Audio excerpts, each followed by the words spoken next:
Hello, how's it going, everybody? Uriel, Majar, welcome. Chakiri, hello. Hope you're doing well. Vana, how are you? Happy day. Happy Thursday.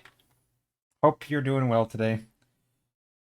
All right, time to do some painting. How are you, Majar? What's everybody up to? How's the weeks going? Or how are all of your weeks going, I should say?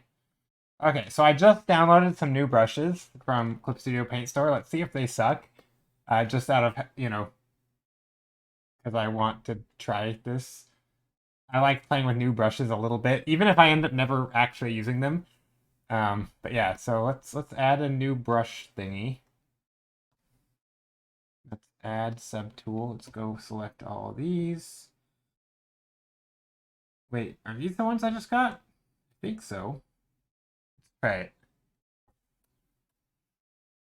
Okay, so it looks like only 4 brushes. Okay, let's try those. Louisa, how are you? Hello, hello. Welcome in. Okay, so I just downloaded some brushes. I don't know if they're gonna. I don't even know what they are. Actually, let's see. This one doesn't do anything. What is this? It must be a smudge brush. That one also. You might. What? What? These don't do anything.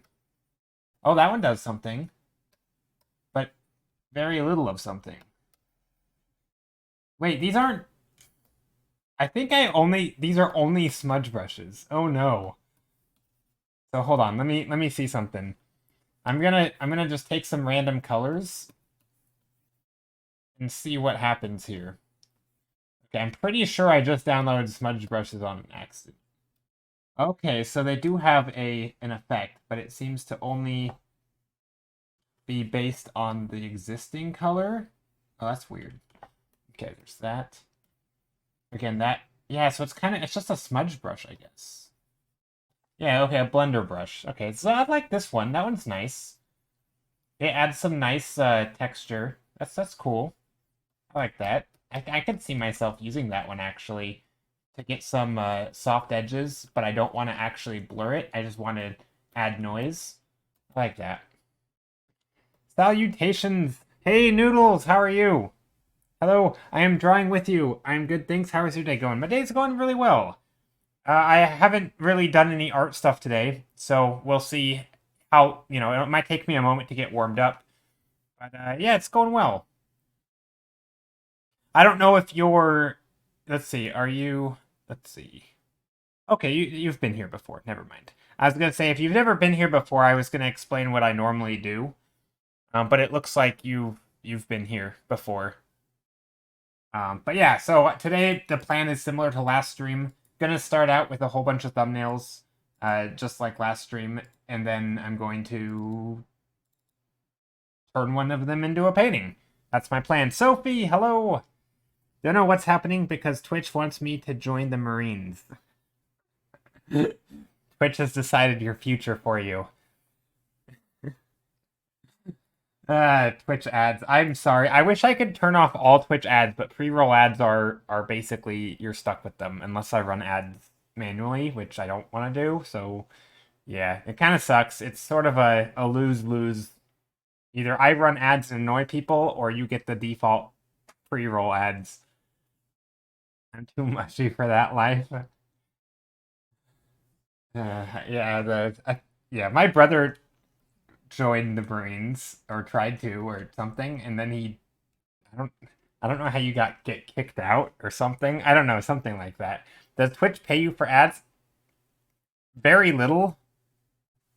It's like a cent or two, some amount of pennies per 1,000 views per ad. So over the course of a stream, I think I make like 50 cents or something from everybody who goes in and leaves and comes back, or if my stream disconnects and they have to reload ads or something. I think it adds up to about somewhere between 30 and 50 cents maybe. So not much. It's just an annoyance, honestly. It's the second time around. I've really enjoyed the first one, so I'm excited to be here from the beginning this time. Aw. Oh, happy you're here. Alright. That's enough to buy some bubble gum. Is it? With these prices? I don't know.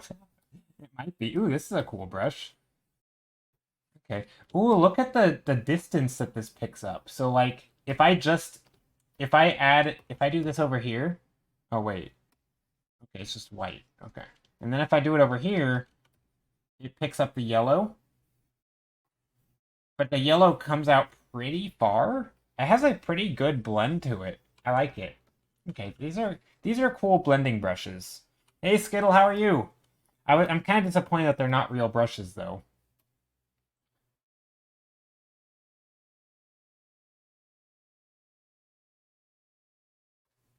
Okay. Anyway, I'm gonna just paint with them. Doing good. I hope your day is going well. My day is going well. It's going really well. Okay, I'm just gonna take an old brush that I use, this thing, and just paint like normal. I think last stream I did a lot of, this was, very much looking upward. I'm gonna do some stuff looking downward, I think, just for the thumbnails. Just because I feel like I don't know, whenever I do that, I always end up flattening out my images. So yeah, I'm just going to start out with all the little perspective lines, basically. Not really perspective lines. I'm treating them as perspective lines, so. Doing good, hope your days go well. Eating some mint and vanilla ice cream. Ooh, mint and vanilla is... I don't think I've ever had... I always feel like mint ice cream has chocolate in it. I don't think I've ever had mint and vanilla. Is that like one ice cream with mint and vanilla, or is it two flavors? I feel like that would be a good combo. I've never had it though. I mean, obviously it exists, right? I feel like anyone could think of mint and vanilla, but I've never had it. Never even heard of it. Okay, I'm not sure what I want to do today yet. If anyone has any suggestions, please let me know. I'm thinking maybe we'll do a thing where like we put a focal point over there. And then we have some stuff over here. And then maybe another focal point out that way somewhere. That kind of just goes off into the distance. And then maybe we have some stuff looking down.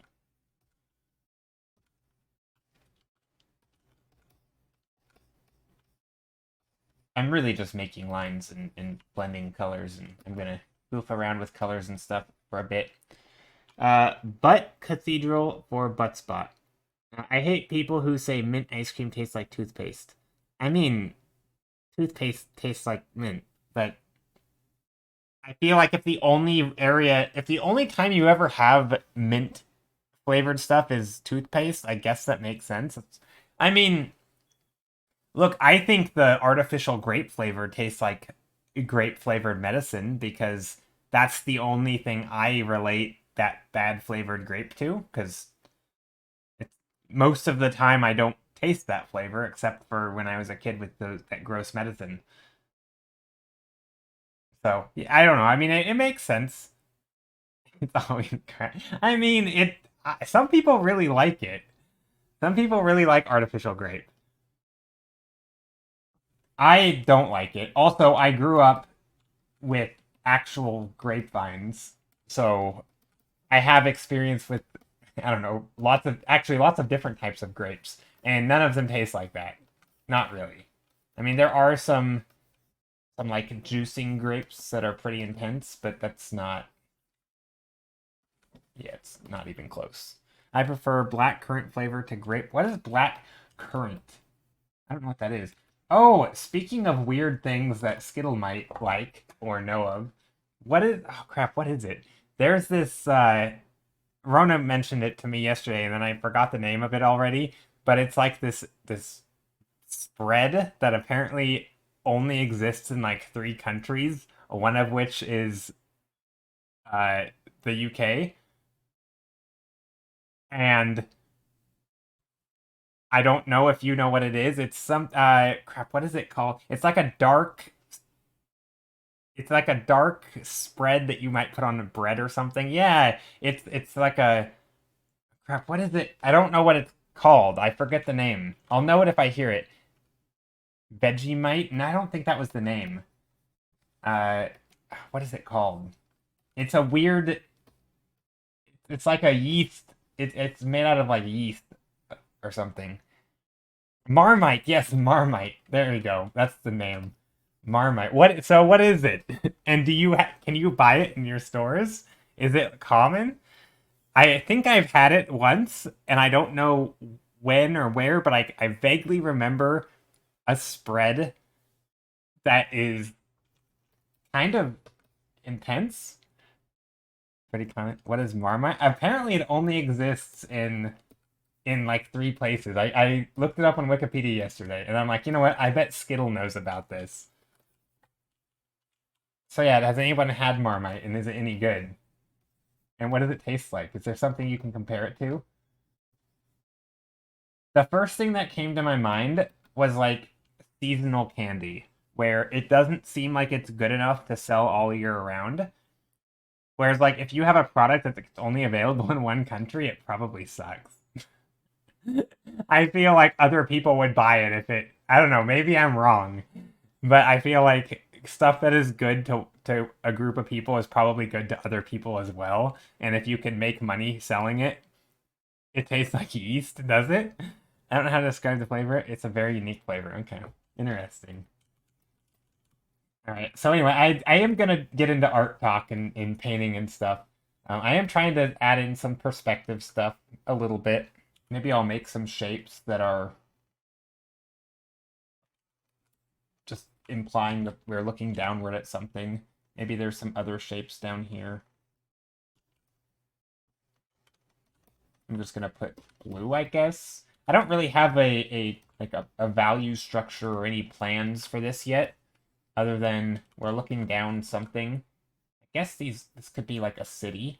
Maybe this is a city. I don't know. It's weird. I don't normally paint a ton of cities, but I have been kind of lately. Maybe I'll go like this.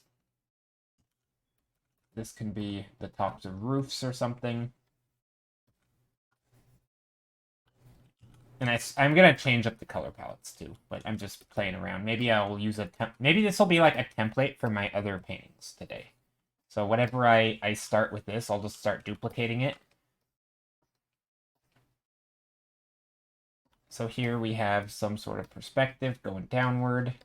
Maybe there's a big foreground building. Something like that. This goes off in the distance. Vanishing point. Prompt, Tree of Knowledge. Prompt, Plains of Havoc. Ooh, I've given you some prompts now. Overgrown Church. Okay, I like that. I like all those prompts. Those are good. Forgotten Cave. I like every single one of those prompts. I think they're great. They remind me of Magic card names, which is I think why I like them, because it's vague enough that it could be lots of different things, right? You could have like a Tree of Knowledge in a different like culture or country or environment, and each of them could look very different. Or you could have Plains of Havoc. What does that mean if you were, again, it depends on where you were. That might look different. Um, I like environment prompts like that, where they're very open ended, but they have sort of a mood to them, or they have some vibe. Using vibe in like a yeah, I don't know, I think it's funny. I like those kind of prompts.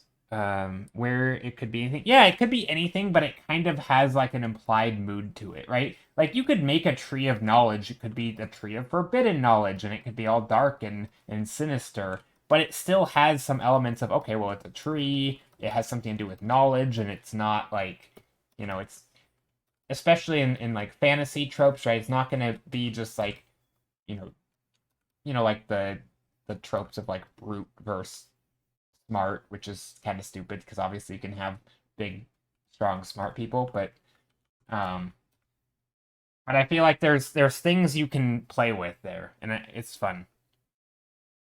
Gandalf, how are you? Welcome. Hello, by the way. What is Vegemite? I don't know. I've never heard of that either. Also, I feel like these should get much, much closer together as we go back. If you can't tell, I've been doing more. I've been trying to do perspective stuff on stream. Just goof around with it a little bit. Anyway, let me change up the values. I'm just gonna start painting in values. I just turned my screen to black and white. I'm just gonna blank out some of this, and then I'm gonna add in some color dodge. Also, these are super saturated. Tastes like yeast, but worse. Does not sound yummy. Interesting. Tastes like yeast, but worse.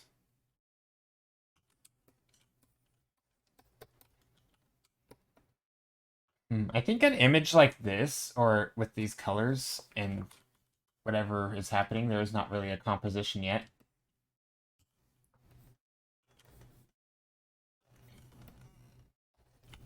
I kind of feel like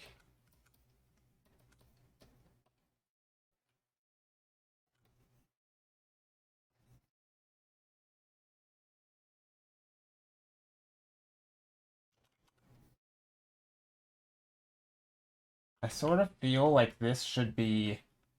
We should see more than just one path. Like, I feel like I want a zigzag of space. So, like, maybe there's space down here as well. Part of me thinks there needs to be. Well, actually, let's make this the ground. Hold on, I have an idea. I wasn't gonna make this the ground. I was gonna make these like the scale was gonna be different. But what if I put in like a. Let's see. Let's make this go in perspective. Let's take like a green.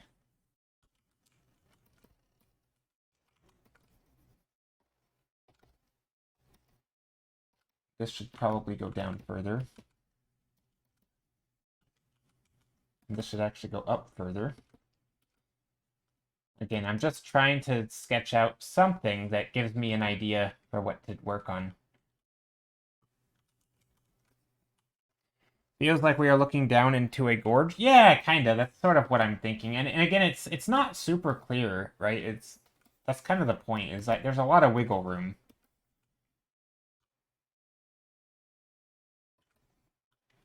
I don't know. Just playing around with color palettes right now. I like the idea of this like warm glow or something down here.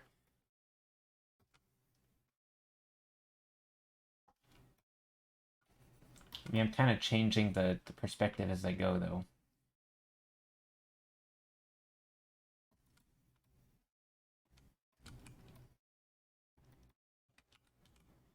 Maybe there's like a little thing down here where...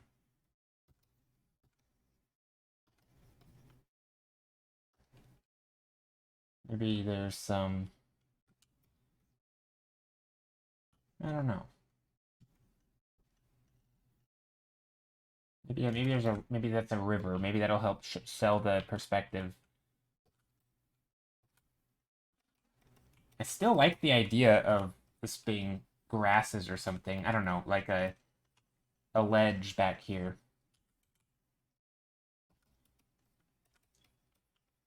And then maybe these are little dwellings in the rock. And then maybe these are big ones. I don't know. I'm totally changing the perspective as I go, though. Not great, not an ideal thing. Sadria, hello, hope you're doing well. Gandalf says, I'm doing well. Vegemite and Marmite are similar, but Vegemite supposedly only has vegetables. Oh, okay. Gotcha. That makes sense.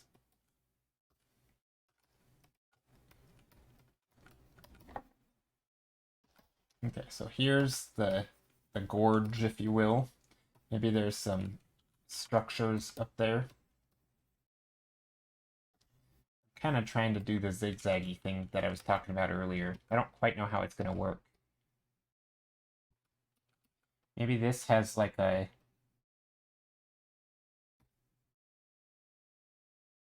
going dark here. Not really what I wanted. Some perspective, some stuff.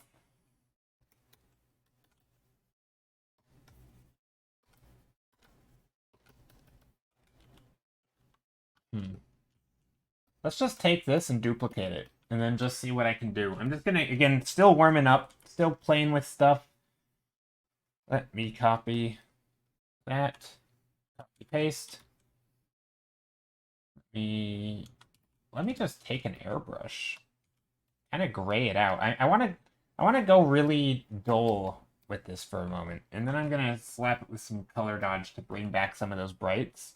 But this time,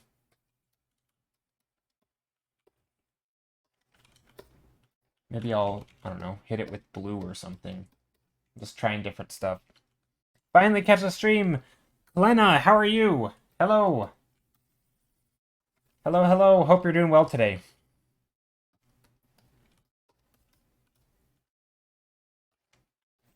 Could go like, maybe there's sun coming over the hills and it's very cool on the inside. That could be a thing. Amazing Instagram removed my... Wait, what? Hold on, hold on, hold on. It's going amazing. Instagram removed your account. On purpose? Like, did you want them to? That would be upsetting, I think, to have it, you wake up one day and Instagram just decided to remove. But I guess what I made myself a good... Wait. So did you try to get your account removed and they finally did it? Or what's the deal? There's a story here. What's the story? Why is it amazing that Instagram removed your account?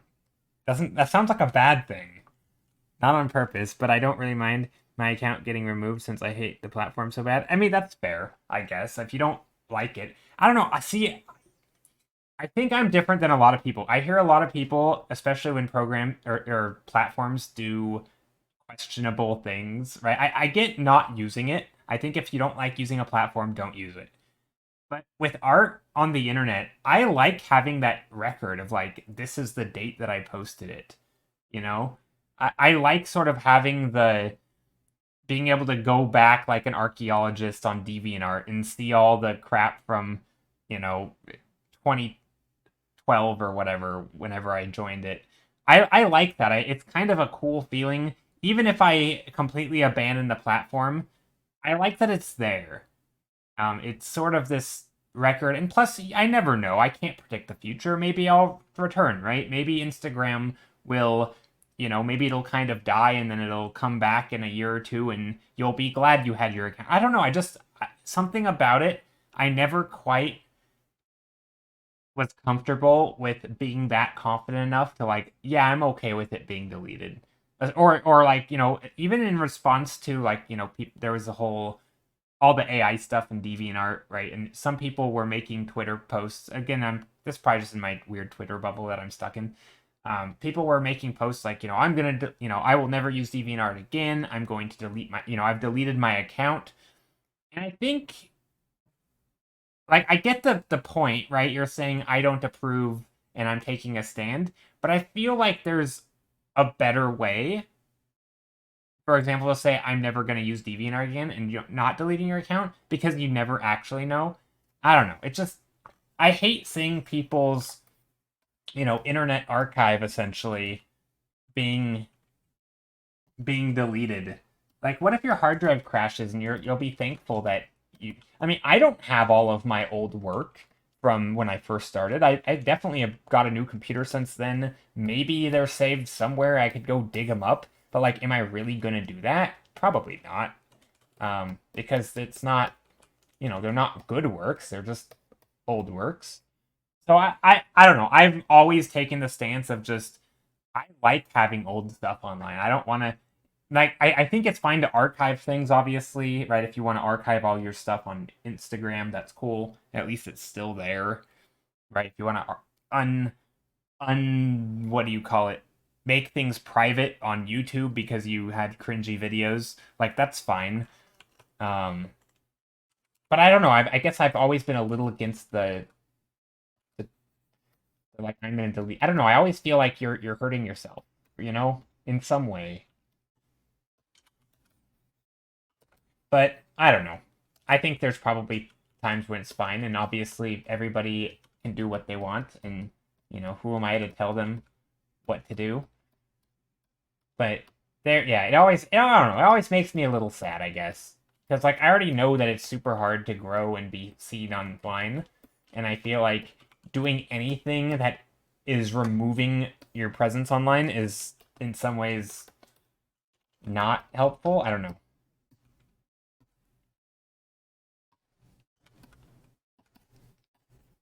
Like I guess to me, if I ever think like, oh, some of this work is terrible, I don't want it to be the main thing associated with my name. I'll just flood it out by making more stuff. You know, it's like let me just make more cool stuff, and then people won't even notice the old stuff. And if they do, they'll be like, oh wow, you've changed a lot or something. Or maybe I could again. There are ways to archive it without deleting it, so that it still has the like the date posted thing. Uh, That's my 2 cents on that. So yeah, maybe there's like some sort of thingy here. It was my personal account. Oh, okay, I see. That's true. If it's your personal account, I think that's fair. I guess that's fair.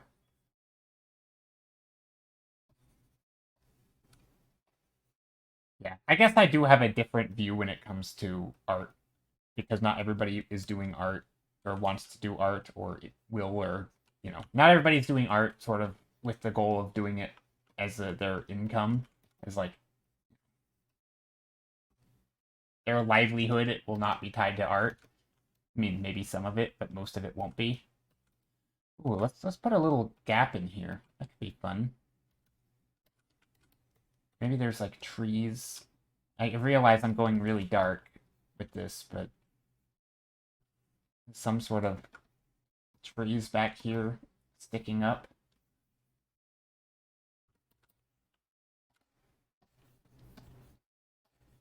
Just trying to make an interesting composition right now. Maybe some interesting shapes back here.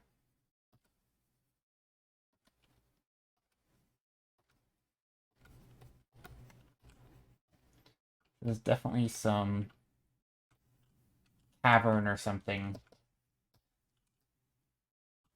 Ooh, this one's looking really good. Thank you. Yeah, it's interesting for sure. I like that it has some light. Maybe we put some light up here or something. I don't know. I feel like we definitely need to bring in some of that light back into the scene. Because right now it's just at the top. And I realize this water should not be this blue. But we can actually we could always reflect some of the light down here, I guess. That could be a thing. That's why I want to say it looks real nice. No, thanks. It gives me Rotten Wasteland vibes. Nice. Rotten Wasteland. Imagine telling someone that who isn't me, just like, your painting makes me think of a rotten wasteland. I imagine they could take it wrong, right? Like, they could be like, wow, really? I guess if it didn't actually look like a rotten wasteland, they might, if it's like a character portrait, that would be a pretty bad thing to say. But yeah, no, I get it. It totally does. So cool. Louisa, thanks. Appreciate it. Okay, maybe hold on, I'm gonna copy this and try something different. Because I do think I just want to keep painting things with looking downward a little bit.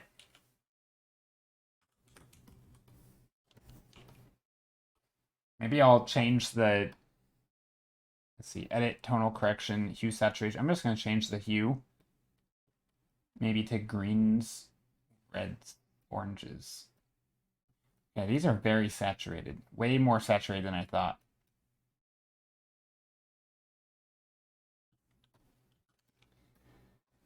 What if I get rid of all these trees that I just put in?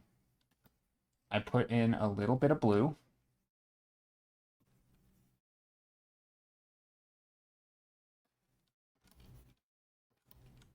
Ooh, so I don't know if you guys can see this or if it comes up in on stream, but there's this little part right here that almost looks like a purple.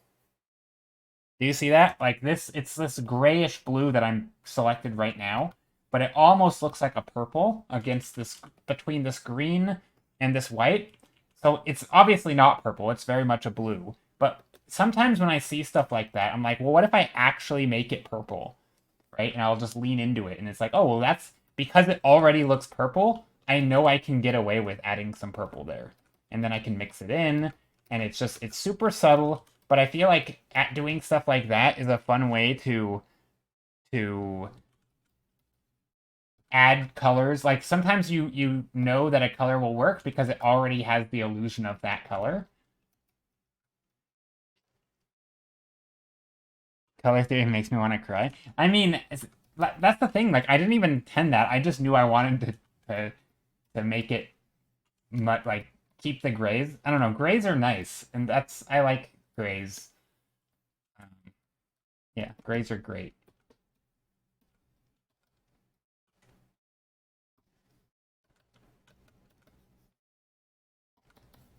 Maybe here we go. If we go further down, so I'm gonna bring some of these shapes down. This is looking extremely toxic and swampy.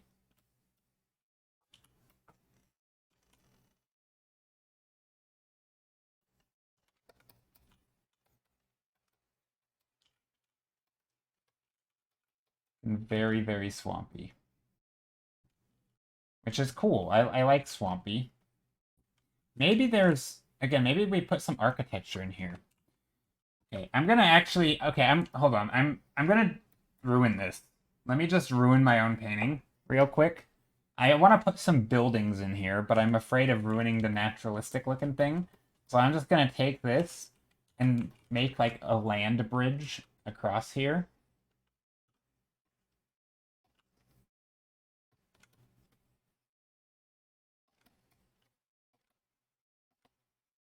Just make a dark shape. Take that. I want to show that this is what I called iterative. Yeah, exactly. I mean, it is iterative painting. It's taking an idea, but it's more iterative. I don't know what. Yeah, I mean, it is iterative painting for sure. Okay, what if I do like? I'm just gonna make some squares that are roughly in perspective. Oops. Let's make this small.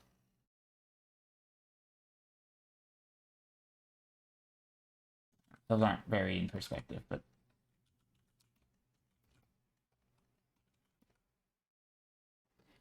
an ever-evolving painting kind of. Yeah, can I ask about you mirroring the painting? Is there a specific reason? Yeah, there is a specific reason. It's to annoy. No, I'm kidding. It's not to annoy people. It's to. There's a few reasons. It's basically to check composition. Sometimes, especially if you've ever painted lots of portraits or characters, you'll probably notice that sometimes you feel like your painting will be off balance. You might be painting your whole painting leaning one way, and then as you flip it, you're like, holy crap, it's leaning the other. Like you realize it's off balance. This happens a lot. Yeah, this is very much a composition thing. It sort of is a way to reset your eyes, if that makes sense. It's almost like looking at it in a different way so that you get a fresh look at it, and then you can notice things that maybe you didn't notice before. There's other ways to do that too. Zooming out is a good way. Zooming back in. There's even things like, heck, even turning it to black and white and back to color can kind of give you a second look, but that's going to more affect values, for example. Whereas flipping the canvas is more of a composition thing, especially with like leading lines and like where's the focal point. I think that's a big one. Vana, thank you so much for the Prime sub. 6 months. Dang. Oh, okay. So yeah, it's kind of a way to break out of your tunnel vision, but also maybe this painting I can show it. Sometimes I'll be so focused like in this area because let's just hypothetically, right now this is not a nice area of this painting because it's very, this is an entire very loose painting. But let's say I was all focused here. I might have some random shapes or something like this in my painting where I don't even realize they're in the painting because I'm just not looking there. And I'm so focused on this little area. Sometimes flipping the canvas forces me to look at the spot with the highest contrast, right? It's sort of like if gosh, what's a way for me to show this? I don't even know if I have any good examples of my own. This is probably very telling when my paintings don't have a strong focal point. So let's say like this painting, right? I feel like this painting has a pretty clear focus.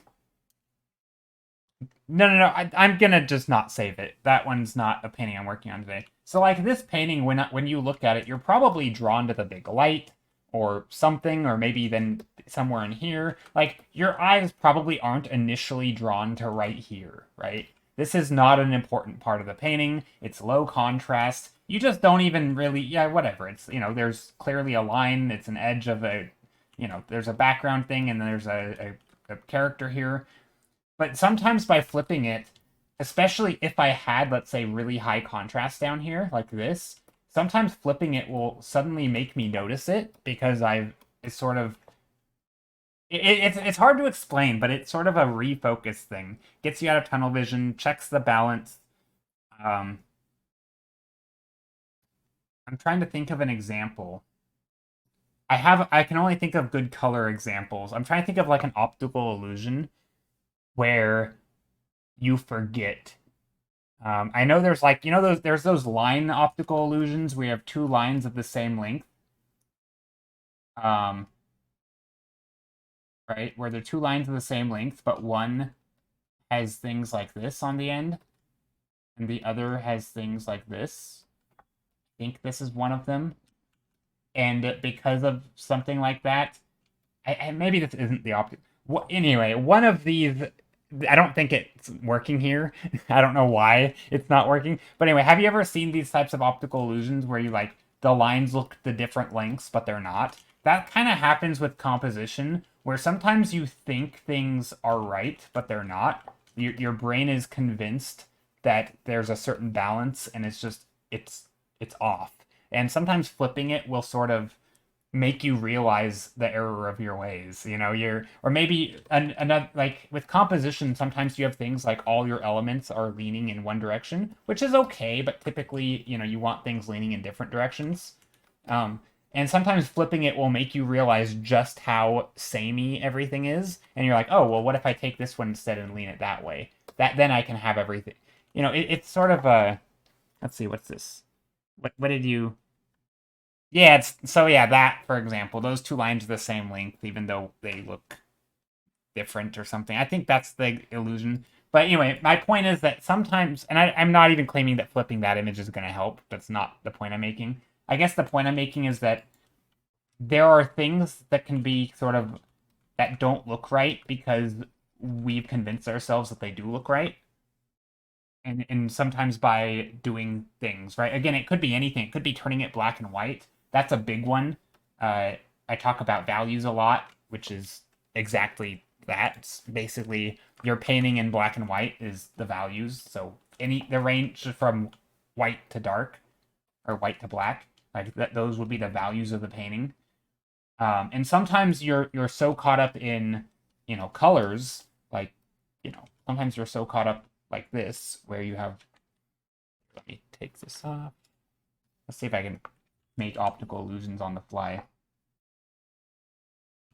Right, you might be very caught up in your colors, and, you know, maybe you're gonna make a face that's out of yellow, and it's gonna have, you know, a smiley face, and you're like, oh, look at this beautiful little yellow smiley face, right? And then this is gonna be, I'm just gonna make a random shape in the background because why not?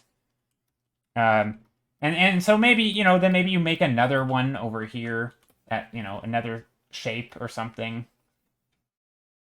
And maybe this one is gonna have a different color in the middle, like blue, right? And you know, blue and green, or even maybe it's, you know, let's do red and green. We want maximum contrast, right?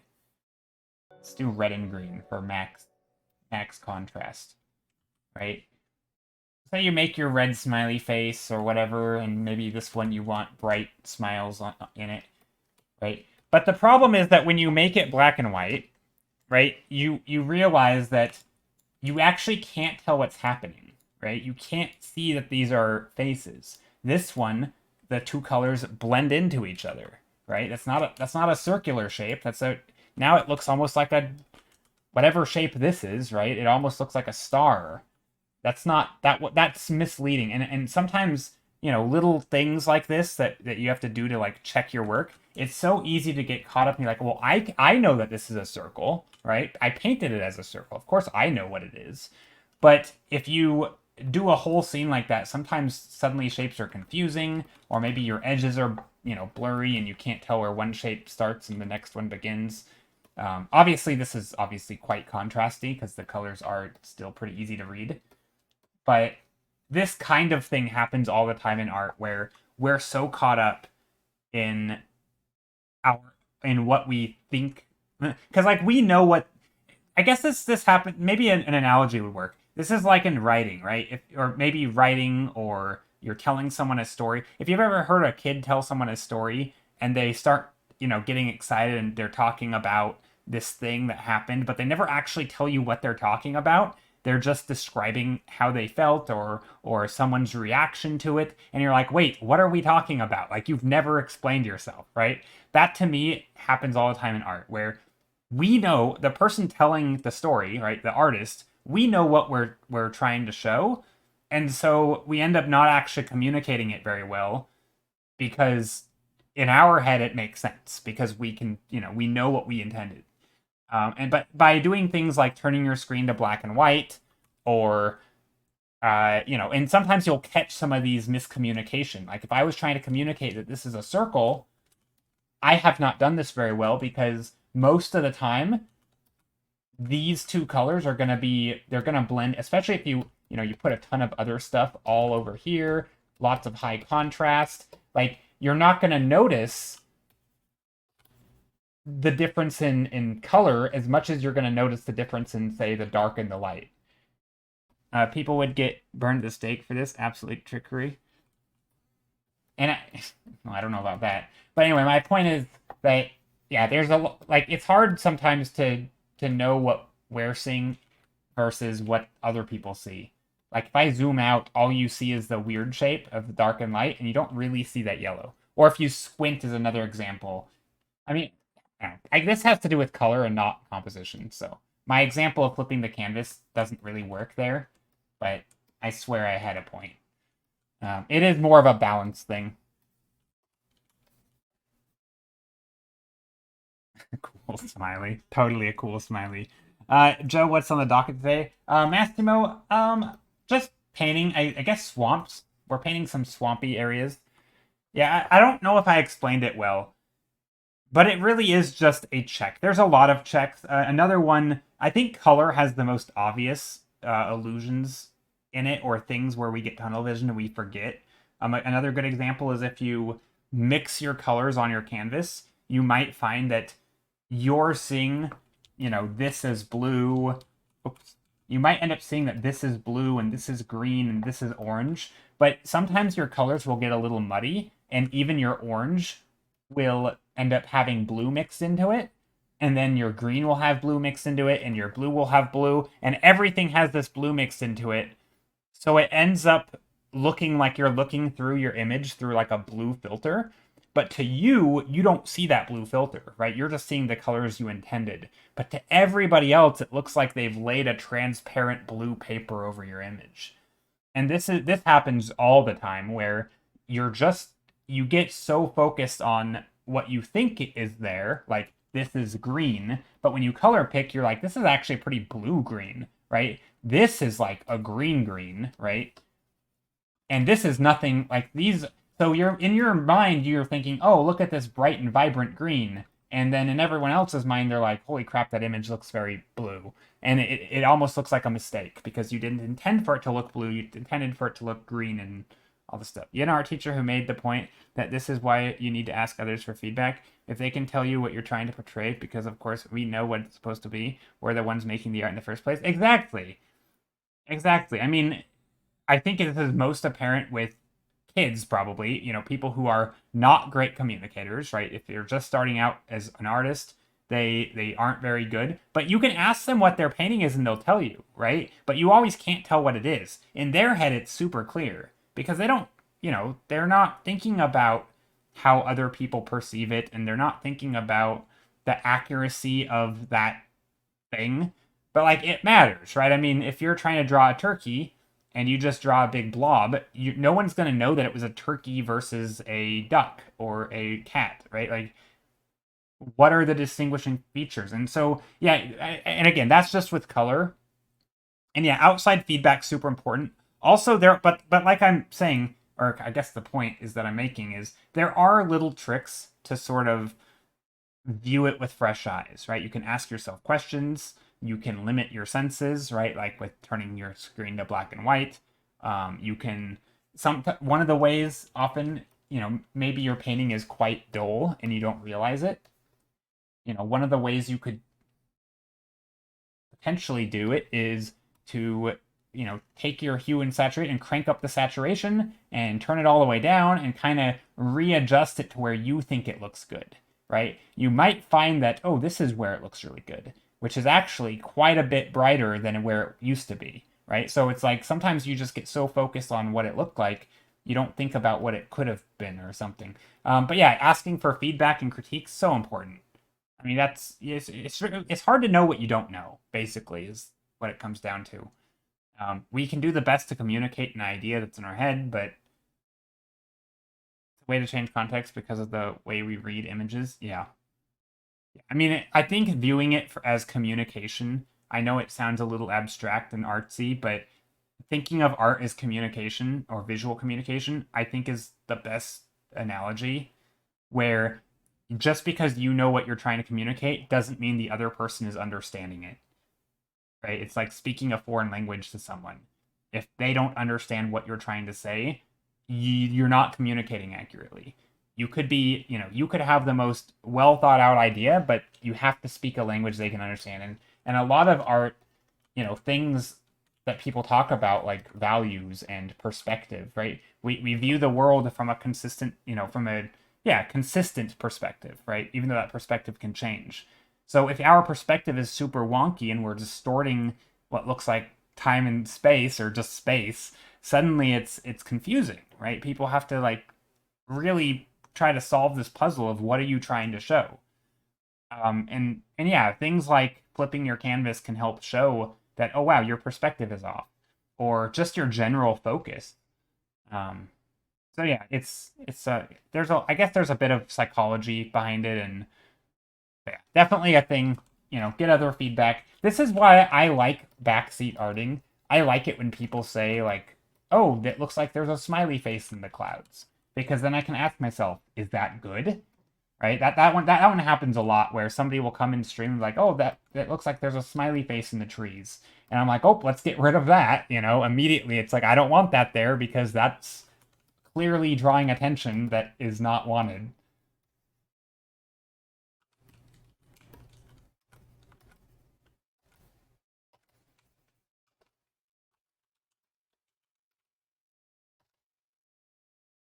And it's definitely a thing that takes practice. I'm certainly not claiming to be an expert at it, but that's sort of the skill of pretending that you don't know what you're drawing, and then you have to sort of, does it actually look like the thing? This is why I am a big believer that the idea of like trying to paint what's in your head is totally overrated.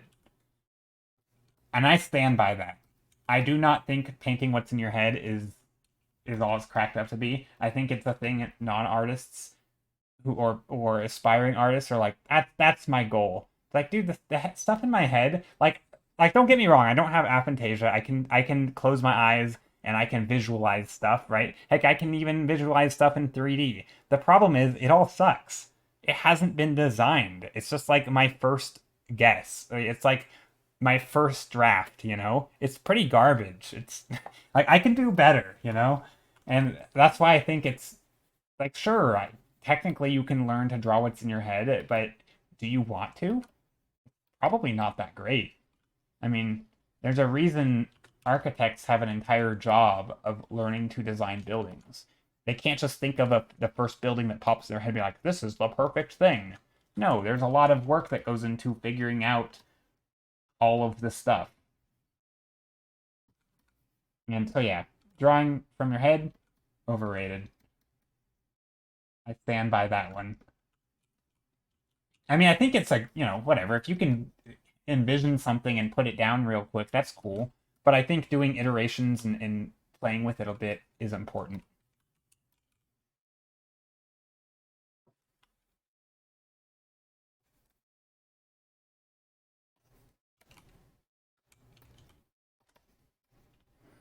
It's a way to change context because of the way we read the images. Yeah.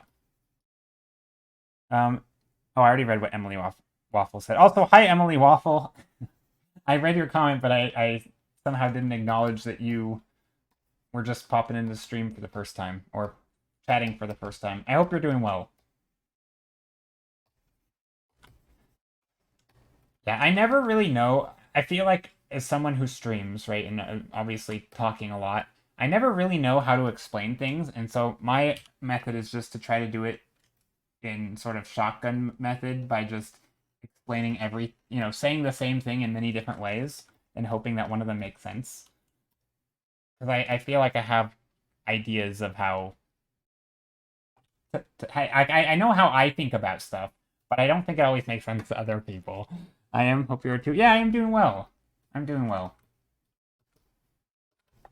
Ooh, okay, so speaking of clarity, like this, so I'm imagining this as coming behind there, but then I need another shape in front of it, and so now I have to make sure the shape looks like it's in front, which means I have to make the shape behind it darker. This is where values and shapes and... Oh, or maybe I'll go like this. Hold on. I have an idea. I want to be looking down at some of this.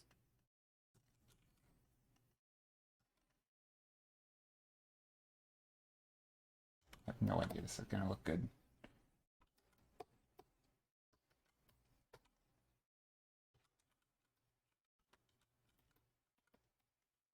And this will be in shadow. I feel like I've just painted something like this a while back. Sort of this little archway thing, and there's like a river or something coming through it. I don't know. I feel like I just did something like that.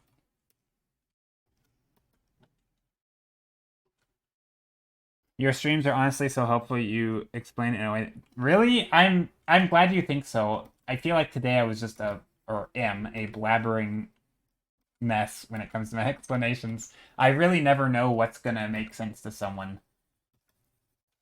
And obviously questions are better than just me trying to guess at what people want to know, or, I just like talking about what I'm doing, I guess. If it makes sense, it makes sense, and that's cool, and I'm happy with that. I'm new here. I'm trying to study backgrounds, and I got excited when I saw the title of the stream, so I just jumped in. Oh, well, welcome. Yeah, if there's any questions, please ask, because normally I just kind of start with a whole bunch of experimentation and exploring different ideas, and then I pick one and go with it. But if there's any specific thing, like I know I just said I'm not a big fan of painting what's in your imagination, but like obviously if you're doing an actual background for like a story, you have to have some idea of what you want, typically. And so it is, obviously there is a skill there of painting what you want, and or at least getting to that point.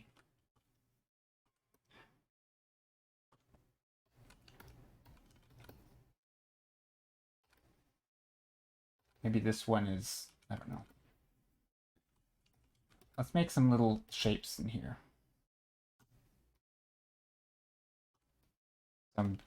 These shapes are going to be the same thing as this, but smaller, so we got some perspective going on.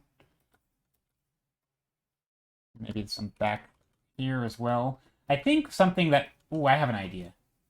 Okay, so I'm going to put some lighter ones back here. Maybe. Very, very just light shapes. Hey! Valdemar Svensson, how are you? Okay, I'm going to try something here. See if it works. Also, let's make these shapes larger. Now I'm just trying to... So this is where I'm thinking about composition. Also, flipping canvas here is a good example. So I think I have an example why flipping canvas here helps. So I had this big dark shape on the side of my canvas, which I was just kind of using as like a foreground element. And part of my brain eventually just blocks it off. So I start viewing the canvas as this, right? So I'm so focused on here, and I'm thinking, okay, well, this needs to be, off to a third, right? So over here is good. And what this ends up being is that this is smack dab in the middle of the canvas, right? It's very it's very symmetrical. And sometimes by shifting things to the side, it can just be a little bit more dynamic. But my brain is so caught up in thinking about this shape that it forgets that this is part of the image. And so I ended up putting, a lot of these little focal points right in the center, and it's kind of just has this weird, like, instead of trying to bring the eye from here to here and back, or here and here and here, right? Like, you kind of want to hit the sides, like you want to use the real estate. But if you put all your focal points right in the middle, now it's just like there is no real estate to use, and you're just I don't know, it's just kind of boring. So this is where shifting your elements from the sides, off center, and back again can start to bring some sort of dynamic motion into your, or movement of your eyes. So that's what I'm going to do. I'm going to shift this over here a little bit, bring something over here, or I could go the other way around. Like, I already have this, though, so it's kind of nice to have, maybe we will put one over here, actually. Maybe that's going to be the focus. Then our eyes can come down here. And then over here, with this thingy, kinda, we have some shapes coming down here. And then we can have some, minor stuff back here. I think that's the way it's going to go. So it's just sort of, from foreground to background, we have variation in where stuff goes. Popping in to say, hey, how's stream? Hey, stream is going well, Tosh. Long time no see. Long time no seen is almost what I said. Yeah, long time no see. How are you, Tosh? Thank you. Honestly, I'm just excited to see your process. I'm pretty satisfied with my ability to design and draw and paint characters, but when it comes to scenery and backgrounds, I get so overwhelmed. Oh, what's overwhelming to you? Because I realize everybody starts or has like a different starting point, and I think that's probably the hardest thing for me to talk about painting, is because the starting point changes almost with every little thumbnail, or every time I sit down to paint, the starting point is just slightly different. Sometimes I know the subject matter and say, I want to paint a bunch of swamps. Or sometimes I'm like, I want to paint something happy and cheery, right? And I don't really know what it's going to be. Maybe I just know the mood. Or maybe I say, I haven't painted any pink pictures today, and so I want to paint something that's pink, right? And it's like, those are all different starting points, but kind of the same process of like me figuring it out as I go. So that's a tough one. So I think this is where knowing where someone struggles can give you a sense of where their starting point is. Me too. I know nothing about creating environments. I am so wowed by your process. It takes so much. No, that's the thing. I don't think of it as imagination. I think of it as, it's certainly creativity, I guess, because I am combining things. But I don't think of it as imagination.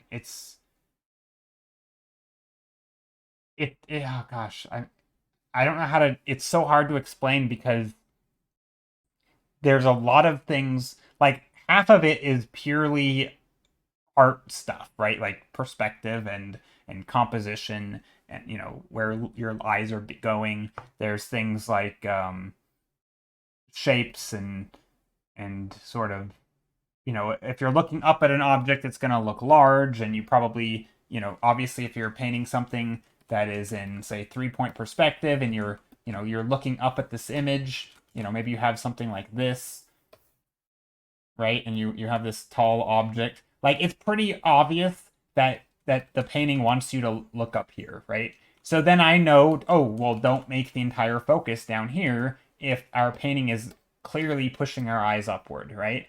So there's stuff like that, which is very art themed, right? It's all very fundamental type stuff. But then there's things like mood and associations and, yeah, I guess compositional things that maybe aren't as concrete, that have to do with even deciding what you're painting, right? It's like, oh, well, this thing looks, this for example, I saw this very bright green, and like, oh, that looks kind of toxic.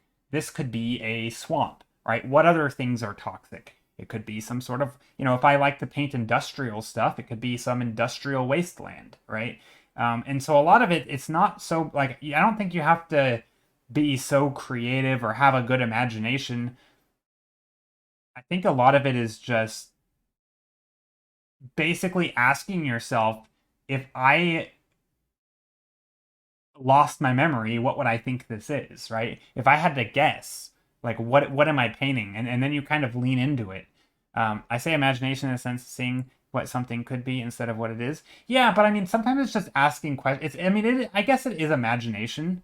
It is kind of like looking into the clouds and being like, what does that look like? But I don't think that's. I mean, look, if I say like, what is this, right? And this is a question to you, right? What is this? And you can answer at any point in the process, right? You might have an answer already, right? What is this? Right? I know what I think it is, but if I ask you, I bet you if I go long enough with people typing in chat what they think this is, I'm gonna get more than one answer, right?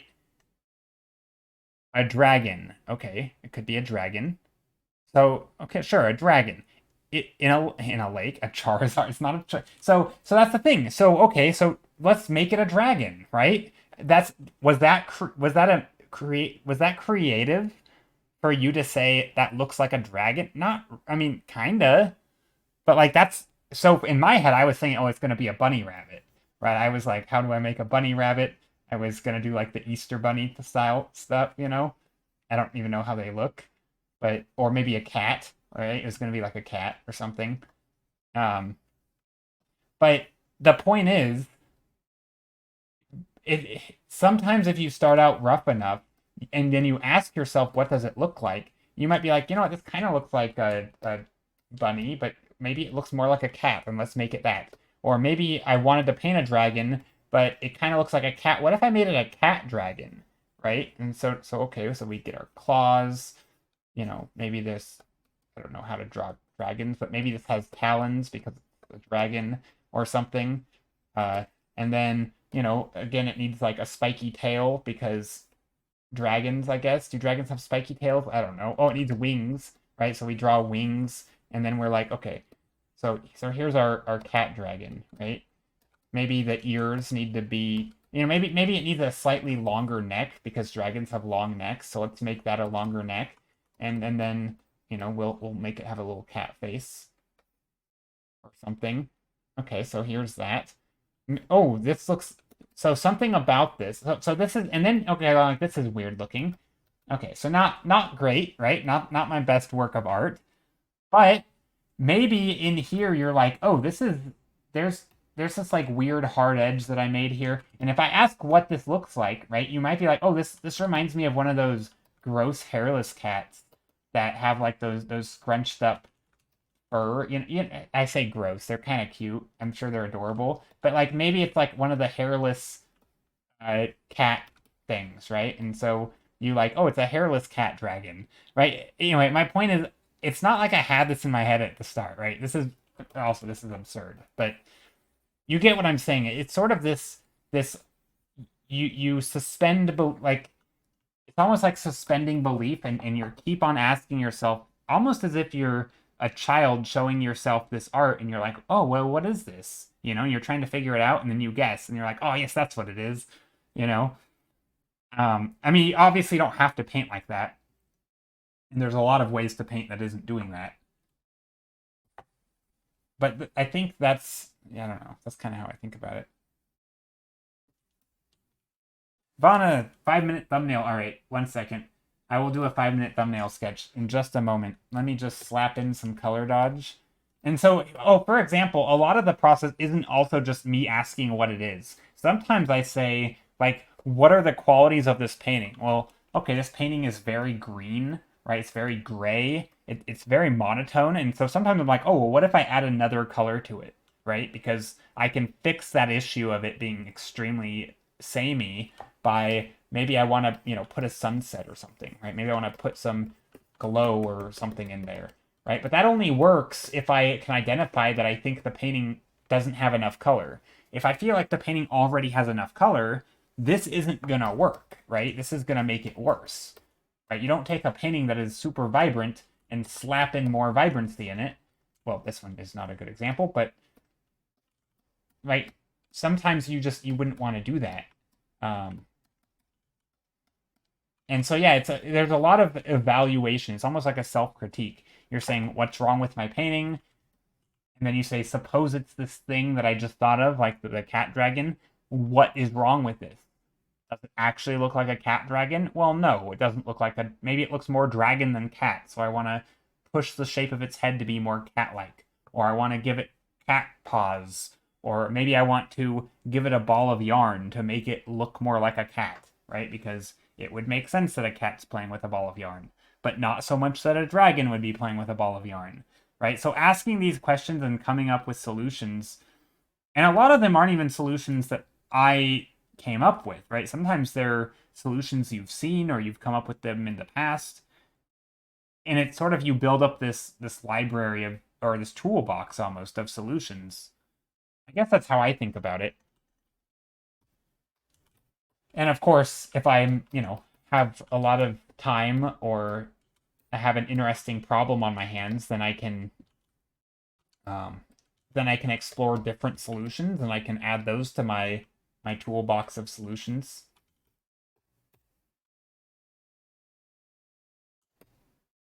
Anyway, I like this. I think that's kind of nice.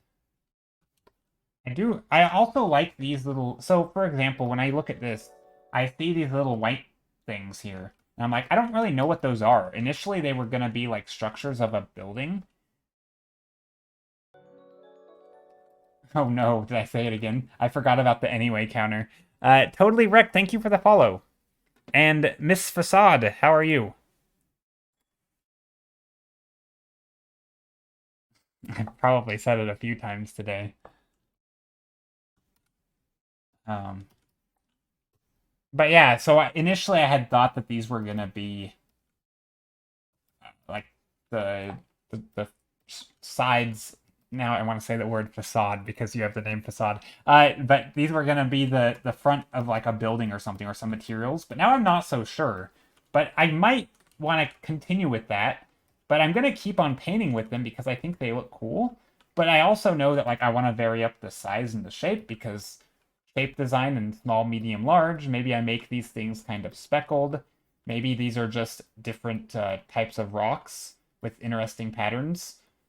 Maybe they're mossy. Like, you know how this actually reminds me of those white rocks with moss on them. Do you know what I'm talking about? Like any brightly colored rock that has a bunch of moss. So maybe that's what this is. Maybe this is like, maybe all of this green stuff is actually moss. And maybe these are where the bare rock is showing. And if that's the case, I could then lean into that by saying, okay, well, let's actually make this look like moss, right? Maybe these are going to have a little bit of green up here. It's going to catch the sun in parts, right? That moss is going to be kind of shiny, maybe. Maybe there's some darker green down in here. So I'm going to add some additional green. Maybe I go and get references and I carve out these shapes to make them look more like rocks now that I've decided the type of rock they are. But I didn't, plan this. And I think that's the hard thing to explain because half of it is, again, art stuff, like composition. Like, for example, if I look at this shape, I kind of feel like these are all kind of going the same direction. So maybe I can change the shape of this a bit. And so it's just a bit more interesting. Something like that.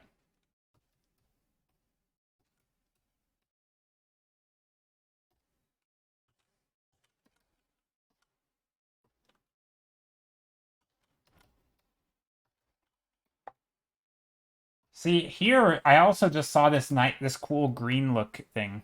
We have an anyway count. Yeah, we added it last stream, so, and we're already up to 23. I said it a lot. I say it basically every time I'm done ranting. I feel like I say it. So anyway, I just said it again. Dang, this is gonna. I'm sorry. I'm just gonna go with it.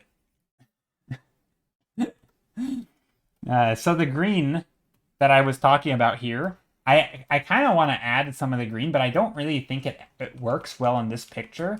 And I had this whole thing of moss going on. So what if instead, I know it was me who added the counter. I know yeah, sometimes I will go into that. Even though, anyway, let's do this. Let's do this. Okay, so there's that. But yeah, I want to take this painting because I saw this green thing here and be like, this kind of looks like this like almost like glowing copper or jade or something. What if I did that but just put it all over my painting? So like, what if I change this whole concept? Because that just seems cool to me. Like this glowing green gemstone looking environment. Maybe there's some, maybe it's shining, the light is bouncing off stuff and there's just all this green. Maybe these are green.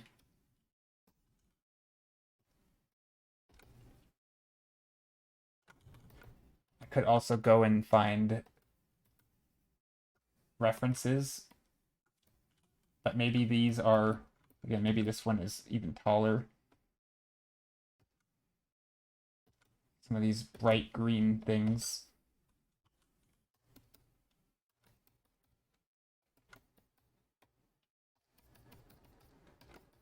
Maybe, so I'm kind of liking this, but I'm thinking, what if we went the blue sky route? So we have a bit of a blue sky, right? The sky, because the blue sky is blue, it's going to be shining down into the shadows, so our shadows are going to get quite blue, because that's how you can see shadows. If the sky wasn't there and there was no light shining down, they would just be black shadows, and that's not what shadows look like. So yeah, we put some blue into the shadows. Just a bit. Down here. Hey, Red Gab, how are you?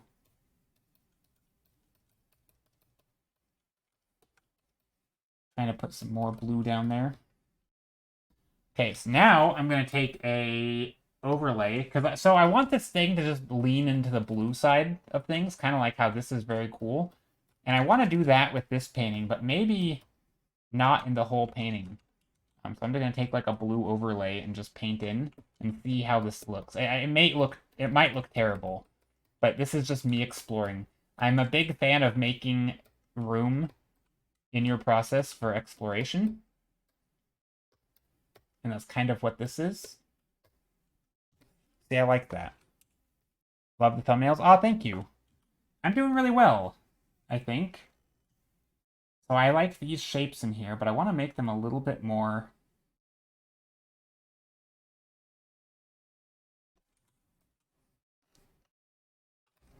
a little bit more intentional.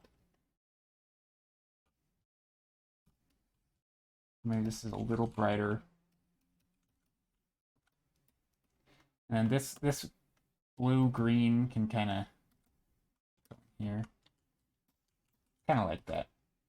I like these colors, anyway.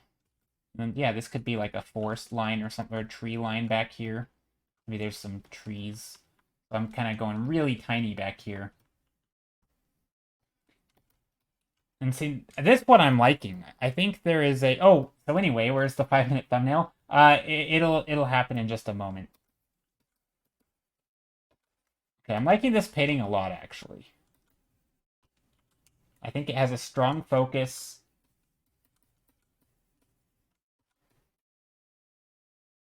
We'll put some trees down here.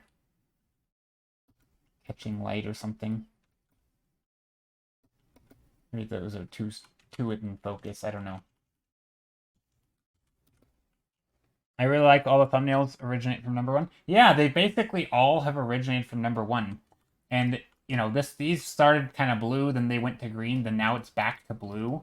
But now we've introduced some pink in here, which is kind of neat. I'm actually going to take some of the sky and just make it more pink.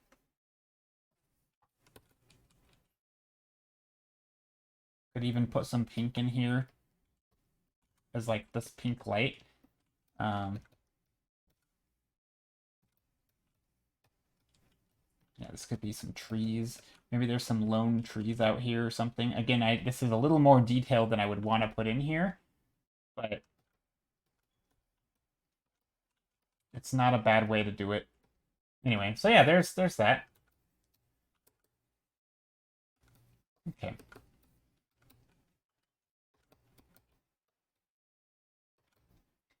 Do I want... So now I'm thinking about the composition in this. Do I want the foreground to be light? I don't know if I do. I think I want the midground to be light, so I'm actually going to bring in this blue into the shadows. I'm going to put in some stuff there. Okay, there we go. Okay. 5-minute thumbnail. Let's go. Yeah, some of these are very samey today, and that's okay. We're only gonna have like 6 thumbnails probably, because I'm gonna delete some of them that aren't good enough. Okay, 5-minute thumbnail. Time to go. Also, before I do that, totally not stalling or anything, I'm going to drink some of my tea, because I didn't hydrate when somebody redeemed the hydrate command either. Yeah, I really like that they all originate from the same one too. I think it's a fun way to work. I also think I get better results because I spend longer on the idea instead of jumping to something totally new. And I might start with something as simple as a blue painting to, oh, here's some sun, and then it's suddenly like, oh, like I mean, like number 2 and 5, for example, they have a similar color palette, but they're very different, right? One is certainly a kind of weird swampy canyon thing, and then the other is kind of a foresty, much more nice place, I guess. They have totally different vibes.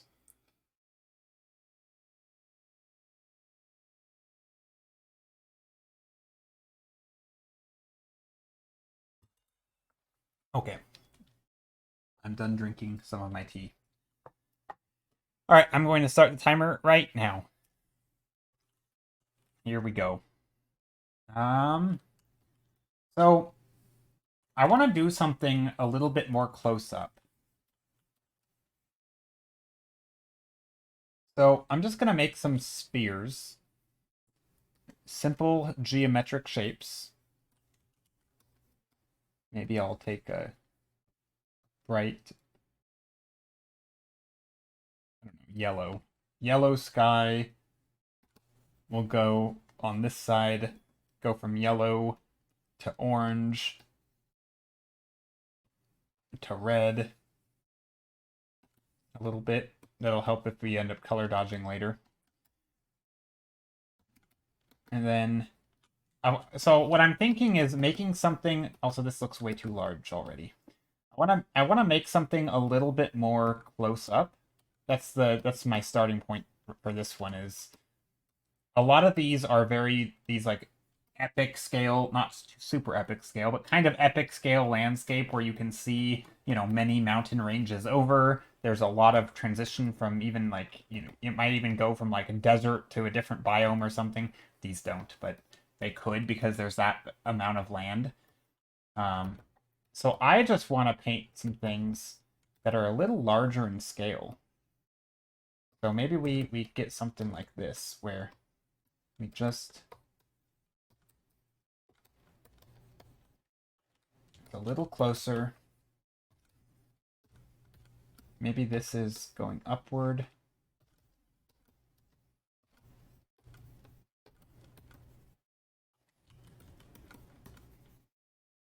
All I know that I want to paint right now is something with a little bit closer up scale. Maybe there's some overhang. Maybe this is overhanging too. This is all in shadow, but I might bring in some artificial light. Maybe there's some... Well, I don't know what this white stuff is, but it kind of could... I mean, it was just the gray from the canvas, but maybe... Actually, let's continue with the rocks. Maybe there's an object in here. I feel like I want an object.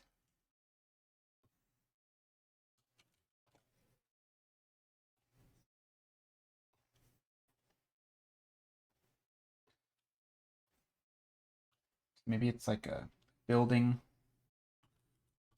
or something. I mean, this is extremely simple. I feel like this is the type of environment that literally anyone watching, even if you've never painted an environment, could do, where you're basically taking just a simple gradient, dark in the foreground, light in the background, and you're just laying layering these shapes. I think this is something that is super achievable. So what I'm going to do now, because I'm not liking where this is going, really, so I'm going to take like a blue, or, oh gosh, this one's going slow.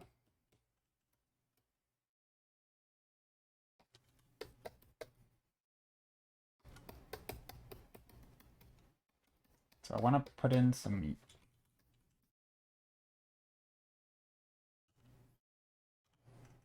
Ooh, I have an idea. Let's take this. This is like maybe a beach or something. There could be water here if I wanted. Maybe there's some...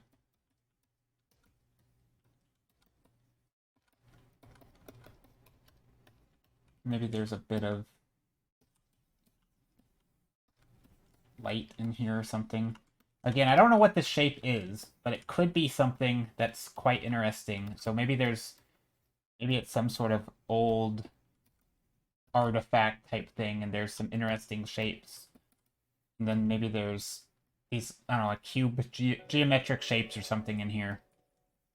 Some stuff back here. Again, super simple, and I realize I only have 35 seconds to go. Maybe this is water. I'll add in some of this. I'm gonna make it kind of bluish, I think.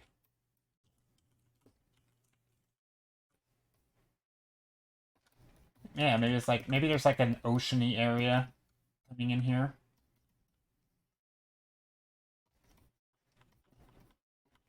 Kind of beachy. There's these little sandbar type things. Some of this, maybe there's some sandy areas back here. And this is like an overhang. Oh, I think timer's up. So yeah, maybe something like that where there's, I don't know, there could be something back here where I mean, if this is like a old rock formation, almost like a, it could be like a structure of some sort. 23 Wonka 23, how are you? Thank you for the follow. And Roverox, thank you for the follow. I appreciate it. So yeah, this gives me ideas of kind of combining these two. So I like the idea of sort of this pillar that's maybe carved into this area, and maybe there's some context around it. And then maybe there's like, maybe it's overgrown. Didn't somebody say overgrown ruins or something? Maybe that was a suggestion. I don't remember. But let's go with that. Let's copy this. I'm gonna use this 5-minute thumbnail sketch as a starting point. I'm gonna copy this. And just out of my own curiosity, what would happen if I literally put this one on top in an overlay mode? Probably gonna look terrible, but okay, it does look terrible.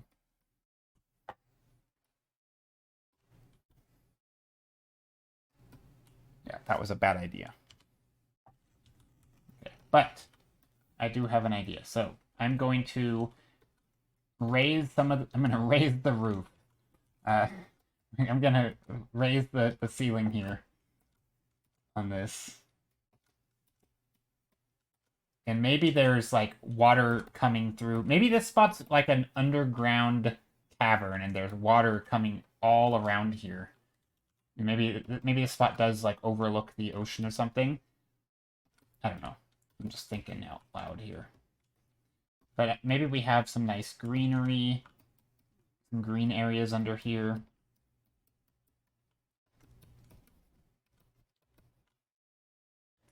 I don't just want to plop in the green, though. I want to mix it into this stuff. So I'm going to add some green up here. And back here. Honestly, I should probably just use overlay. Actually, let's do that. Get the colors nice and green. Maybe like a blue-green, though. especially near the water. That would make sense.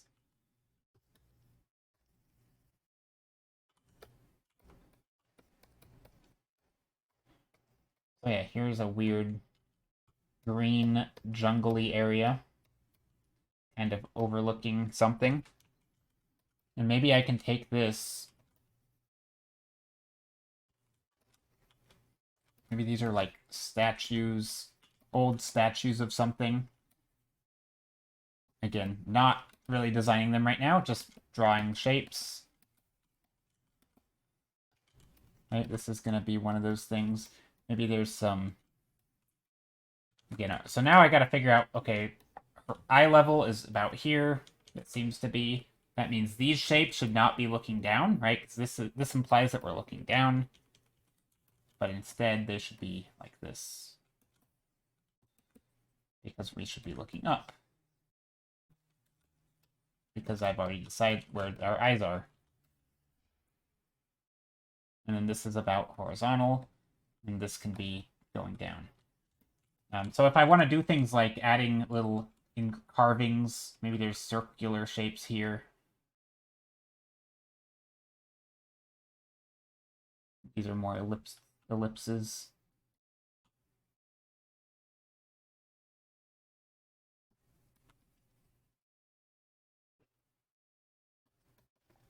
So yeah, just trying to sketch in some shapes. Doesn't have to be perfect. Just trying to get the ideas. Okay, now we have a value issue. I think.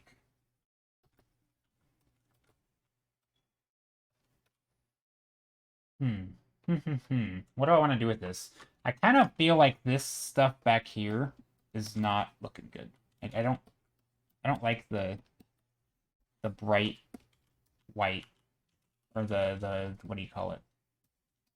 The warm colors.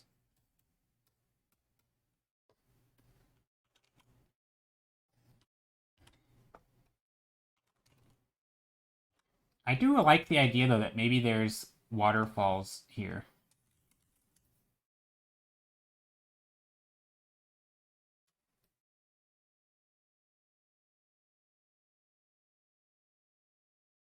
I don't know if this will look good or not. And I'm just going to take this bright blue, shift it up even more. Okay, I don't know why I did the weird lasso tool effect here. Let's just go like that. I'm going to switch over to one of those brushes that I was playing around with earlier. Or not earlier, but like earlier in the, I don't know, last week or something.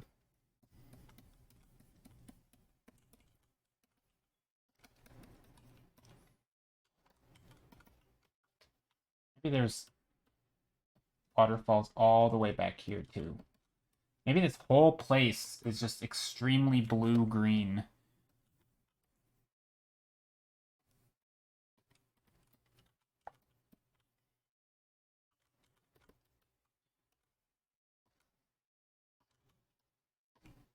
That could be a thing. And then maybe only in the foreground do we get that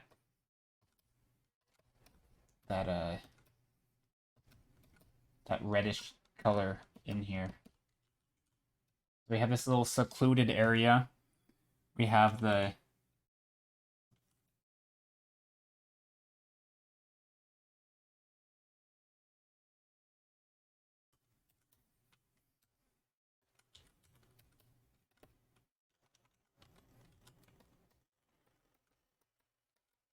a little secluded area. That looks nice. I think I like that. This one can be another pillar here. Kind of guiding our eye, or keeping our eyes in the page. I could even do like another one up here, but I don't know if I want that. Maybe there's some rocks in there. But anyway, let's try to use the this different brush. That could work. Also, is anybody doing any art? Robot Nick.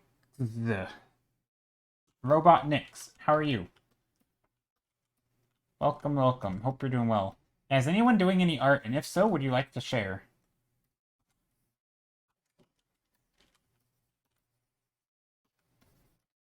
Okay, this is something. I feel like I'm starting to... Oh, so this feels like a tree, by the way. Maybe there's... Maybe I can introduce some of the brown colors. Some earthy tones in here. Ooh, somebody said Tree of Life earlier. This is kind of Tree of Life-y. Or something.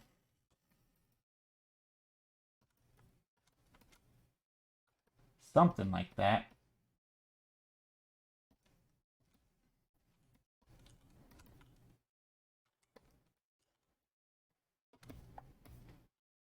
Hey! Erie Janssen, how are you? Hope you're doing well.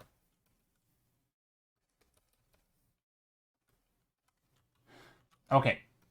What is a big issue with this? So currently,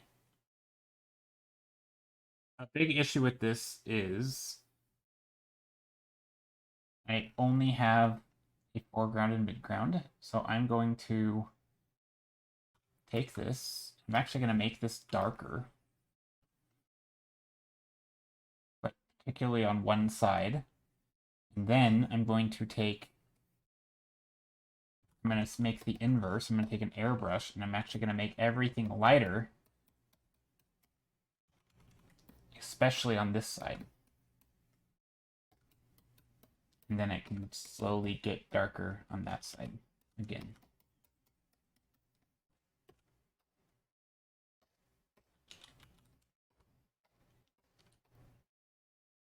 Oh, heck, I'm at work, so I'm not doing art along with you. What sort of work do you do? That's cool. Yeah, no worries. There's actually a lot of people who work while listening to streams. I wish I could listen to streams while working. Not when I'm doing artwork, but I do that, but not at my day job or whatever. Just got home, was in the gym. Oh, nice, Rona. Hope you're doing well today, Rona. I try to do some art, but it's not environment at all, so I don't know if it's really relevant. Oh, it's totally relevant. If you want to share any art that you do, it does not need to be environment focused at all. In fact, most of the people here in the Twitch art community do not do environment art. So I still would love to see it. I do not care about what kind of art it is. I appreciate all types of art. I just like to see what people are up to. It always makes me happy to know that people are arting along or doing something, and it's always nice.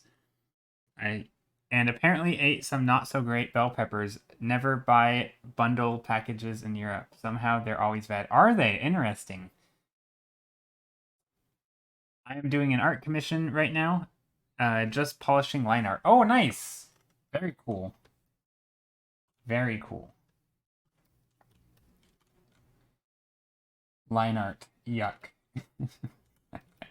Just kidding. I don't like doing line art. Line art is not my jam, if you will.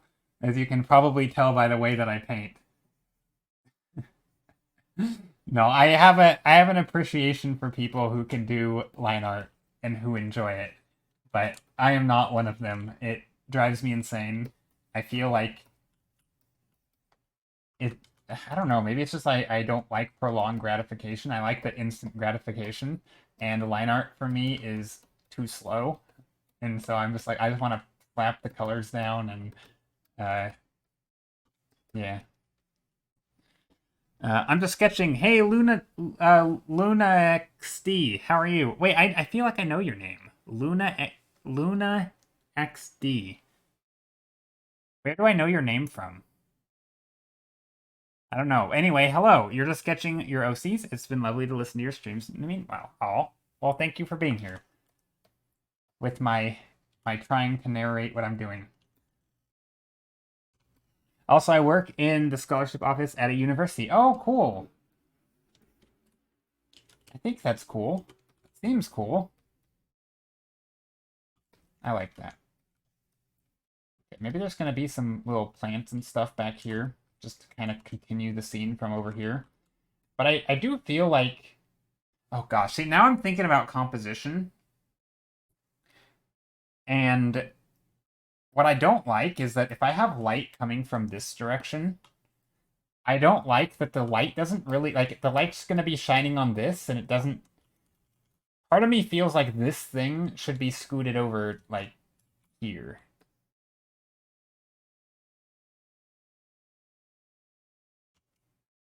You've been lurking for a long time here. Maybe that. I never look at the chat viewer thing, so I wouldn't know.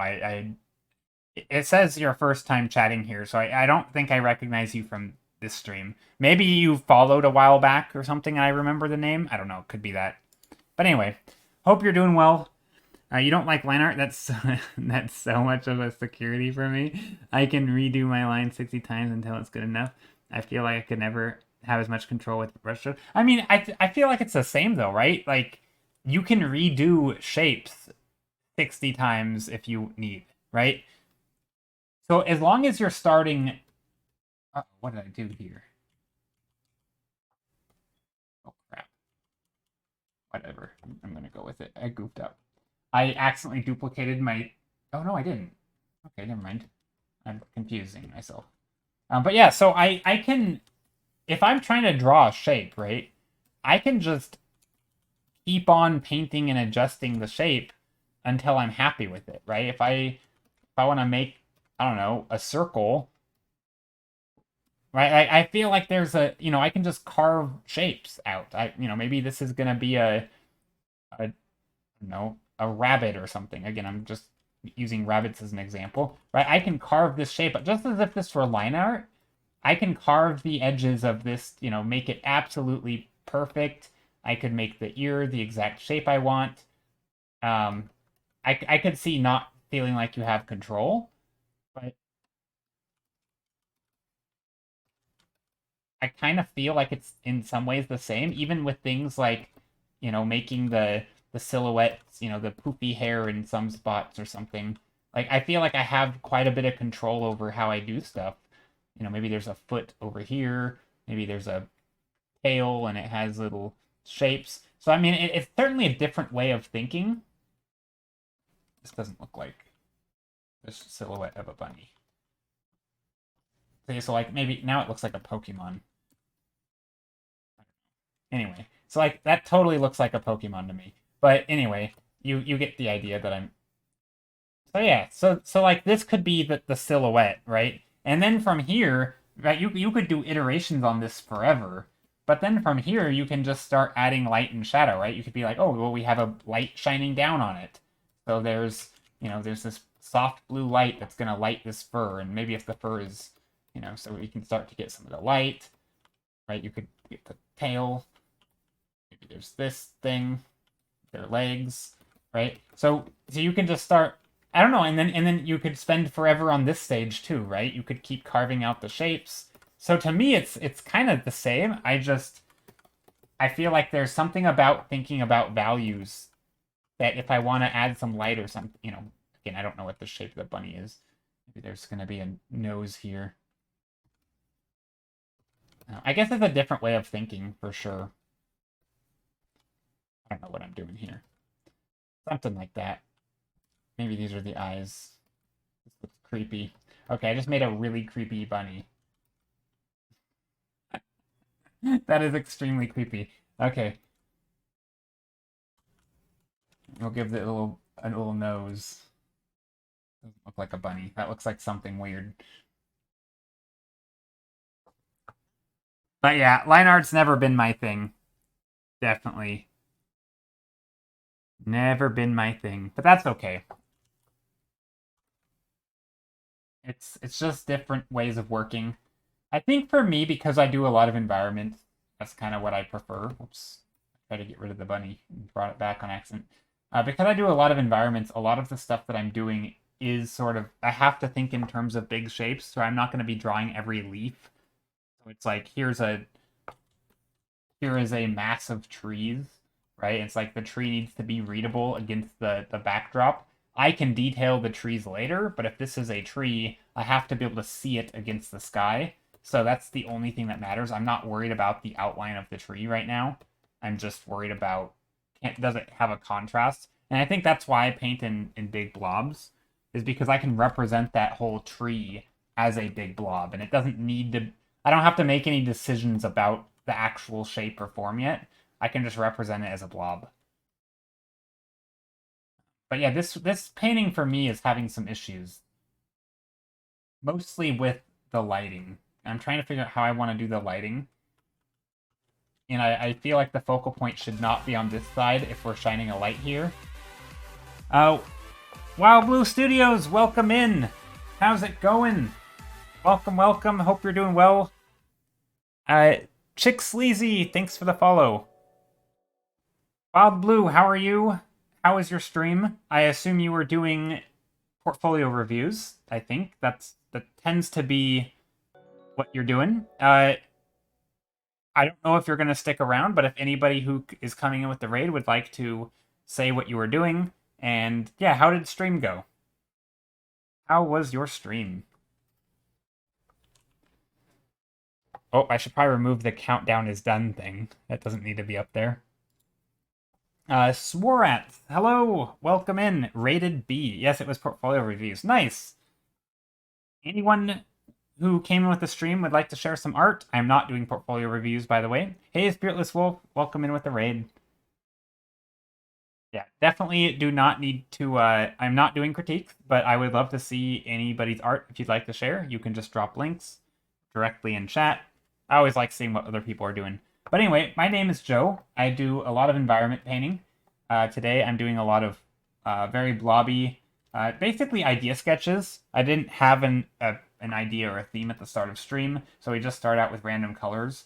Then we thought of, maybe some swamps, and so I kind of went with that idea, sort of swampy things. Then I changed it to, oh, let's do like this valley thing, and then, oh, this would be cool if it's green. So I start making different ideas, like basically just doing a little iteration just to get ideas. From here, I could always redo composition sketches and try to plan out each of these ideas in different angles. But mostly these are just help me generate ideas by doing iterations, saying, what if I, were to put, bright red rubies on top of all these mountains? And then I design an environment around that idea, right? And then I'd be like, okay, well, what would an environment with that look like? And then I could start designing it. So a lot of it's just iterations, saying what if, playing with ideas. That's kind of what I do here. I think, here, I'll show you a few of the last streams. And I always try to end up with a painting that is somewhat presentable. It's never a fully fleshed out idea, but so for example, this one was from a few days ago, or 2 streams ago. We started with a bunch of thumbnails. This was our blobby sketch. And then by the end of stream, we turned it into this. So, again, wait, maybe this was the day that you guys raided. Did you... Wild Blue might have actually raided us when we were doing this one. I don't remember. Was this the day that you guys raided, or was it...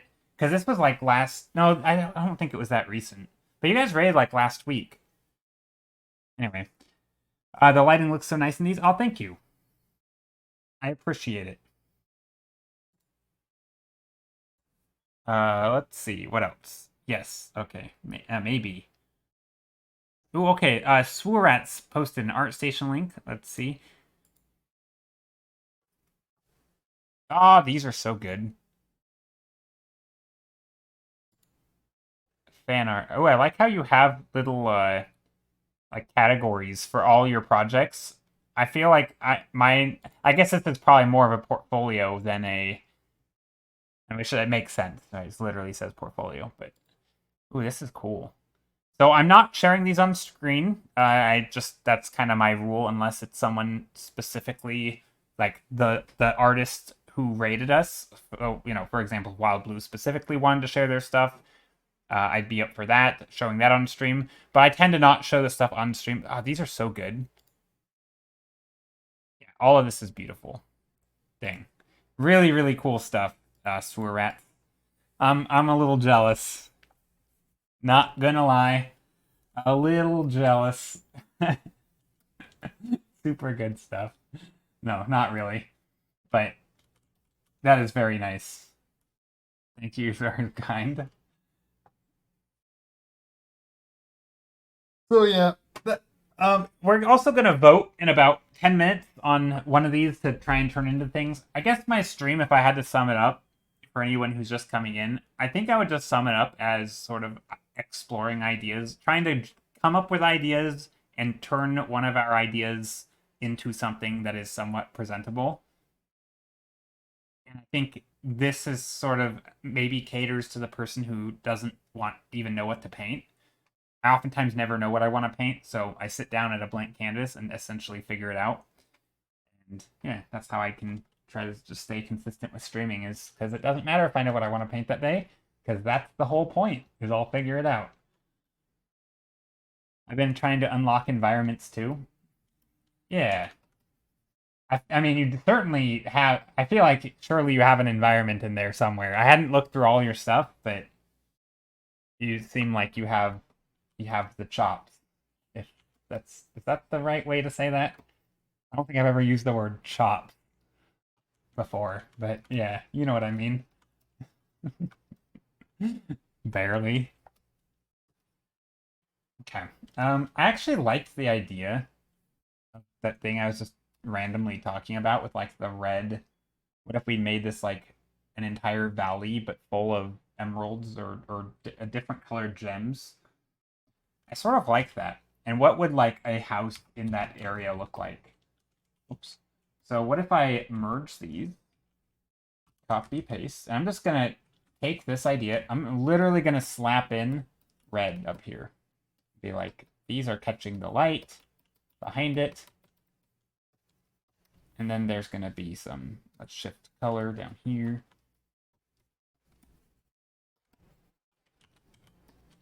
So I'm just gonna go wild with this. It's gonna look like a dinosaur, I think, for a moment.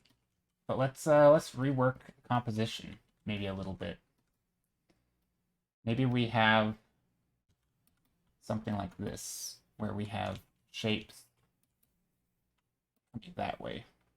So I'm just thinking compositionally.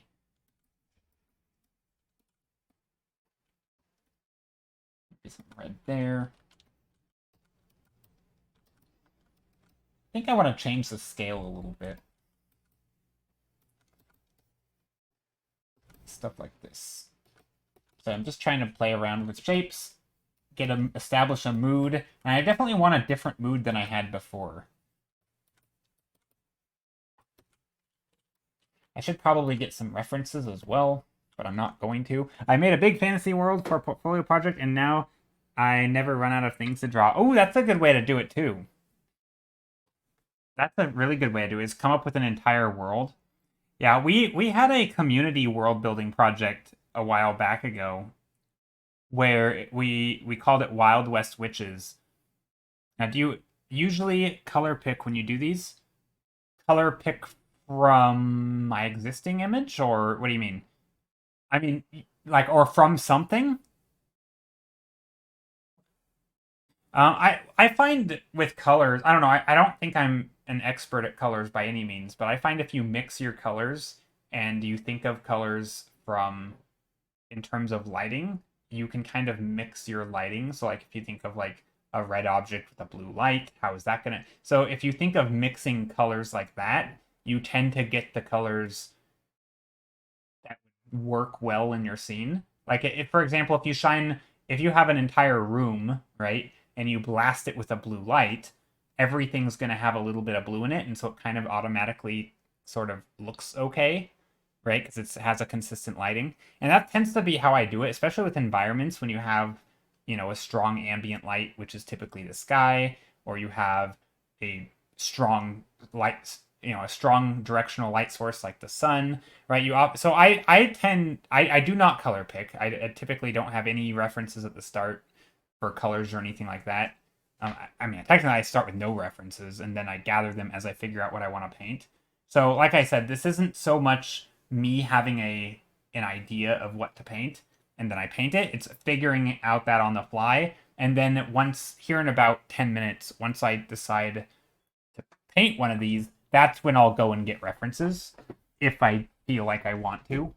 So, you know, they're just stream paintings, so it's not super rigorous, you know, final work that's going to be posted places or anything. So I typically start out without references. I do a lot of exploration. Yeah, all the color mixing is just done on canvas. These are all obviously very blue, lots of overlay. But yeah, so for example, like with me mixing in the reds, I'm just picking from my palette like this, but I do a lot of things like, you know, maybe I'll make these less red and then I'll slap it with I don't know, a glow dodge or something and see what, you know, maybe an orange light source or something back here. You know, that's going to blow it out, so it's not going to look good. But, you know, maybe I'll do something like that. And it's like, oh, those are fun colors. Or maybe I don't want to do that. And I'm, you know, maybe sometimes just by exploring different color options, I come up with ideas of what to do. I feel like here, though, I'm not needing to do that. Maybe I want another shape up here. I don't know. Right now I'm just trying to figure out what I want to do with this. So a little bit of composition, a little bit of idea generation.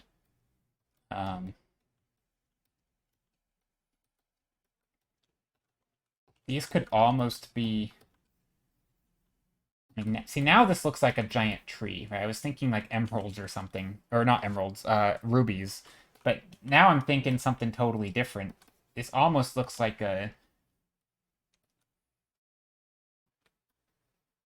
something else. But I think we can still go with the bright red route. I like the idea of that, though. Or even just trying... So a lot of this really is just establishing a color palette, I guess, if you want to think of it as that.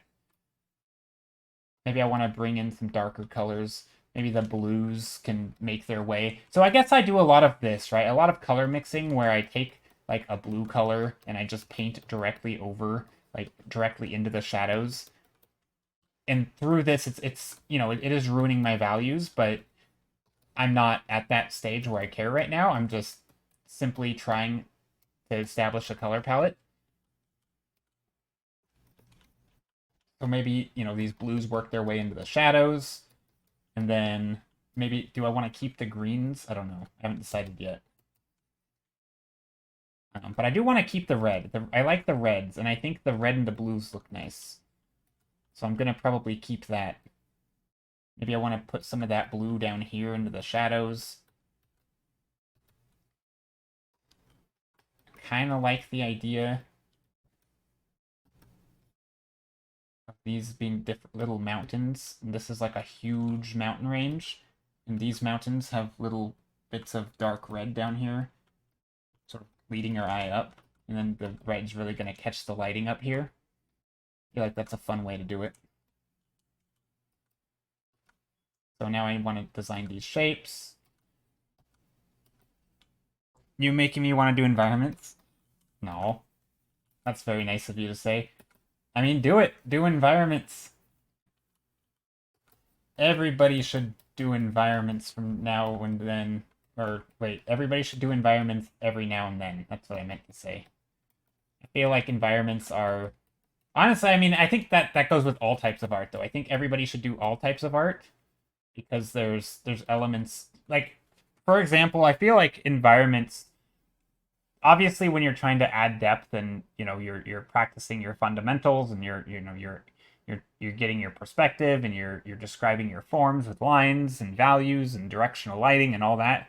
I feel like you're doing the same stuff with characters, but like the important ones are slightly different. So like I would argue to portray depth in environments, shapes and values are more important than perhaps they are in character. Whereas in character, I feel like describing forms and making sure, you know, if you're going to paint something, you know, if you're going to paint a, what do you call it? Like a cylinder, right? You need to show that these lines are in perspective so that you can, you know, so that you can tell what the object is, right? You have to kind of describe things a little bit, I feel like, with characters because they're closer to you. Whereas with environments, I feel like you can get away with these super zoomed in shots where everything is just the silhouette, and you don't really even have a lot of like crazy described perspective. Like you have a little bit of,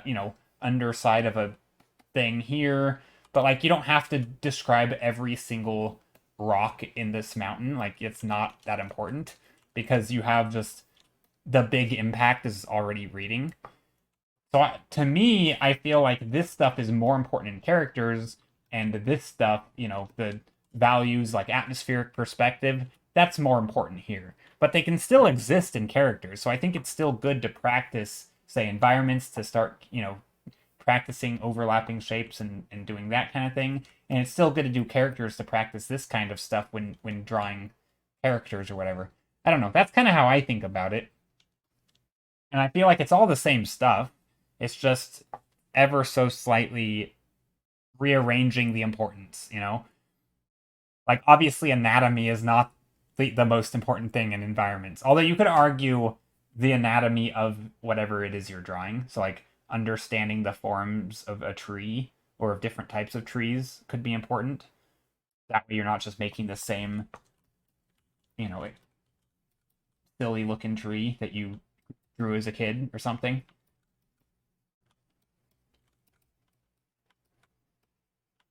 Maybe this is some weird thing back here.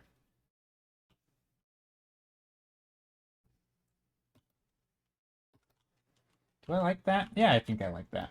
That's not bad. Right now, I'm not quite sure where these forms go, though. This feels like there's some funky stuff happening. Like, this should not be connecting here, but I kind of like it. I'm not trying to figure out what's happening. But I almost think I can get away with this by bringing some of these upward. Not quite sure.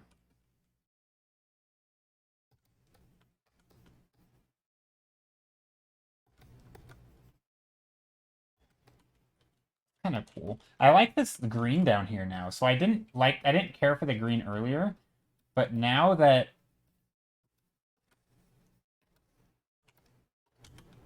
we have all this cool blue, I think this warmish green, or it's not really warm. Yeah, it's kind of warm. This warmish green is pretty nice. And then we can get some light shining in, maybe.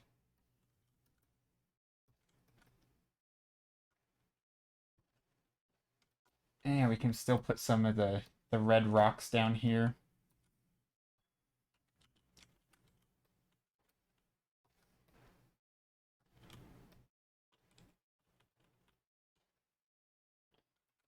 Maybe this is maybe there's some shapes down here. Hey, Rihanna, how are you? Hello. Hello, Rihanna.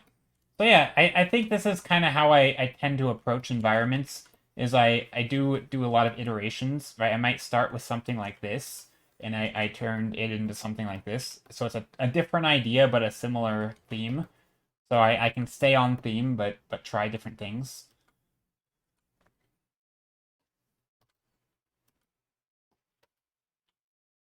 Hey, Jake. Hope you're doing well.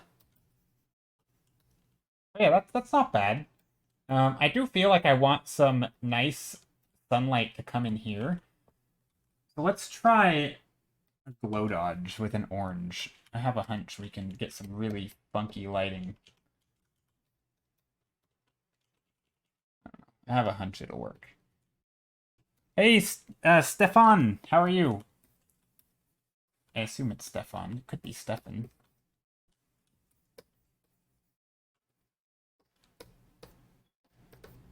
Okay, just trying some stuff down here.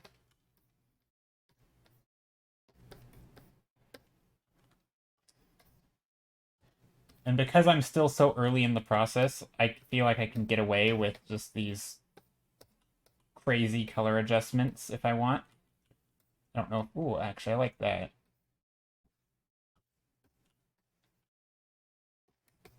Maybe there's some light up here.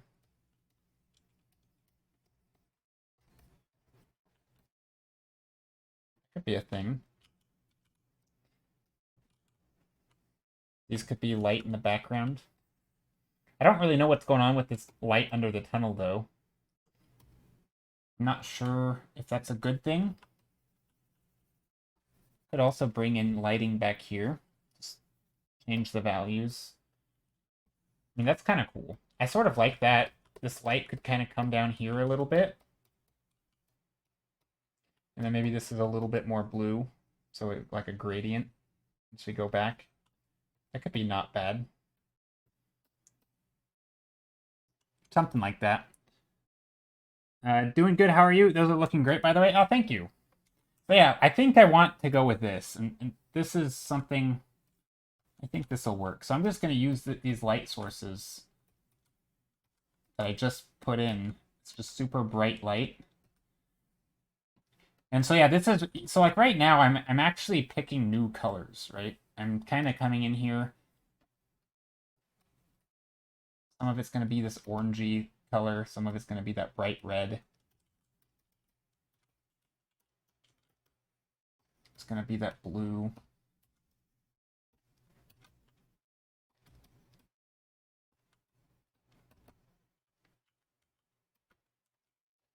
And so this is, I think this is about the stage where realistically I should get references if I'm gonna be painting this.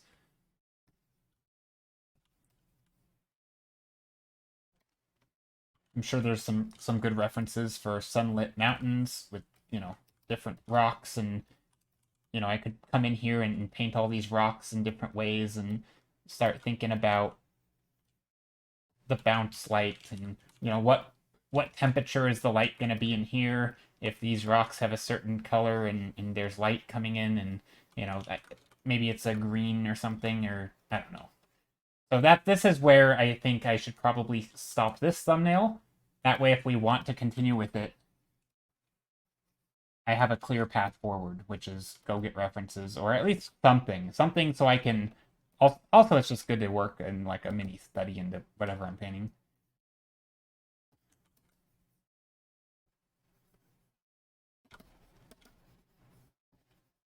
There, little shapes in here. I'm pretty happy with this, I think.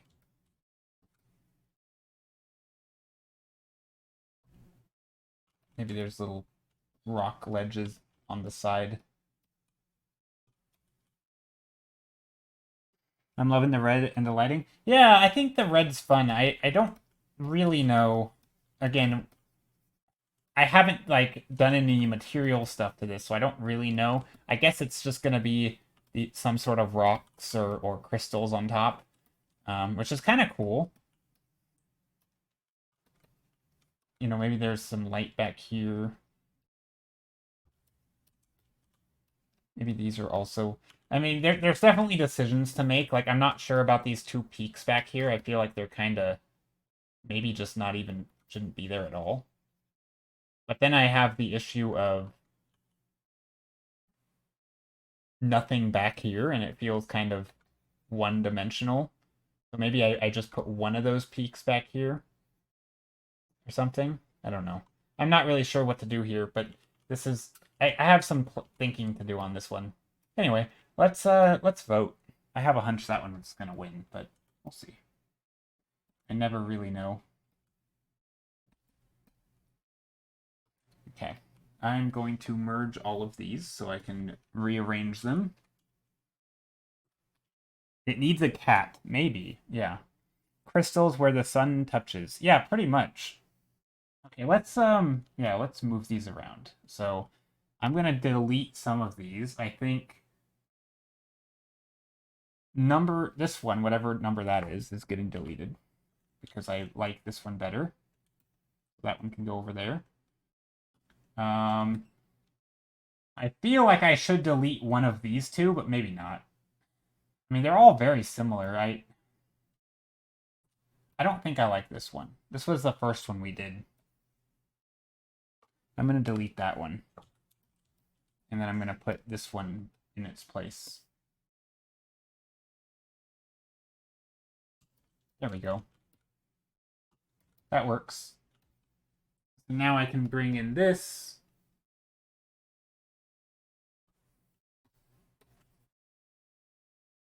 And I can bring that.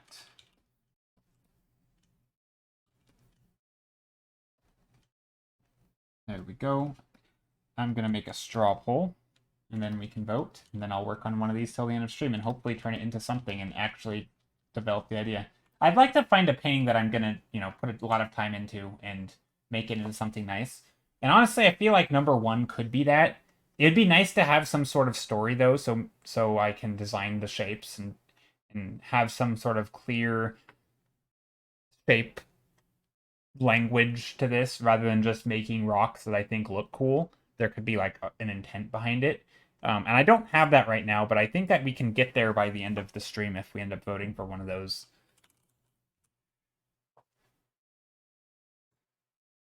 All right, straw poll. Vote for your faves, I guess is going to be the name of the poll with 6 options.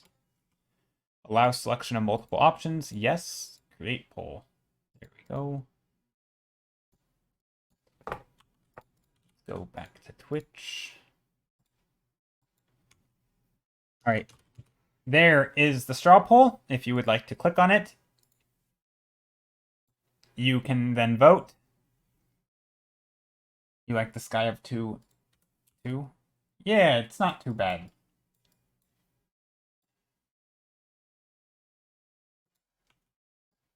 Yeah, the sky of 2 is fun. Also, let me switch that. There we go.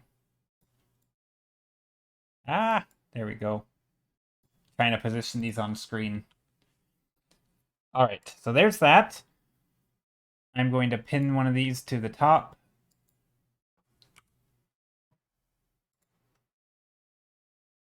Okay, 7 minutes. Voting ends in 7 minutes. And during this time, I'm going to save my work. I'm going to drink some tea, stretch my hands, all the stuff. And stop sitting like a flamingo.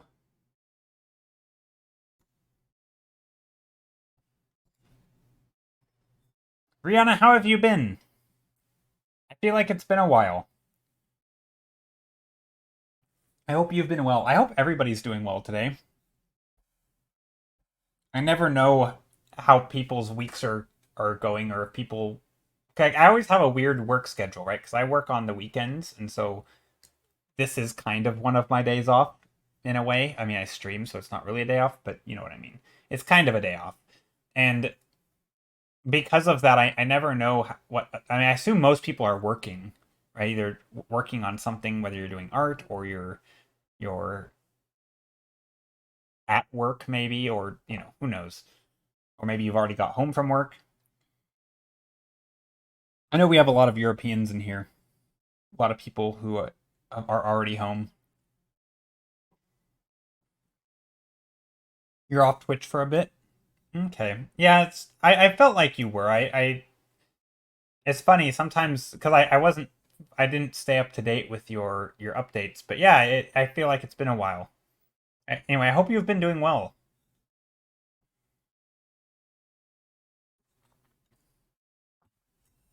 All right, I'm gonna vote.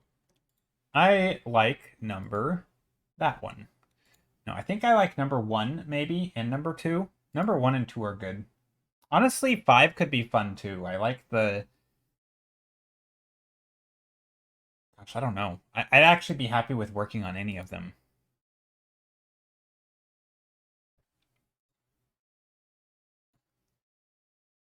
15 people have voted, and number 2 is currently winning. Okay. Number 2, which is kind of like a morning swampy gorge, or like a what do you call it, a valley of some sort with sort of these trees and swampiness. Okay. Number 2 is winning. That's good. I like number 2. Hello, I'm a European.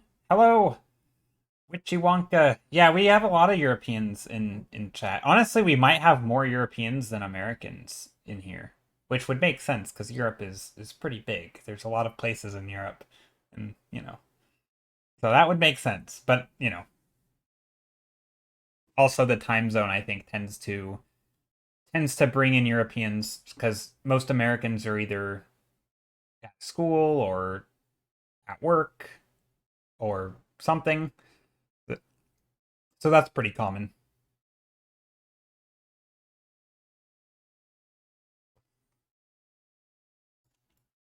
All right. So yeah, number two, we have about 3 minutes left, and currently number two is in the lead, which I like.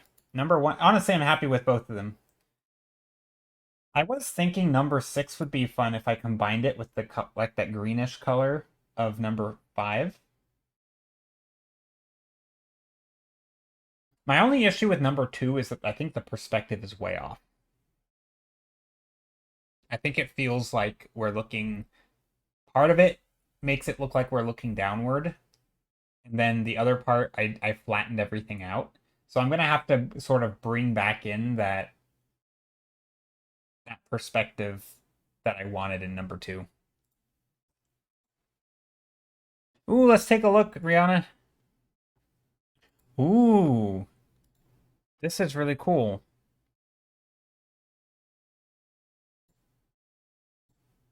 Ah, the dragon. Nice. Yeah, this is very cool. You added the dragon and the egg.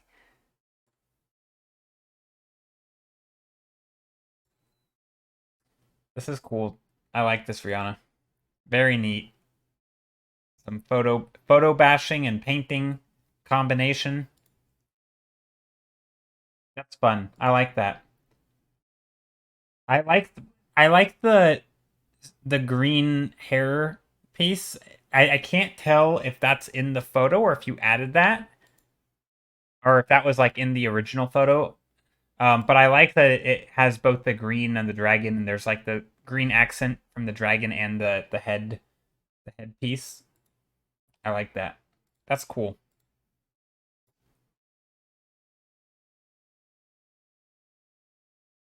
Witchy Ronka says, "I love today's thumbnails." Oh, thank you. Uh, Luisa says, "I'm from South America." Well, hello from the US. And yeah, let's see. I don't feel like we have a lot of South Americans. That might be, well, that's not true. I think we had a pretty big Argentina population here for a while. I don't know why from Argentina. Wait, Argentina. God, you're gonna have to forgive me. I'm so bad at geography. And I mean, it's definitely South America, but I'm not even sure how south it is. Like I know it's in the I know it's in the continent of South America, but I don't actually know where. Okay, it's pretty down there.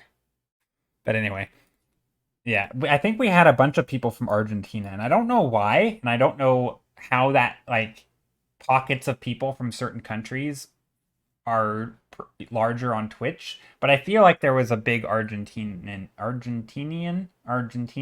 population. So yeah, but yeah, that's cool. I don't feel like my stream typically has a lot of people from South America. I know we've been rated by predominantly Spanish speaking streamers somewhat often, and so I think there's oftentimes people from South America there. People who've made their way in from no concept stream when she raids. So that's always fun. But my Spanish is terrible. And I realize not everybody from South America speaks Spanish, but that's just my ignorance speaking. I'm going to stop talking. And yeah, we have 30 seconds left. Currently, the one that is winning is number two.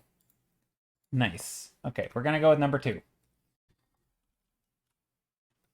I'm from Brazil, actually, so we talk Portuguese here. Okay, nice. Nice. Yeah, I'm pretty ignorant when it comes to languages and countries. I feel like I've learned a ton about European countries and languages and geography from stream, but South America and Africa are basically still confusing to me. Yeah, I'm there's a lot to learn. I need to do more GeoGuessr is what I need to do. Okay. I'm gonna save this real quick. And then I'm going to save it as a new file.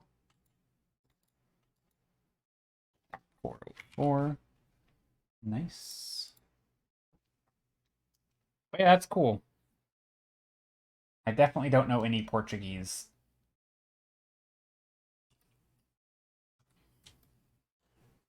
I don't think I know any Portuguese. I wonder if, are there any common like Portuguese sayings that have worked their way in to English? Because I know English borrows from a lot of countries, and for all I know, there could totally be a Portuguese saying that I know or a phrase that I don't actually know is Portuguese. I feel like that could be a thing. Okay, I'm gonna take number two and scale it up and just start painting on it. We're gonna figure it out on stream right here, right now, and we're gonna decide what it is. So we're gonna definitely go with the swampy route. Swampy, looking over from above, the sort of sunset coming in or sunrise, something.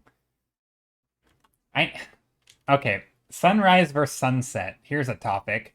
I know technically if you take all sunsets in a certain place, like, if you stay in the same location and take all sets of sunsets and all sets of sunrises, sunrises versus sunsets have slight differences.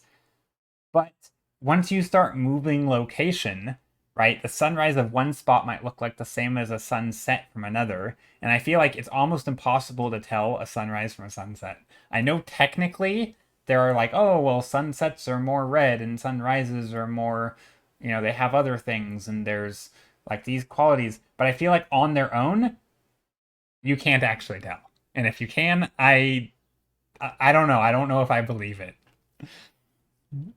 I feel like anyone who says they can actually tell the difference without knowing the location and without being familiar with the location is making stuff up.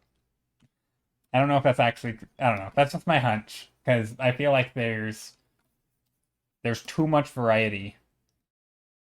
It says sunrise. It also has same here. It has sunrise vibes to me too because it has the misty look and to me misty things. But there are totally misty sunsets too, depending on where you are, right? So it's like it's for me it's very hard to tell, but yeah, it does. I agree. It does have sunrise things. It's that to me it's the white, that white sky with the like the moisture content in the air. It feels like we've been walking through the damp the cold damp swamp all night and day is breaking. Yeah, I agree.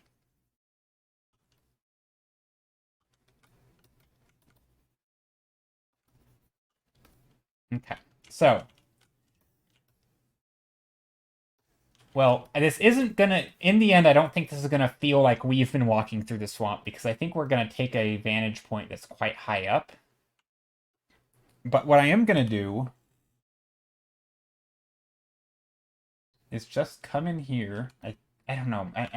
I'm kind of torn. I have a few different ideas of how I want to do this. So I guess what I'll do, I'll start just by duplicating the whole thing and saving it. Also, I'm gonna close some of my 10 million tabs open. I'm gonna close that and not save. Close that and not save. Close that. Actually, those can stay open. I'm gonna close that and not save. There we go. So normally I do think putting us at eye level, or we're always at eye level. What am I saying? Putting like a character in here who is at our eye level, so like we're on the same plane and we can relate. I am a big fan of that, but I'm not going to do that for this one. Instead,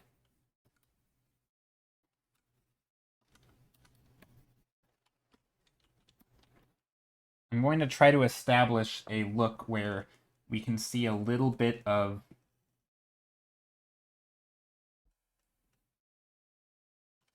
sunrise touching the tops of things. So I want it to look like we can see the tops of some of these rocks or shapes down here. And I want it, so like, for example, with this, I want to describe the form in such a way that we can tell that we're looking around it, right? So if here's the form, I want to describe it with some contours.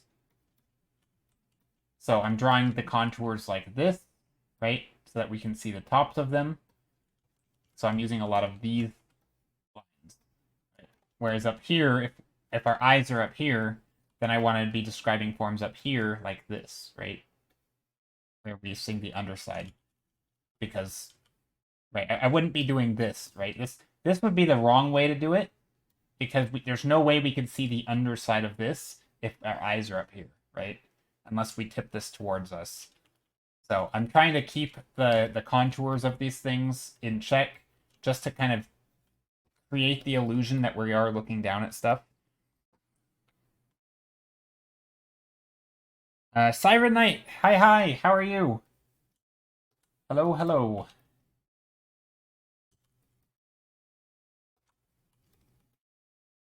I think another thing is this feels like I need to, well, let's see. Okay, I'm gonna find some quick references. Some swampy trees, some canyons. So I'm just gonna literally type in canyon images, and then I'm gonna take a PureRef file. So some of it's gonna be for shapes of rocks and trees and just kind of mishmashed together, and then I'm gonna do some more specific things. Where's PureRef? There it is.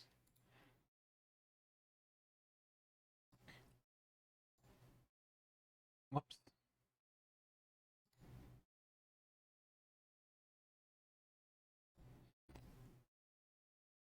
So yeah, I'll show you some of the reference I'm finding. So some of the stuff like this, right, is just a... Hope you can't see it yet. Here we go.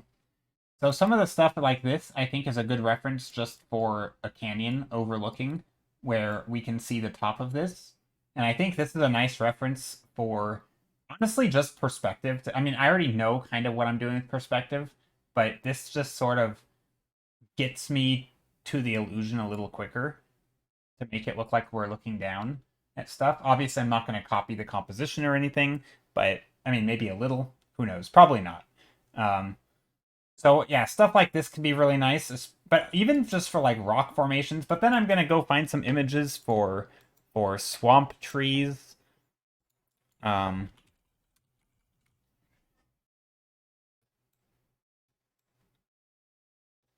all sorts of different things. I don't. Ooh, even stuff like this with the textures, I might use. I might do some stuff like that. Gonna try drawing environments with you. Oh, nice, awesome. If you do end up drawing environments, please feel free to share. And also, this goes for anybody. If you're painting along, or just painting, or maybe you've painted something recently or drawn something recently, doesn't matter what kind of medium it is. You're more than happy to share, or you're more than welcome to share, and I'm happy to see it. Sorry, you were AFK baking bread. Ooh, now I want freshly baked bread. So yeah, so here's some references that I'm gathering, just some, even stuff like this where, oops, where I didn't, I don't know, it's just interesting shapes. I like this stuff. You have these little, I don't even know what it is, but it's cool.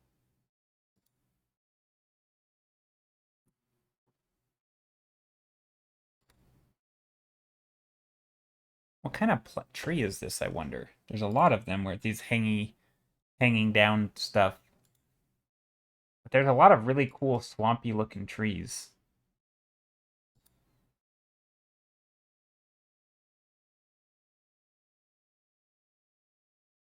I don't know, but it's neat. I like it.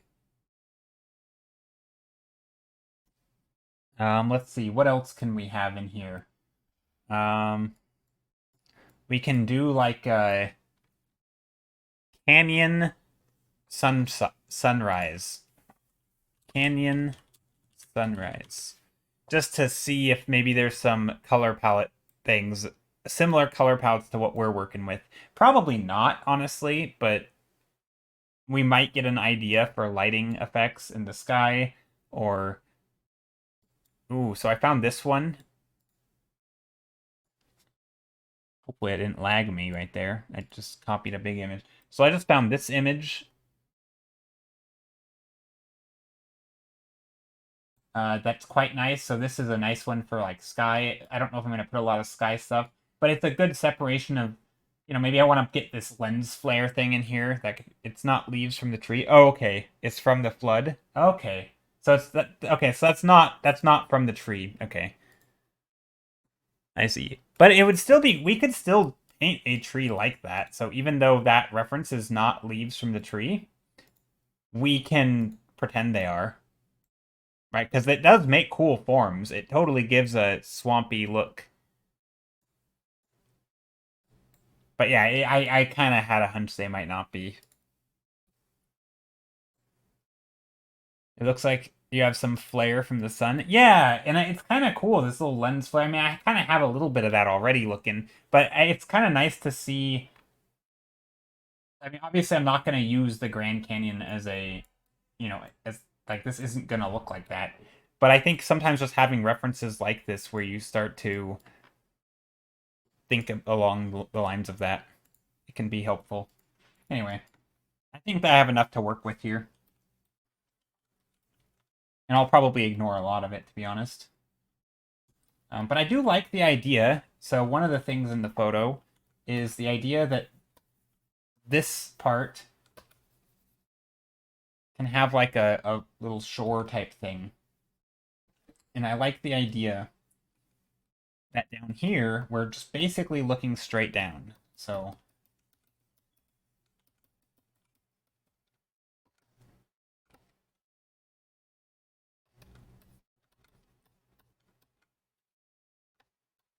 maybe there's some lines going in here.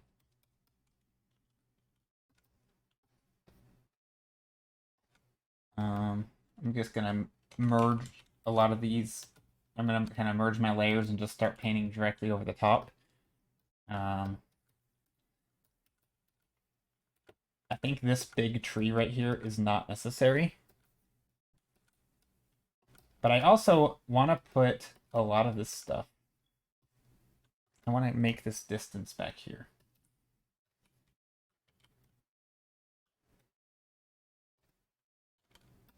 Okay, there should totally be some overlap though.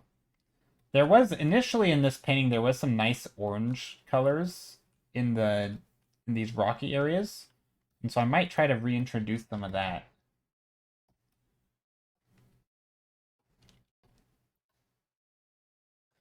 I also feel like we should probably be able to see some of the tops of these things.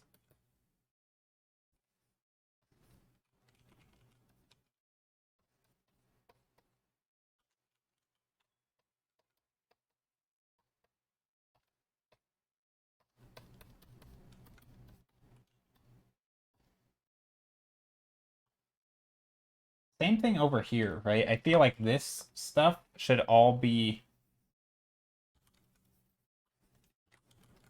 the top of these that we can see.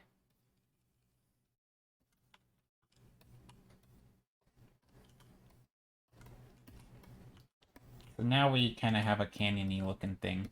So I am trying to use the reference, but I'm also trying to maintain some of that feel that we had. I want to obviously bring back a lot of these trees that we had.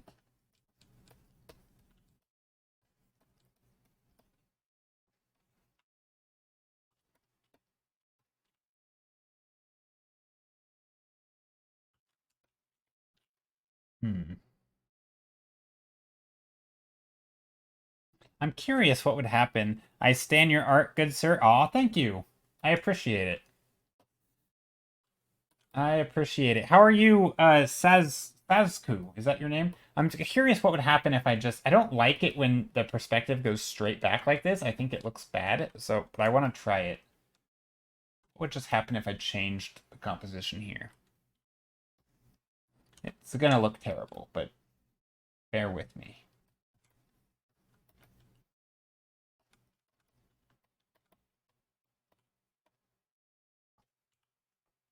Something like this.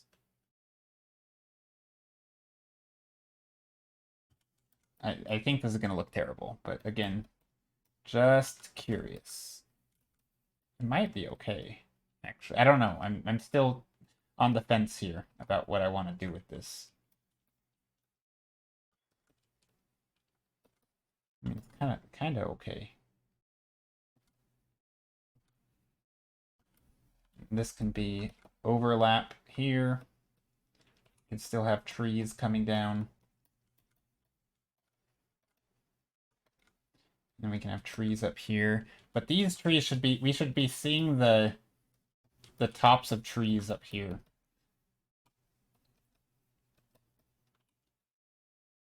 Ah, thanks for the social link, Steph.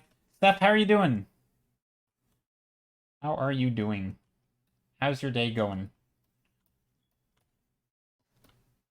So yeah, I like this. I like the idea of us really looking downward down here.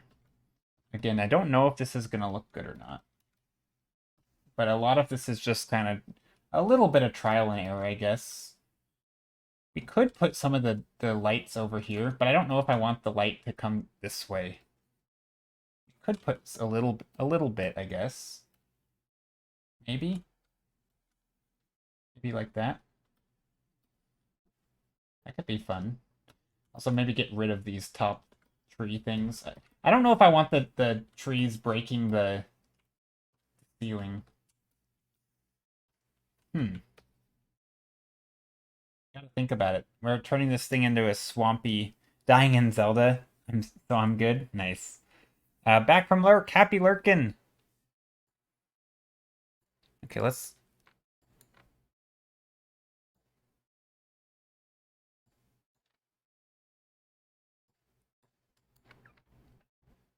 That color palette is just no.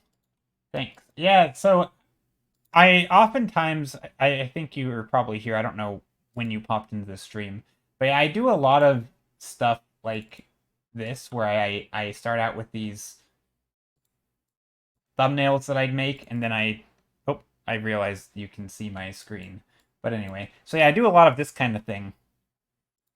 A lot of thumbnailing. We pick a thumbnail and then we paint on it till the end of stream. Same for here. We started out with some sketches. Let me go and find them. These were the sketches today. This is the thing that I'm turning into something else. So we're turning that. Hold on, let me close some of these. That and there we go. Yeah, so that's turning into this. So it is changing. But I'm liking it. Ooh, I have another idea. There was a painting I saw once. It was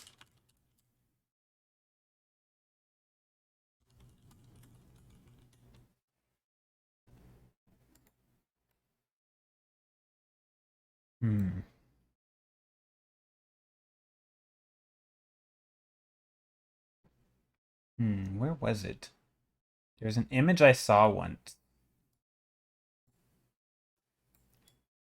And I don't know where it was or what it was or who it's by.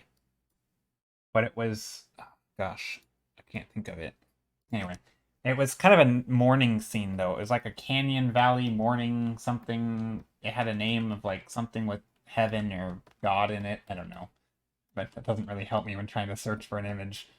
But it was kind of a morning scene where you had this warmish light, I think, coming over like a cool environment, and they had a really cool setup for it. But I don't remember exactly. Anyway, I'm not too worried about it.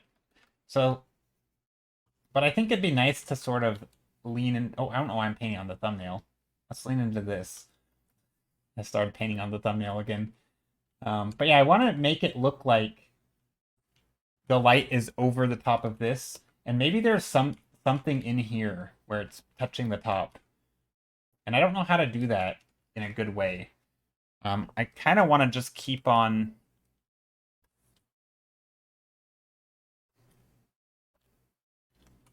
I feel like some of these trees could be in the middle here.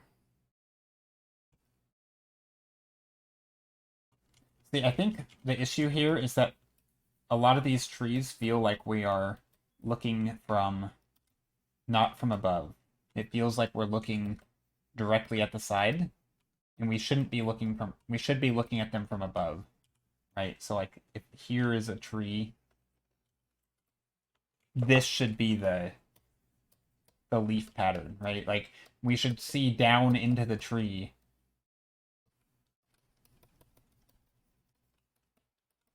Kind of, right? And maybe there's some sticking up.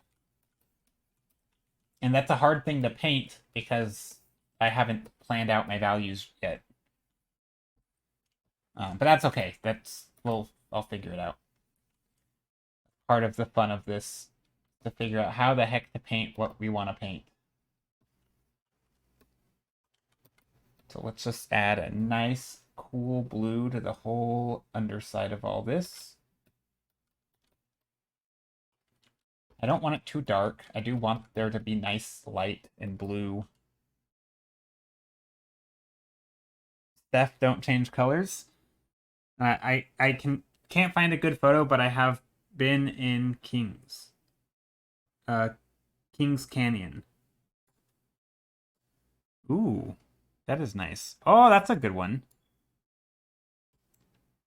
Yeah, that's a good one. See, we can see all the trees down below.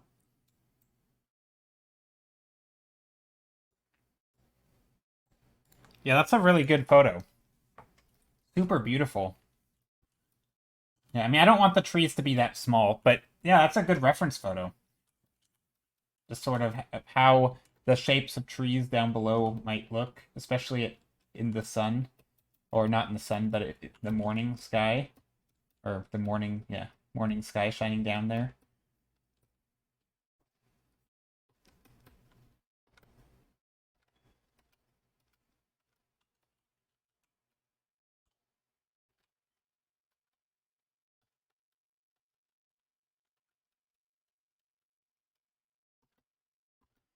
No, it's a little dark. It's a little dark. But we will sort this out. I want to try some stuff. What if I just take an airbrush and I take this bluish color, just glaze over here. I paint everything with like that 90%. And then I'll darken stuff as I see fit later. Maybe some of this can come in here.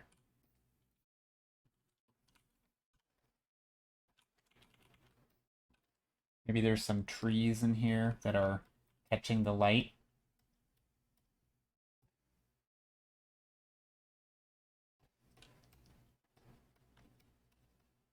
Something like that. I'm trying to just blob in where the light on the trees could be, even though I can't see the trees. And then maybe up here will be the actual trees in the foreground. Doesn't really look swampy though. Hold on. Let's change this a bit. I'm gonna use a different brush just for funsies. We're gonna come in here, make some swamp looking trees.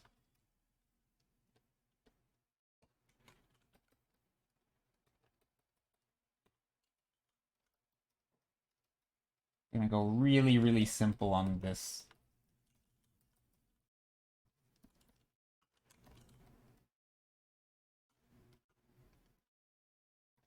Let me find a good swamp photo. I had a reference here that I wanted to use.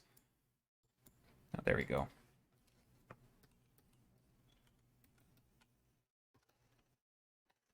I think this image, I think I'll be able to turn this into something I'm happy with.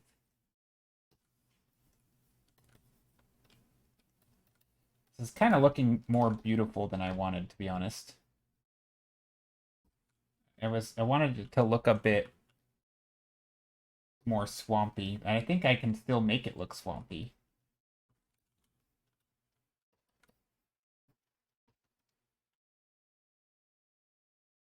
Maybe we can get even darker down here. I don't want to go pure black, but I do want to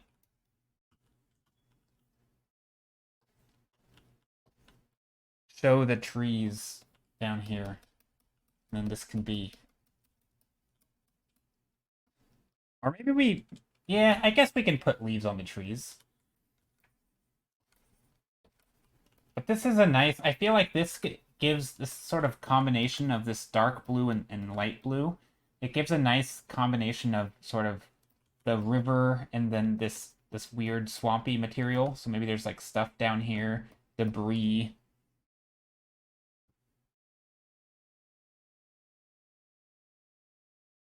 Oh, Steph used to be a different color and you didn't see her. Oh, I see. Yeah, Steph did change her color. Yeah. She's a dark, she's an olive now. Olive colored stuff. Yep. Rihanna, those references though are really good of the canyon.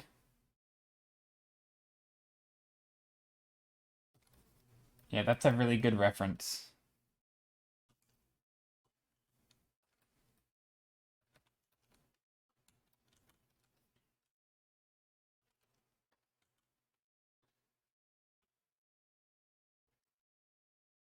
Or not your reference, like, you know, I realize you didn't take that photo, but you've been to that place.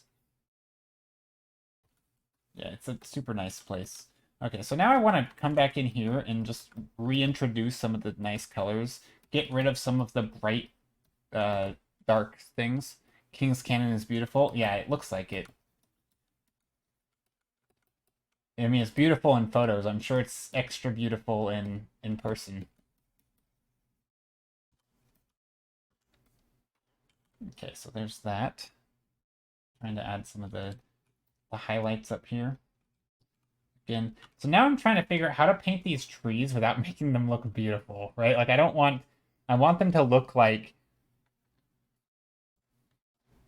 swampy trees, but it's hard to make swampy trees catching the light without accidentally making them look nice. You know what I mean? Like that's kind of why I like those droopy, gross trees with stuff hanging on them. So here, I'm gonna make a new layer and I'm just gonna start carving out shapes for these trees.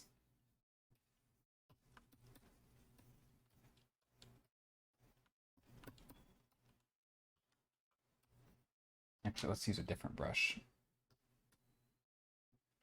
So here I'm simply going to try and do shape design stuff. It's in the middle of a desert. Oh, that's cool.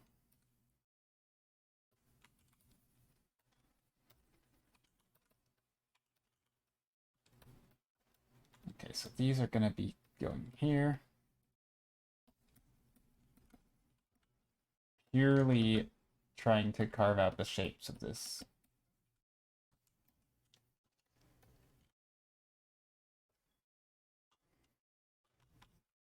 Also, maybe I can start by sketching out the circles in perspective.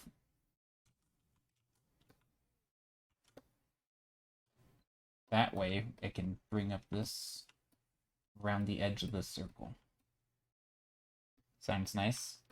Yeah, King's Canyon does sound nice. I don't know anything about it, but the pictures that I saw look super beautiful.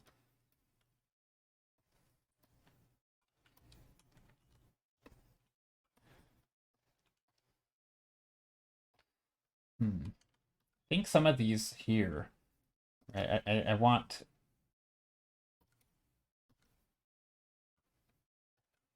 I think I'm going a bit overboard here.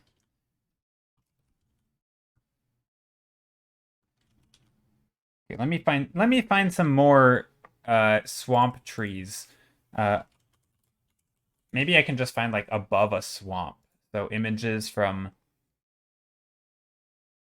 drone view or something. I've realized swampy trees don't necessarily look swampy from above, but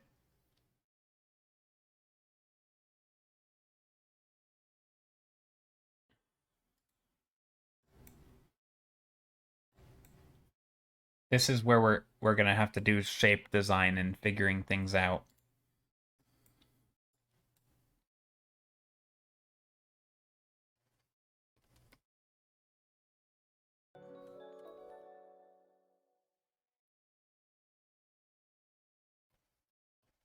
So I do want stuff to be droopy. Droopy looking trees.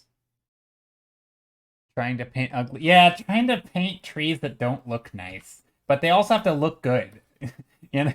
Yeah, you want them to design them to look good, but they can't look too nice. Cause they can't be beautiful, right? They have to be ugly trees. But they have to be... And also... Yeah, I don't know. It's something.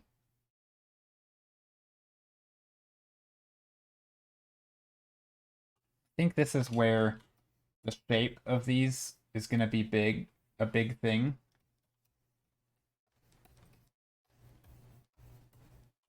That might be what you're going for, hot, mean trees. I thought maybe you were going for hot, mean trees. Wait, what? Mean trees. Totally. I don't quite know what you're talking about. I think I missed something. Okay, so here this will work. I think we can go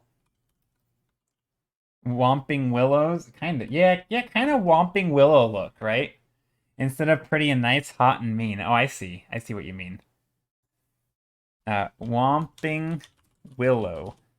I guess Whomping Willow has that look, doesn't it? But see, Whomping Willow doesn't have... Also, I'm starting to lag. Let me close some stuff.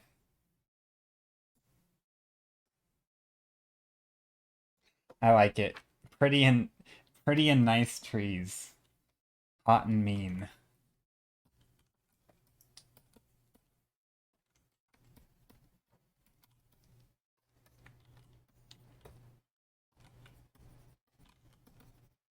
I like it. That's good. Okay, so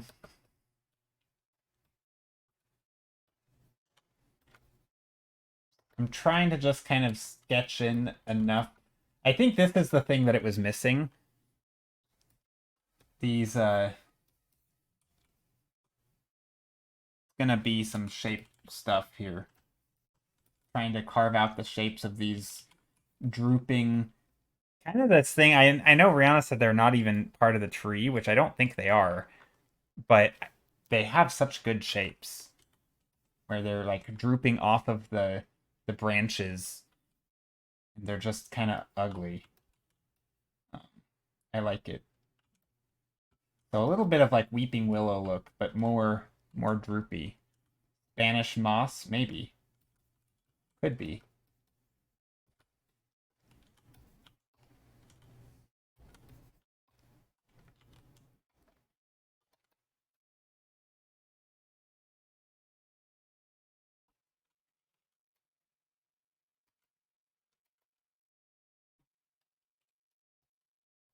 I'm just gonna go pure black here. I know that's not an ideal thing to do, but I'm doing it.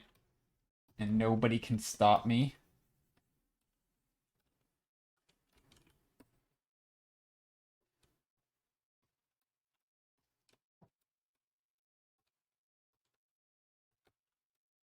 There we go. Pure darkness.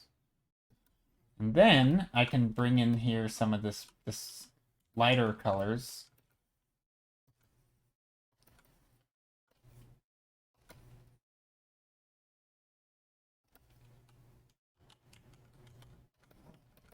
And then maybe some trees over here to show the forms.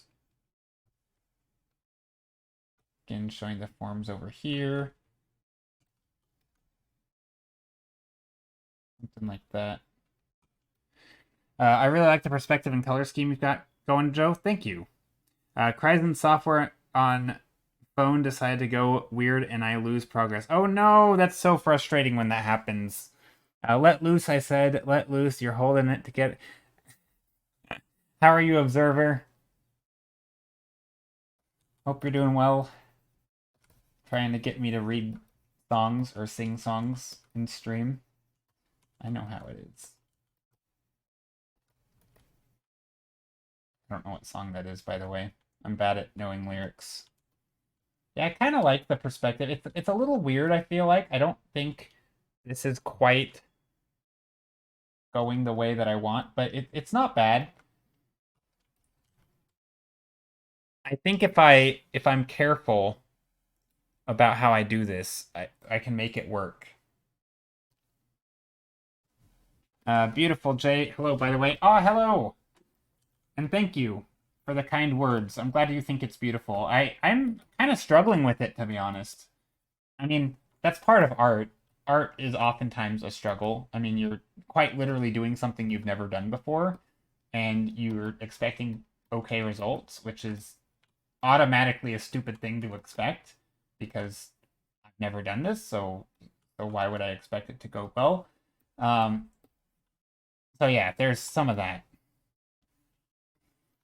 I remember a post just recently. I made a big reply. It was on an here. It's on Reddit. Somebody was talking about art block, and I kind of gave my whole. It was a fun opportunity to sort of write out my thoughts on art block.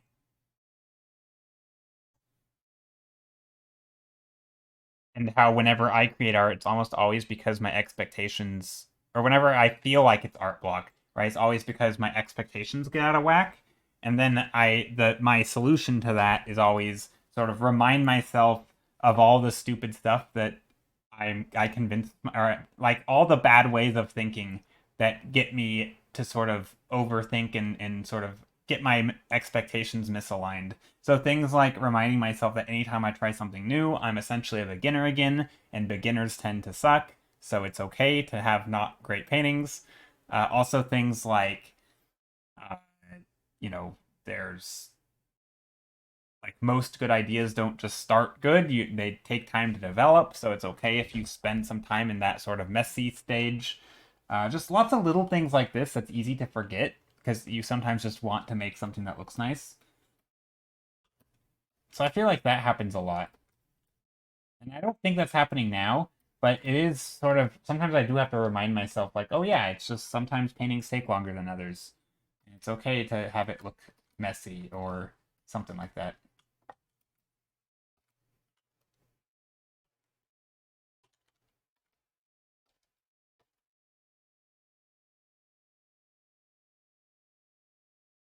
There's some little trees back here.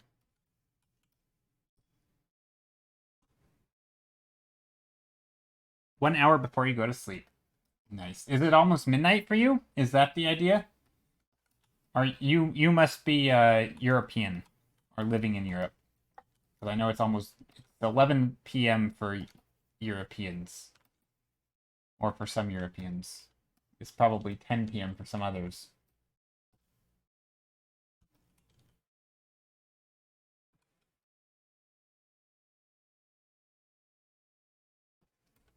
There's some stuff hanging down.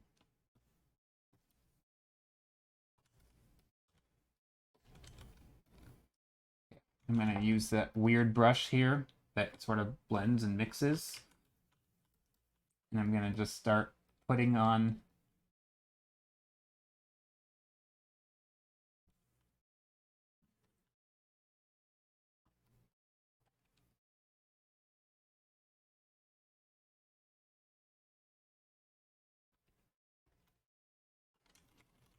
sort of trying to add these little droopy shapes. And then maybe some other shapes over here. I don't want everything to be the same, but I do want there to be enough droopiness to this. I think this will be nice.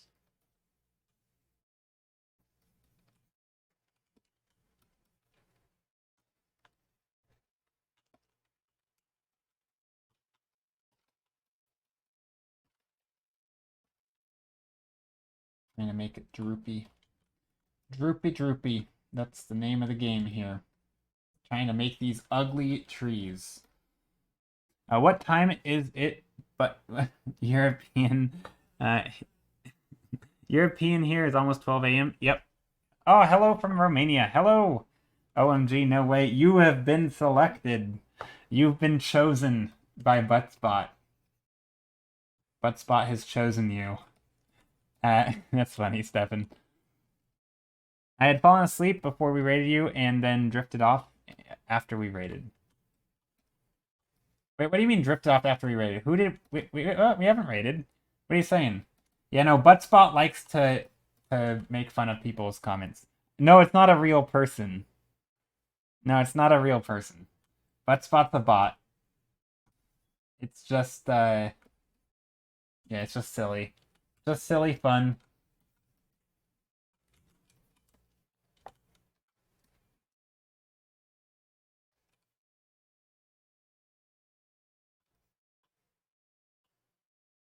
Maybe there's some shapes over here.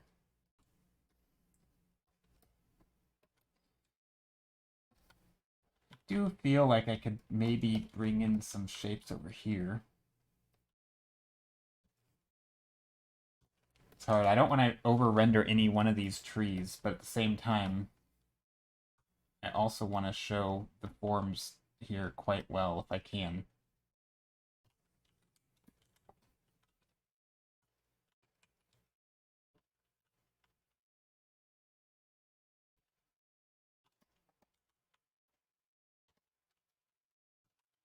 I think that works. Now, the question is, do I go pure white up here?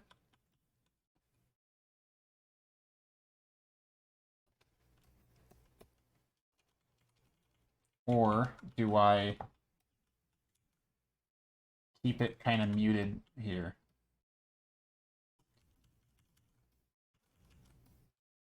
So maybe there's these branches that stick up. These things are draped over.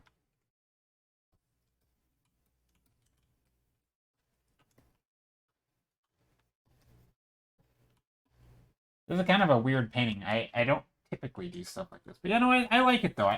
There's stuff about it I like. I don't like it all, but we will see. Wild Blue Studios, and then they raid. I came in with them late today. Can I see what the options were? Yeah. So the options were these, and I'm changing this one a lot. This was the original. We chose number 2, and now it's turning into this, which I'm not sure if I like the direction it's going. Honestly, it's a little weird, but it's not terrible. See, I feel like if this were for my own project, I might do a few more thumbnail sketches of the same idea to try and get the composition right. Because working out on here, it's not quite going the direction, but we'll see. I think I can get there. I don't know. The question is, can I get there in the next 40 minutes before I end stream? And I hope so.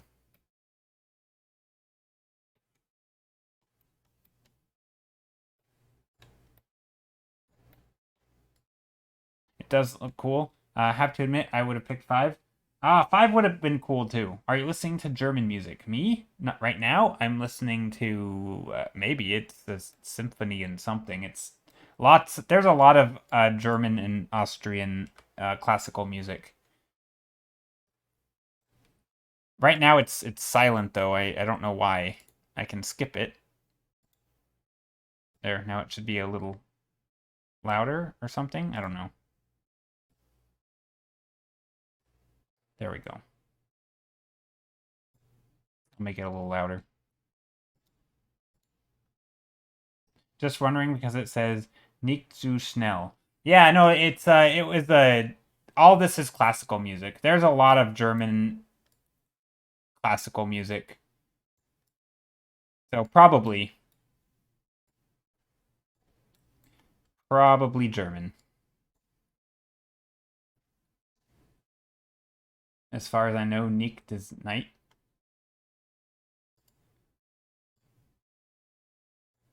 Wait, nicht or is it Nacht?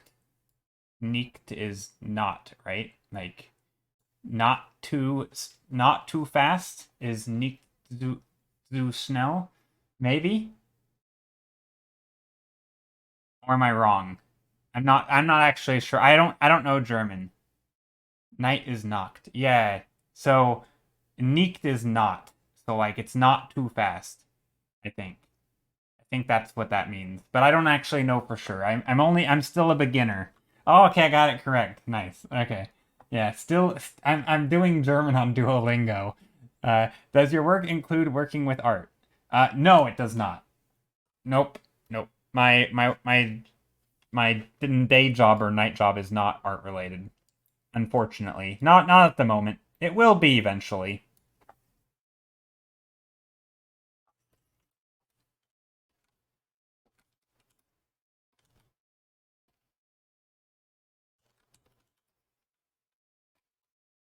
Okay, let's try to add a lot of atmosphere and fog just to see what happens. We're gonna, I mean, I kind of know what I want, or actually I don't really know what I'm kind of just experimenting, honestly. which is not a bad thing. Experimenting's good.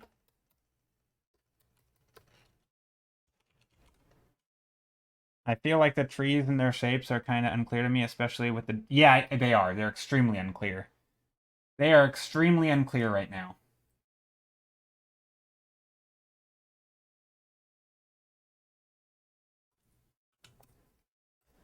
I 100% agree.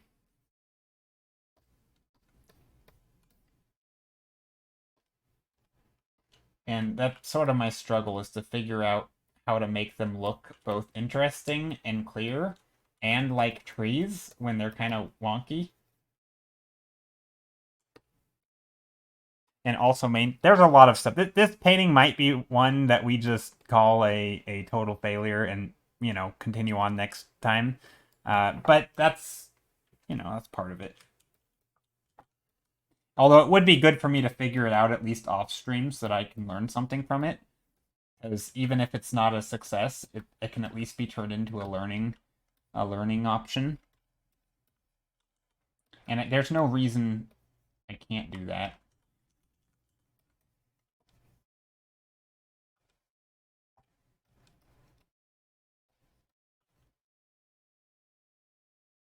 It's beautiful, just add some cats? Totally. That's all it needs. Cats.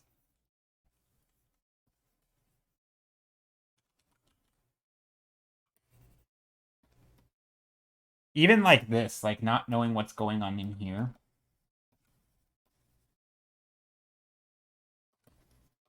So some of this stuff's confusing too.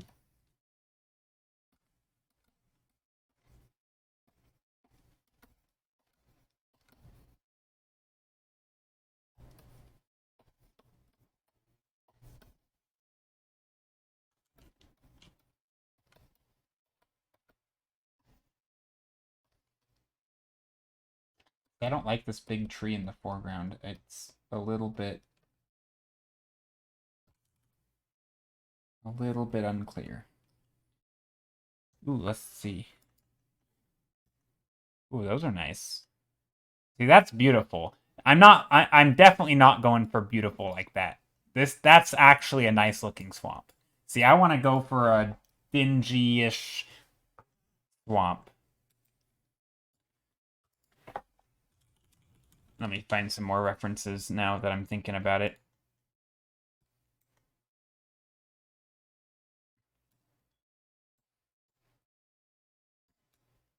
Yeah, sort of dingy looking swamp, and I'll have to think about it. Gotta think about what I want to do with this. I mean, even if it's a little bit not alien, but unique in the way we go about it. Art is never total failure, even if you decide to scrap this one. Oh no, I completely agree. I completely agree. It's definitely never even art that looks, you know, ridiculous and you're not happy with it or whatever. I don't mind that. It doesn't get me down or anything to know that the art did not turn out good, because I'm having fun, and I don't need it to look great. And yeah, there's always something to learn. There's always a takeaway, and yeah, I can be pretty happy with it.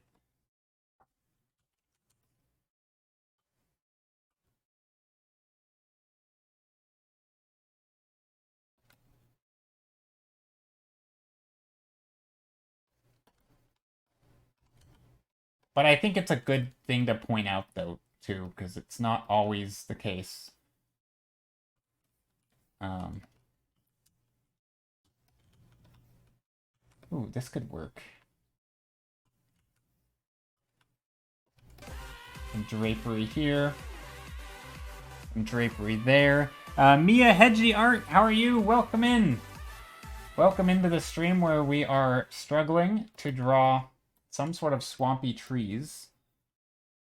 I guess what I'll do is not worry about the drapery stuff. I'm just going to focus on making the tree shape, and then I'll just drape the stuff over it. I guess that'll work.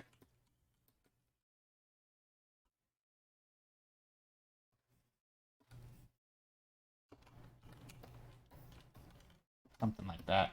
That could work. And maybe there's some other trees here that are smaller or something.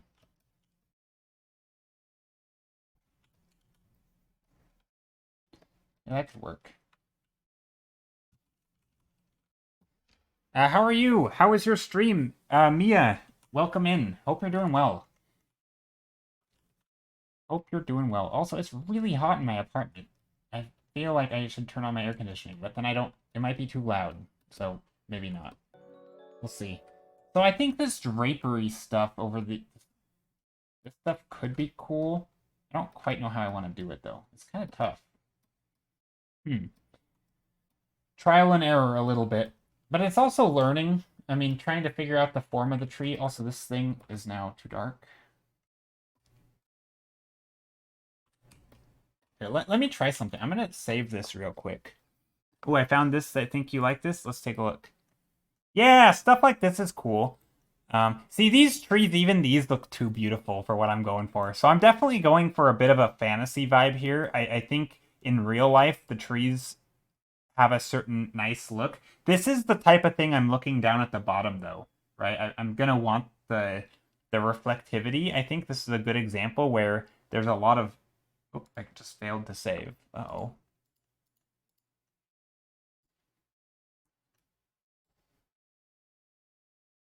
Ooh, stream was like always amazing. In first time in my life I drew City View and I create this city by myself and this is amazing feelings. Oh, that's cool. Would you like to share what you were working on? I would love to see. I would love to see it. Also, gosh, I'm tempted to unsave the time lapse. But yeah, would you like to share what you were working on? You can drop a link. You do not need a permit. You can just plop it right in chat. There you go. Oh, this is so good. This is beautiful. Look, look, look, look, everyone. Ah, you've got your perspective and the... Yeah, fantastic perspective, by the way. Also, I love that lighting on the stairs. That is so good. That is beautiful. That is nice. I like scenes looking up like this, upstairs, up. Honestly, stairs are like the cheat code. I feel like stairs are one of my favorite things to draw in environments. Even if you're not doing like super precise line work, which you kind of looks like you're doing pretty accurate line work here.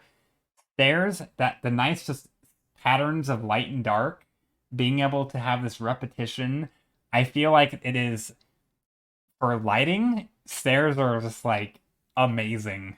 They're like they honestly add interest to basically any scene. You just put... I mean, obviously this whole thing is beautiful, but I love stairs. I don't know. Stairs are great in environments and sometimes just slapping them in, or designing them in carefully. Either way. But yeah, no, this is so gorgeous. We went from working on a swamp to working on Ravnica Plains. Neat. Is this Ravnica Plains? I don't know if this is Ravnica Plains. This is still totally swampy. What do you mean? I mean, totally, kinda. Um, well, back to swamp. Oh, I see. Yeah. Yeah, that those reference that Rihanna posted actually are quite good for this because they can remind us to put some of the reflective swamp stuff in here.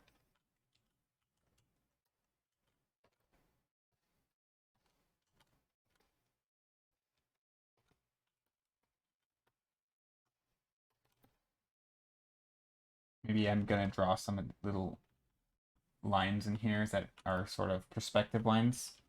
I don't know if I need them. That's a thing. But yeah, that's absolutely beautiful. And thank you so much for the raid. It's a mix between Gothic and Chinese traditional architecture. Ooh, I love that. I love that a lot. The cityscape gave Ravnica vibes. Maybe... Oh, I see. Maybe Wizards of the Coast hire you sometimes. That wasn't mine. That wasn't my image that I was sharing. That was Mia Hedgie art. This one, you mean? This is not mine yet. This is Mia Hedgie's art. They just raided us.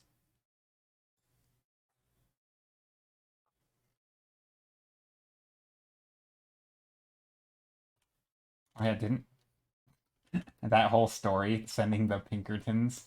I had never heard of the Pinkertons before that. But apparently that's like a real thing. I don't know. Weird.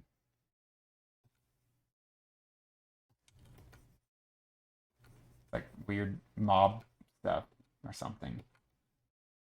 I don't really know what that's all about. Okay, I do want to bring in back in some of this blue. I kind of like it.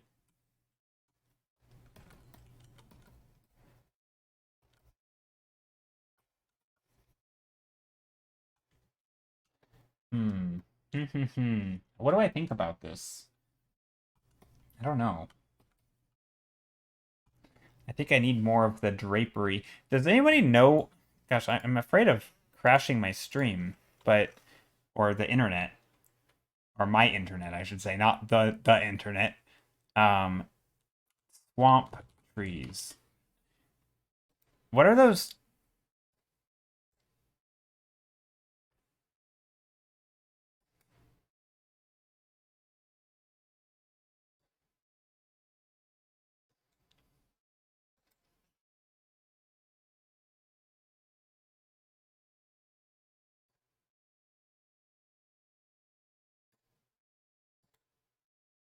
Ooh, there we go. That was a good one.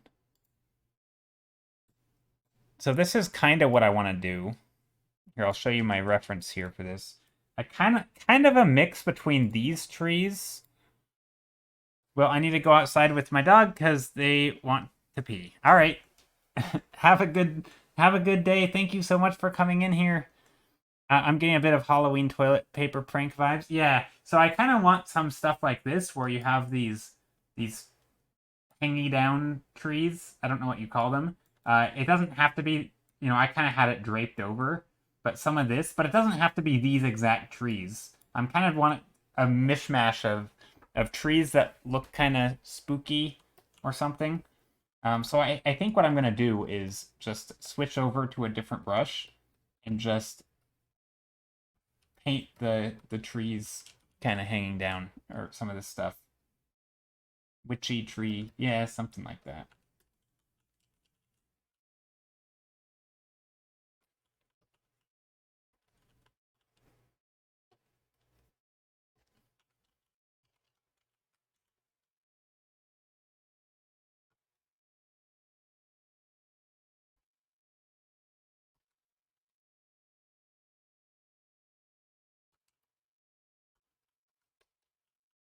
Toilet paper vibes.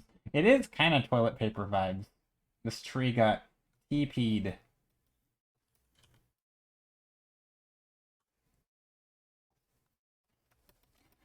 But I also think I can make it kind of beautiful, right? Like I can add some interesting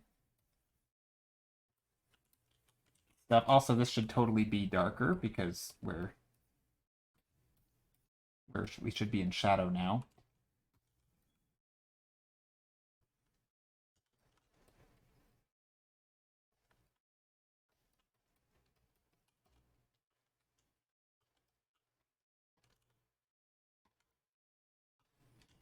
So maybe here, for example, we can get some bright lights up here.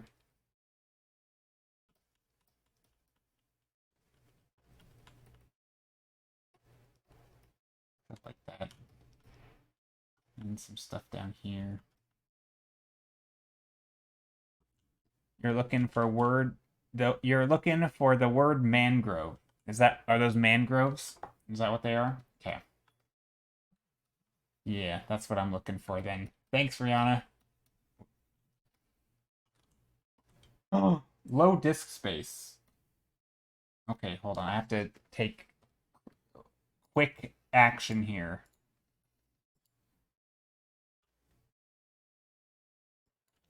Okay, there we go. It wouldn't save for me. Good old stream struggling. Okay. I think this thing... Oh, no. Nah, it's okay. We're okay. I think this tree here is problematic, though. That's not looking good.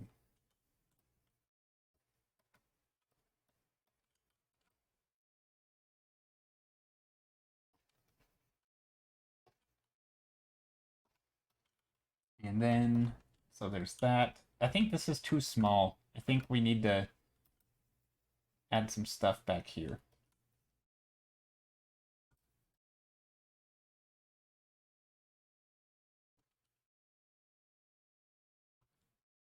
I mean, I'm kind of pushing the scale now with this, and which is okay. I think I like the scale different before. And I kind of made it extreme, and so now I'm kind of bringing it back into what the realm of where I wanted it to be.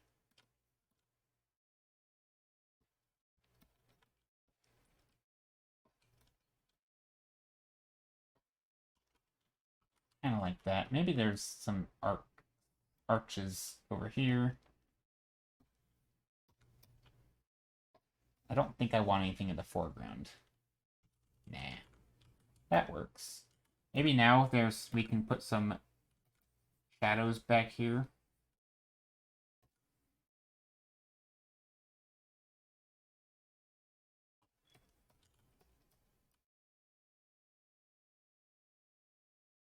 Something like that. I don't know. This is tough. This is a tough one. But I'm thinking this'll be okay though. I mean, of course it'll be okay. It's art. It's not, heart surgery or something. All things considered, it's gonna be totally fine. Let's add some reddish colors, some grayish reds in here. I think maybe we can play not just with value, but with temperature a little bit. Skeleton moss kelp. Yeah, something like that. Is that what it's called? I wouldn't be surprised.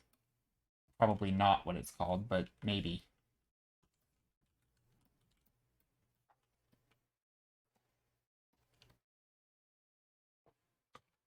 I made it up. It sounds realistic.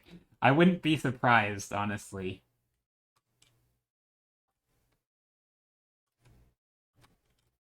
Okay, so what I'm gonna do, I'm just gonna use color temperature to change. I'm actually gonna ignore value here for a moment.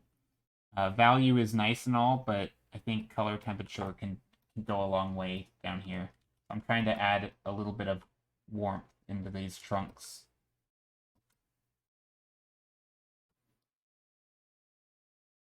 Horse bones.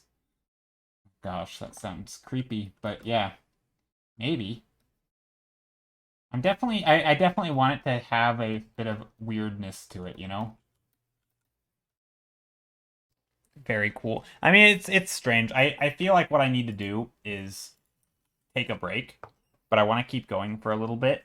But what I'm gonna do, I'm gonna save this as because I know this painting is going to be one of those ones that I look at it and I'm very unhappy with it. Or I'm not unhappy as in like it makes me sad, but I'm gonna look at it and be like, wow, that was not one of my best things on stream. And so what I want to do is sort of just take a step back, look at it, and figure out if I like it, if do I like the direction it's going. If I don't, what don't I like about it?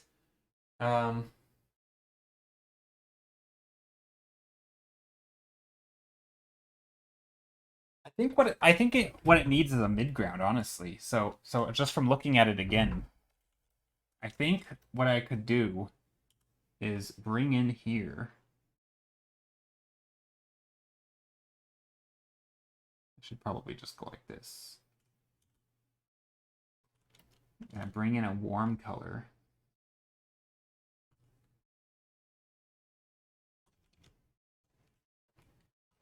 Let's see if I can do that.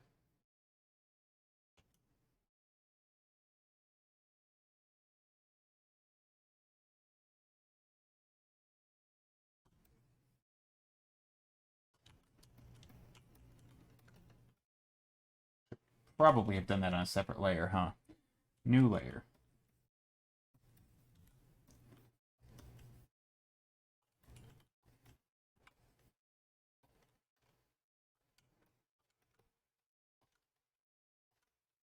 maybe this is like further away.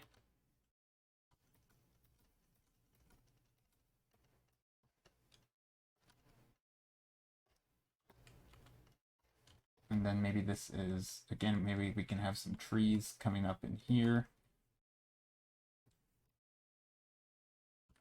Maybe this is a little bit further away here. I'm basically just trying to add some atmospheric perspective in here. Very crudely. And then this can be back in here. So that there's a clear separation between this group of lights and that group of lights.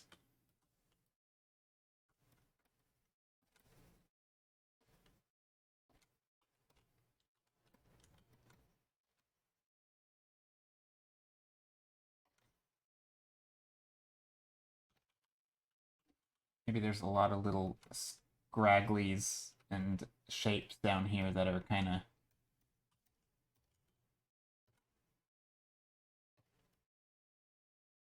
Yeah, maybe there's just lots of little shapes down here. Things. And then maybe we get some of these little bright spots down here where we can really tell that it's water. And then over here, we can get some more.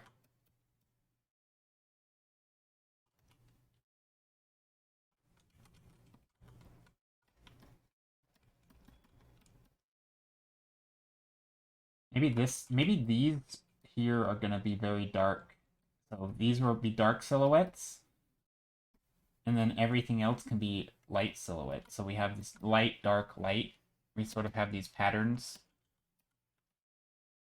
Repetition.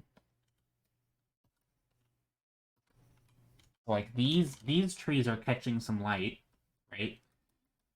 These are catching light, but then these are not. So these are going to be much, much darker. That way it creates a nice separation of, like, this pattern. I think the pattern's going to make it look nice. See, I also flattened it out a little bit. I was looking downward a bit more, and now I feel like we're not. We're kind of looking across, which I guess is okay. But I think flattening it out was not a bad choice. I think it makes it read better.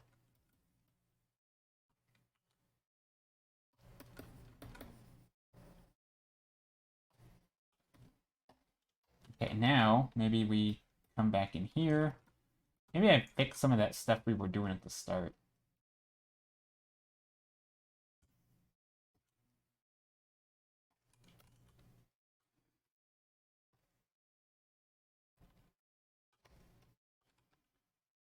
Come in here, adding some of this bright, warm light.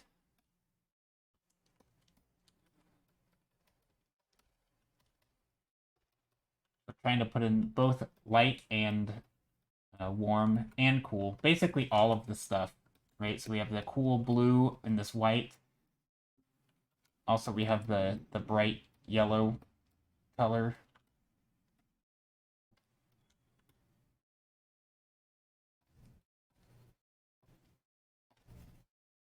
That way we can get a variety of... I feel like that's not bad. I do think this thing down here in the foreground kind of is a bit much. So I'm gonna go back to one of the images or references that I had and think about... I do... This image definitely flattened out a bit because we had all this, like, side stuff in the... Right, we had all these, like, this rock area over here. And so because I added so many trees, it kind of went away, and now it's hard to tell that it was there.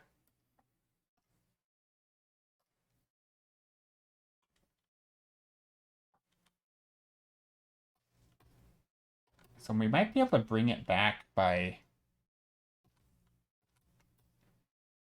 painting in a rock ledge here. That could be fun.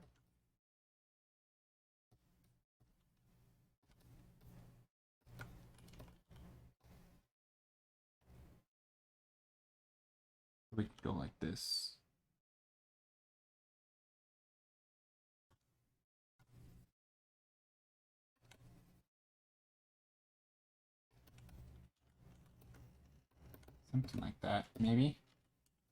And this looks more like a... Oh, that doesn't look like a swamp yet. Lots of adjusting.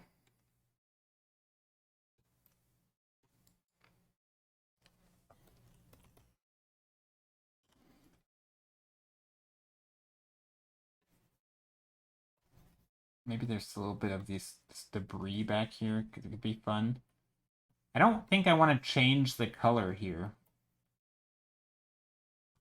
But I am curious what would happen if I just crank down the color temperature. It's very gray. That's probably not great. What about green? I'm trying to push it into the green. I don't know if that's going to look good or not.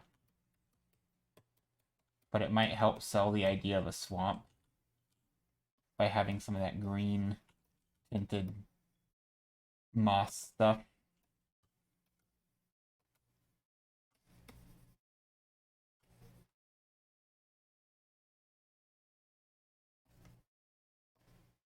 Where does one get TP that big asking for a friend? I don't know. Maybe, I mean, if this is like a magical place or something, I don't know. No idea. I'm sure there's a shop there, or maybe it's the great toilet paper wizard put it there. I have no idea. Surely there's an answer though.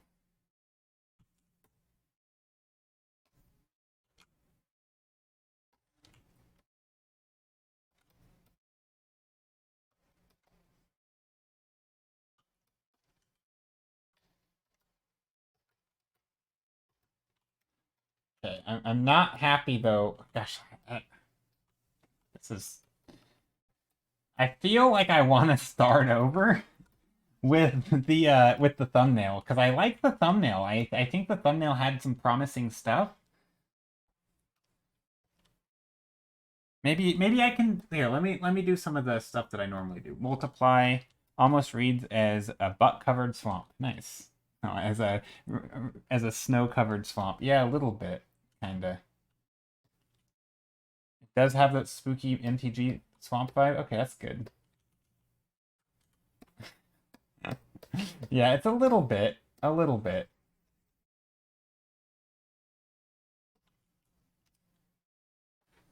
Just a tad.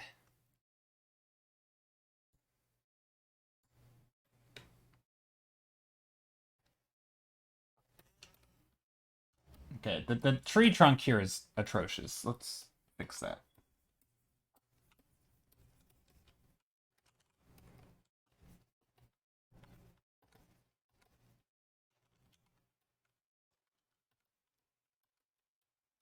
Atrocious tree trunk.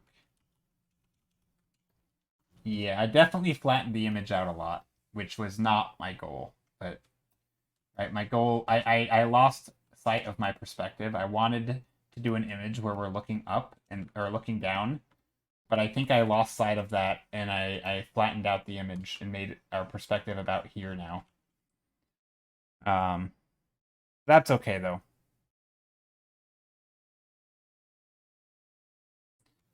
That's okay. I'll learn, or I learned. I mean, heck, even up here, it feels like we're looking up at it stuff instead of down. But that's fine. It's not the worst thing ever to happen in drawing. I feel like everybody has, on accident, flattened out their perspective before. And my shapes are getting worse. Yeah, this is a painting. I think this is fair to say that this particular painting is gonna go into the bin. No, I'm not gonna trash it. I don't believe in deleting art, but I we'll do better on Saturday is what I'm saying. That's what I'm saying. We'll do better on Saturday. I mean, I think yeah, I agree. I agree. I think the concept potential is cool, and I think the original thumbnail had some promise, and there were some cool ideas there. I mean, maybe we can bring it back. Let's try. Let's go back to the thumbnail a little bit, and just just pretend that this is a thumbnail again. Here, what if I copy this? I'm gonna really go hard in the goofing around here for a moment.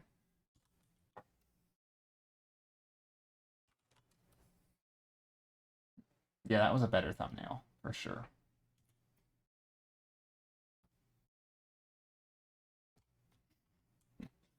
Just overlaid my own image. Hold on.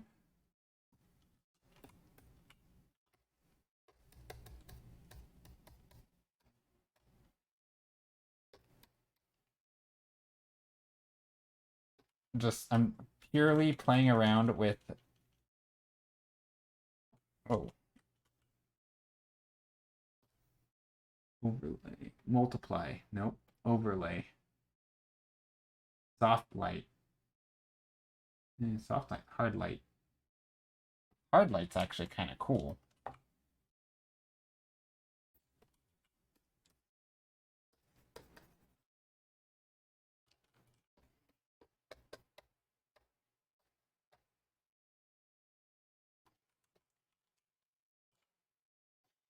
Maybe I'd come in here with some light. I can put that light back on these foreground trees.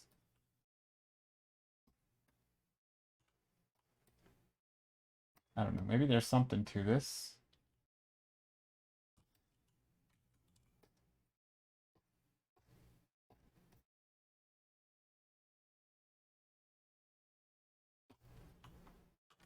I mean, that's a little weird, but you know, maybe we can maybe there's something salvageable in here.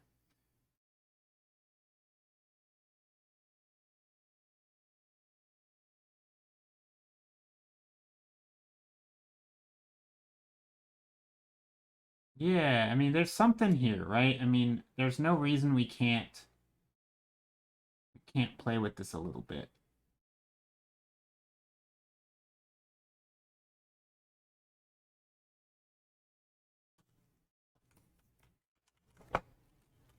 And the blues are kind of fun.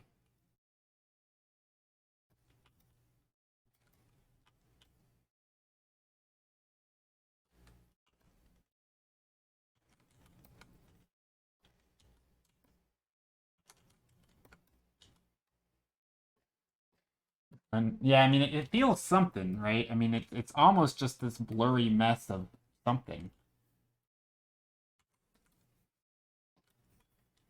But again, I'm kind of started over. I mean, you know, I really did just apply quite literally the thumbnail right on top of it.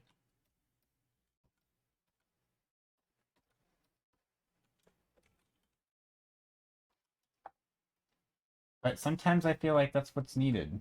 You know, you just gotta keep playing. I mean, it's still all in exploration.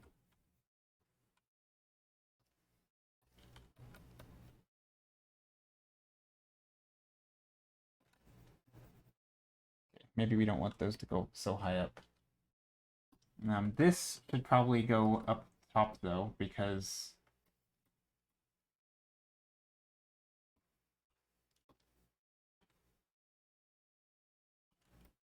like the shadows are more solid magical. Yeah, I mean, there's definitely, I think that deep blue is definitely something. I mean, we do get extremely dark in places, which is okay. You like this a lot? Oh, thanks, Rihanna. I'm glad you like it. Hey, looking pretty good, thanks. It's all right. I mean, we almost salvaged some of it. Almost. Almost. I'm not convinced it's still totally salvaged, but again, there's something here. For sure.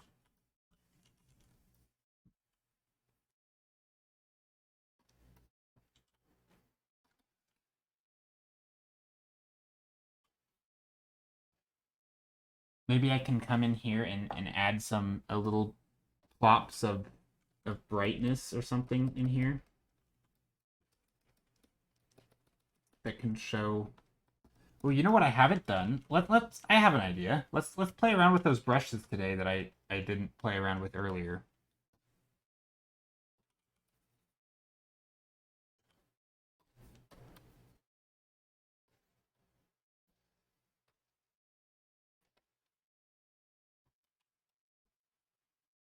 I'm gonna play around with these and make these a little...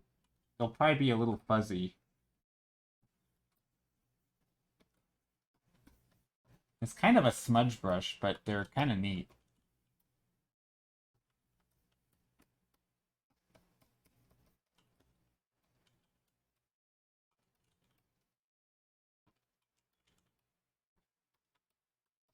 And it's just gonna smudge some of these with a little texture noise brush, just for fun. See what happens.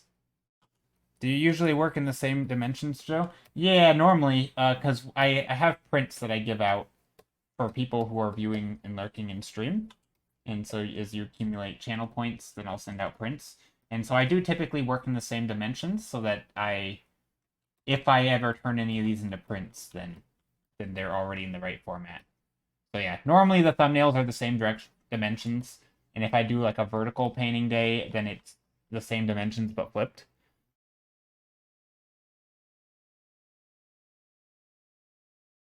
Yeah, it does make it hard for prints and stuff. But yeah, you could totally change the dimensions, right? I could totally scale stuff and, you know, do different things however I want.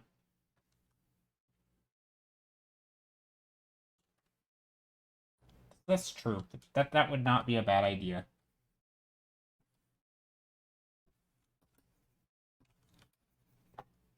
Okay, let's try this. What's this one like? Oh, this is very fine.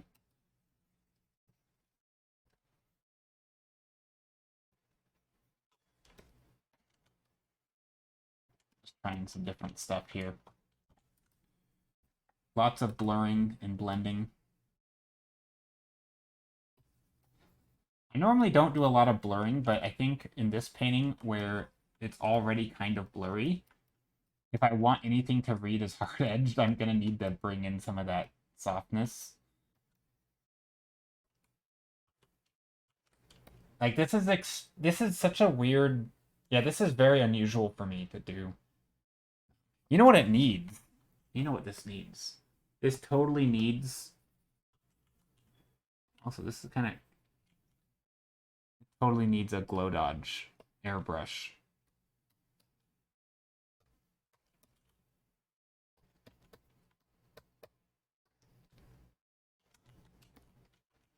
Totally needs some glowy things in here.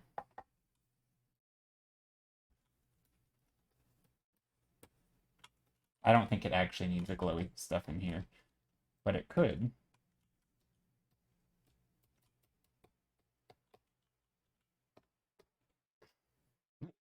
Something. Okay, no, probably not glow dodge, but you never know. You never know when glow dodge is just the recipe. Or maybe we bring in blue glow dodge like this. Blue glowy things in the ground. If you shrink it and add dark edges on top and bottom so it fits the 4, but true, I could do that. That's a thing. That's a thing we could totally do.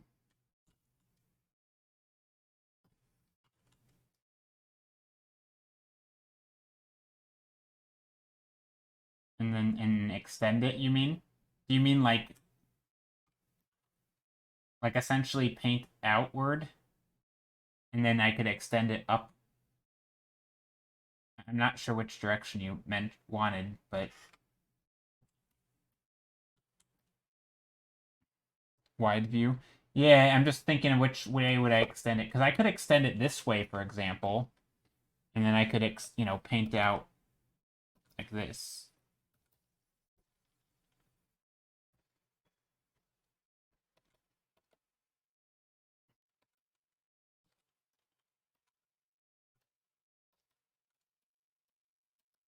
Maybe this is even like a little thingy back here. I don't know, maybe not.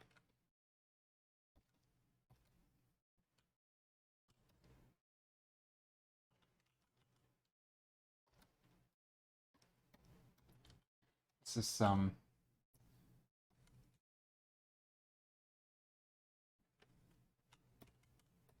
some dark rocks.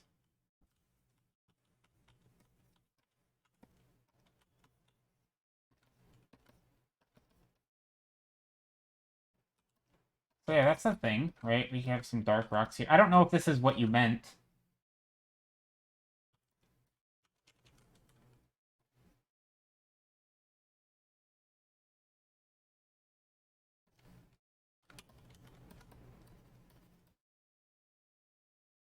It's funny, I actually remember I had the bright lights down here, and I feel like I've lost those. They totally vanished in the water.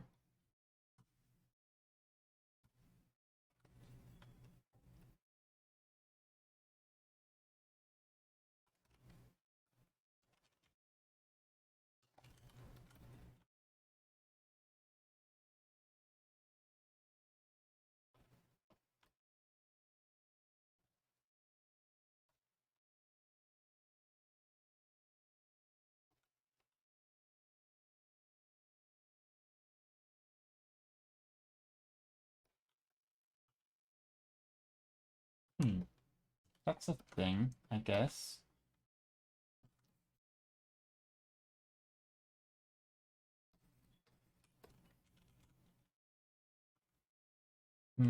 This is a pickle. Yeah, I think I need to call it a day. My brain needs a rest. I think maybe it was just a. I think what I tried to do is I jumped ahead of sort of the painting process, and so let me try to put into words what I think went wrong. I think what went wrong is I had this idea of a certain perspective, right, where I'm looking sort of down a canyon, right? There's the top of the canyon, there's that. But I didn't really map out anything like the trees or how, the trees weren't in perspective. And I wasn't really sure what I was going to do with them. I thought it would be cool to have some, downward looking view on the trees so that we're looking downward at them. But then I wasn't really sure how that was going to fit the composition because that started filling up space. Because, when you're looking down at trees with leaves, it takes up a lot of space, right? And it was hard for me to both show the valley, right, and all the trees because the trees started covering up the space, and then I started losing sight of the composition. So I think I should have just stuck more closely to this scene, and if it flattened out, it flattened out. I think that's probably what I should have done. Was get the essence of the painting, right? Where you have the idea of this, looking through these little tall trees, and you can see through, oops, and you can see through this valley, something like that. Or we could have just gone with number one because it was a better thumbnail. uh, Not my fault. Chat voted wrong. Just kidding. You guys didn't vote wrong.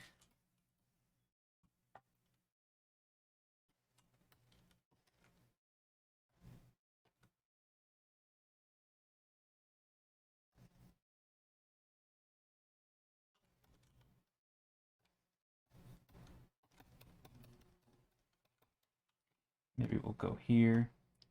I like this one. Maybe not how you want. Yeah, I mean it's sort of an experiment at this point. I've sort of switched from hoping that it's a good painting to it's sort of an experiment painting, and I'm okay with experiment paintings. Like I really am. I don't mind it going that way. Hopefully I wasn't sounding too negative or anything today. I realize that can happen. I don't take it as a negative thing really. But yeah, I could totally see how, if somebody was tuning in for the first time, they might think, wow, this guy is really negative. But I don't actually view it that way. I think in the moment I can frequently talk about how I'm not liking how something's going. Um, and maybe it got away from me and I didn't feel like starting over was a good option. But yeah, I don't take it too personally or anything.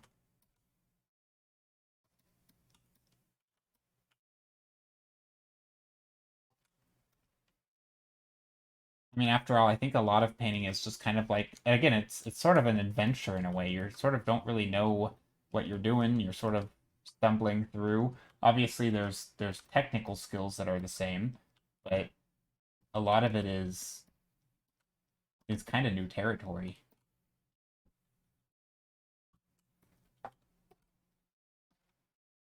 I do kind of feel like there should be some glowy blue stuff or something back here.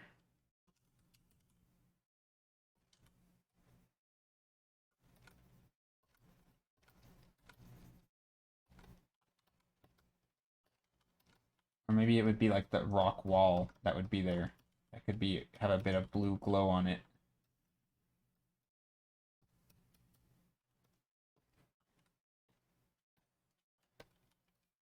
Something. I feel like there just needs to be something back here to add a bit of a backdrop.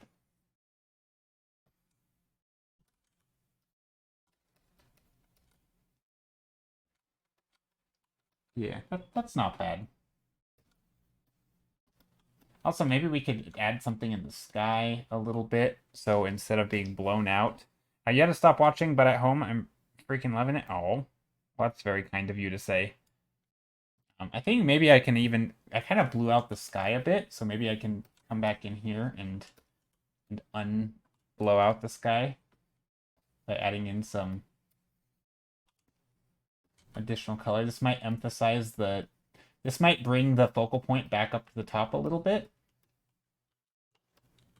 Into that sunlight.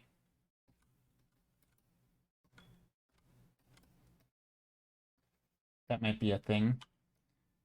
Is this something you would finish? Uh, I mean, maybe no. So normally I don't finish things for print redeems like that. But I could send you this as a print. I'd have to order it, but I'm gonna order prints here very soon anyway, like within the next day or two. So I could do that. I mean, again, you'd be stuck with the sketch. It wouldn't be a finished painting.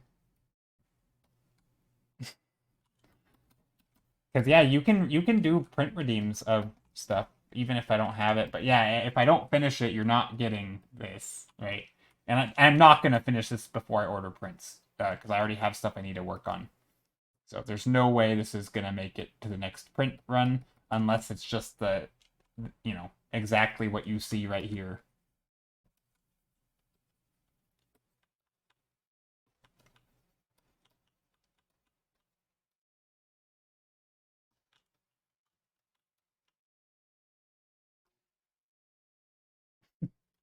Okay, I'm trying to.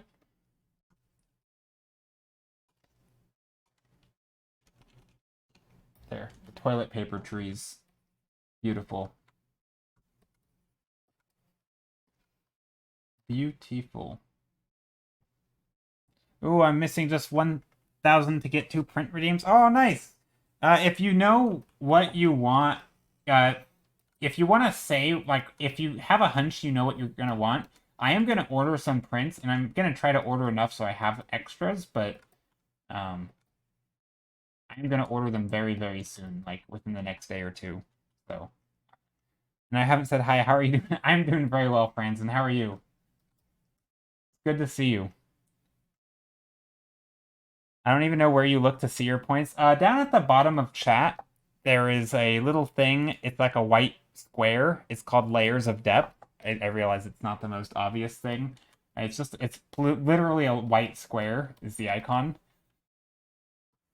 And if you click it, it should it. Whoa, Majar! Thank you so much for the 1,000 bits. That's a lot of bits.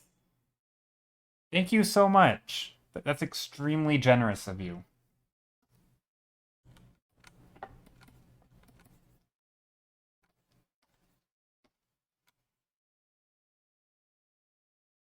That is a lot of bits. Thank you very much, Majar. You don't see a white square. Down, it should be on under chat. It's called. I mean, it shouldn't even have a number next to it, I think, right? I don't. Do you have to click it to see the number, or I should just have it next to it? I think. I don't know. I'm. Are you on mobile or how are you viewing? Yeah. So see, I'm on my phone. Maybe it's just on desktop. Yeah. Maybe it's. Yeah. I don't know how. I don't know anything about mobile for you, to be honest. Hmm. Maybe some. Does anybody? Is anybody using mobile? And maybe they could answer. I don't know.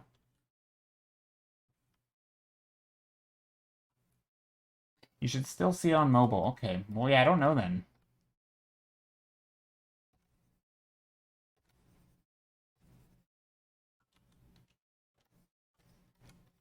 I don't have answers. Anyway, I think we're gonna call this good. But yeah, Majar, thank you very much, by the way. That is so ridiculously generous. There's a green box on the bottom left. A green box? Wait, it's green? Huh.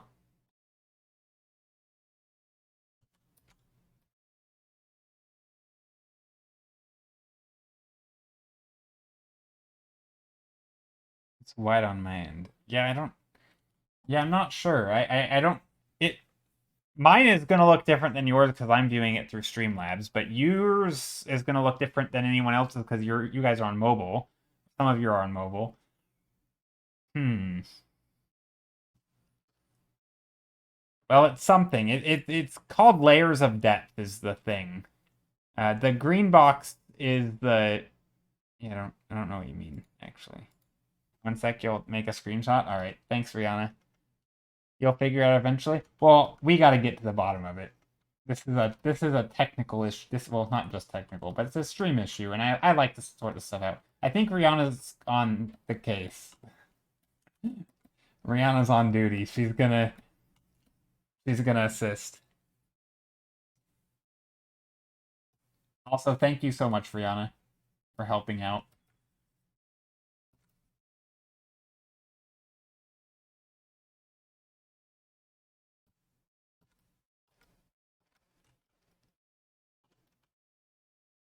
Okay, let's take a look. Yeah, so that's what mine looks like. Well, minus the German, but that's or whatever language that is. Uh Dutch? I don't even know. Yeah, so this little white box is what Rihanna sees. And yeah, that's about what mine looks like as well. Dutch, yeah. Okay. I guessed it right. I just said German because I was dumb. But yeah. Yeah, so this little box down here. Oh, you can't see it on my screen. But there should be a number next. There should be a box with a number somewhere. The number will range from anywhere from 0 or probably a few hundred to a few thousand or multiple thousands, depending on how long you spend here. I'm afraid to just click stuff. Let me tell you, on Twitch, there is no way you can mess up your own stream, really. Like, well, that's not really true. But I would say click stuff. I think buttons are meant to be clicked. Click away. You're not going to ruin stuff. That's the best way to explore things, in my opinion.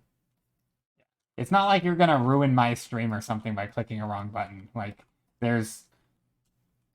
yeah, you'll be fine. You can click away. Do the clicking.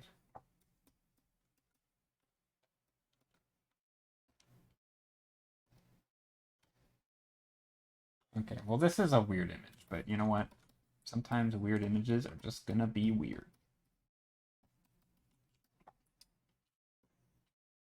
Very, very, very blurry, very smudgy, but it almost is at the point where we could just keep refining it because we kind of have stuff sorted out. Kinda, sorta. Almost. Kinda, sorta. We obviously have a long way to go, but not terrible. I mean, I still like it. I like the colors. I like I mean, composition's okay. Although I don't really like this big shape in the front. Nope, I'm seeing something different. I'm afraid. Oh, I already read that. Cody, thank you for the follow. Ooh, that's a laggy brushstroke.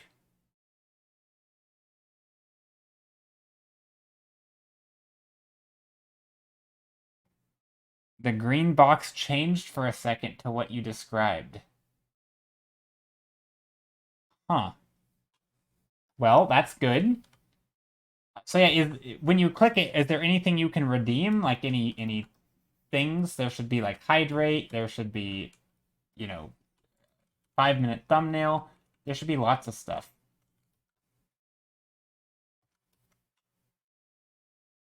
Twitch is generally good with like making you click twice on stuff to really confirm you want to go through. Yeah, I mean you're not gonna. Yeah. Also, it said claim failed. What? Claim failed. I am so confused. What did you try to do? Do you not have enough points? How many points do you have? I think it takes.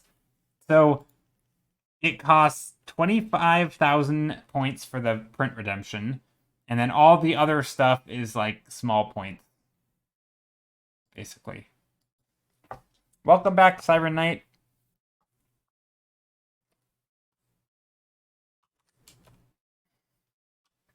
I just tapped the box. Now it's showing the white box. Okay, weird. So if you click the white box, it should give you a set of options. Yeah, the white square. Yeah. It should give you a set of options, and those options range from redeeming like hydrate commands to selecting a thumbnail from a previous stream for voting to the print redeem.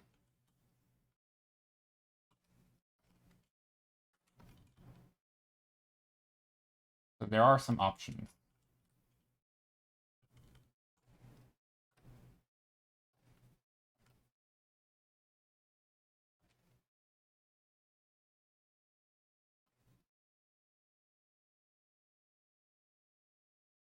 I'll have a look at your treasure trove of paintings, but I'm pretty sure I want this one. This one that I'm working on. I mean, gosh, I don't know. Or were you gonna post something?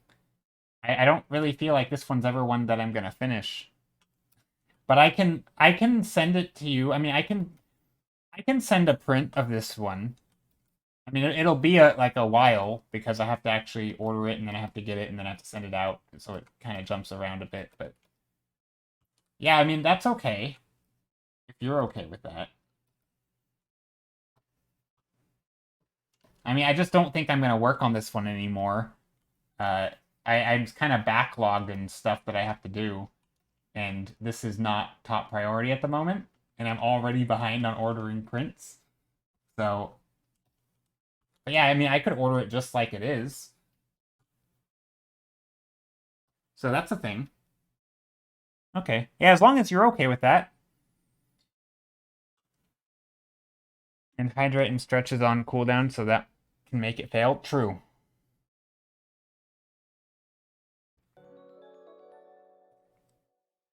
Whoopia, thank you for the follow. How are you, Whoopia?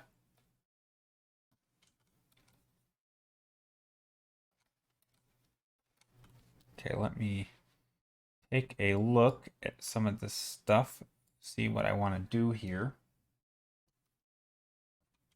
I kind of want to try. Let me try something. Let me first save it. Good, thanks. Glad you're doing well. Yeah, I should have be ending stream right now, but I'm going kind of late. Let me take a look at Discord, see if. Okay. So I'm gonna try something. I'm gonna do an overlay. I'm gonna just grab a yellow and see what happens. I don't think this is. I realize for Majara's sake, if he wanted this one redeemed, I realize I'm gonna ruin it. But yeah, okay, that's not right. That's ugly. Got a red.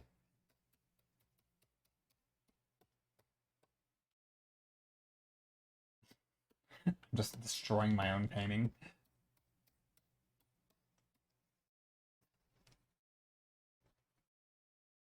mean, I kind of do like some of the orangey red up here, though.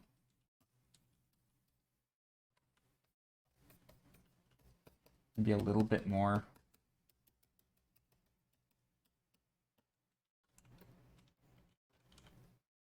Maybe some orange in here. Maybe some orange in here. That's kind of cool. I guess I could even get some orange down here.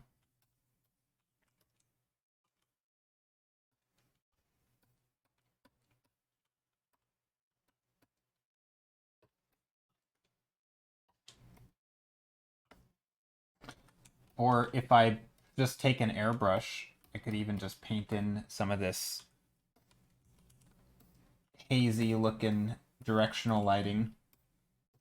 I mean, literally just with a you know, no lighting effect, just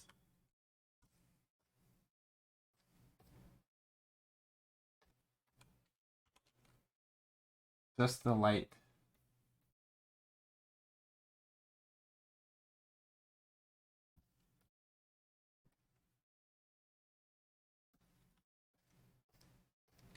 Could go like that. That's probably a bit much. Could be kind of fun though. Do I like that more or less? I mean, I don't know. Actually, I think I like it less. I think that just that's okay.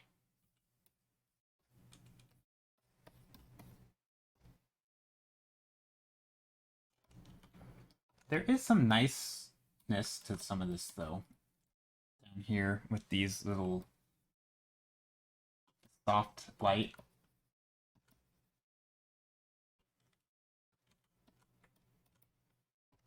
Kind of nice.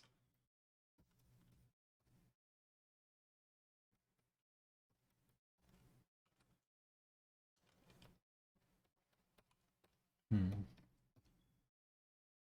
Do I like that? I don't know. That's like the theme of today. It's just me not me not being sure if I like any of this. Maybe that's just a sign I need to take a break. Probably. When in doubt, take a break. Do I do it though? Do I take a break?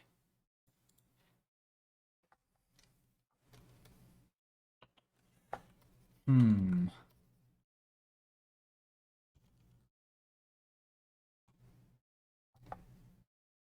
I don't know. So I also like.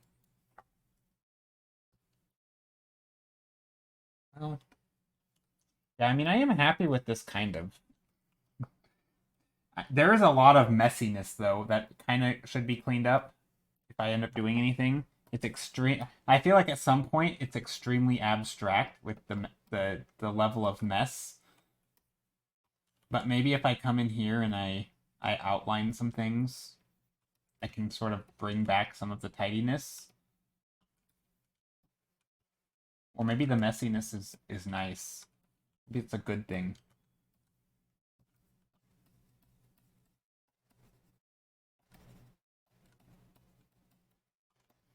For example, like these little hangy down leaves, I feel like are kind of cool.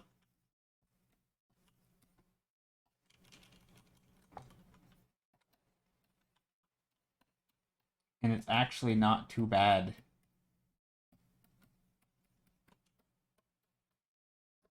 Particularly if I... Oh, maybe I can just do some light stuff hanging down.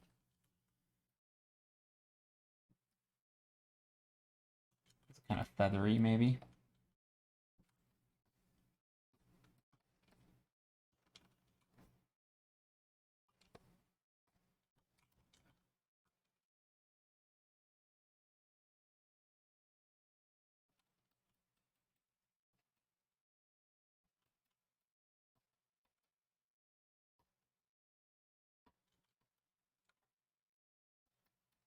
Like that. Looks great, Joe? No, thanks. I appreciate it.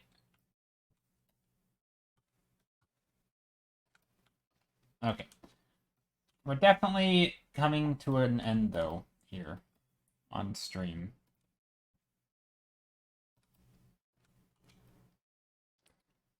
Maybe one last thing before I leave is I reshape some of these mountains to show flat tops.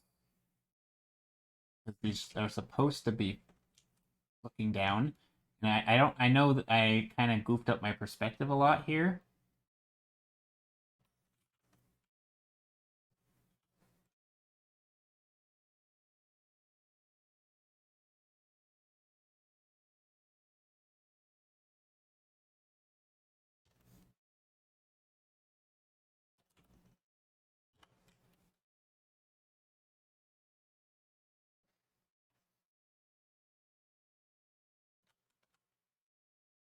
Make a new layer first.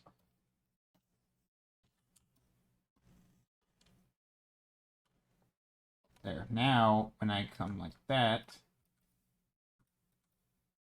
I can make sure all this stuff looks like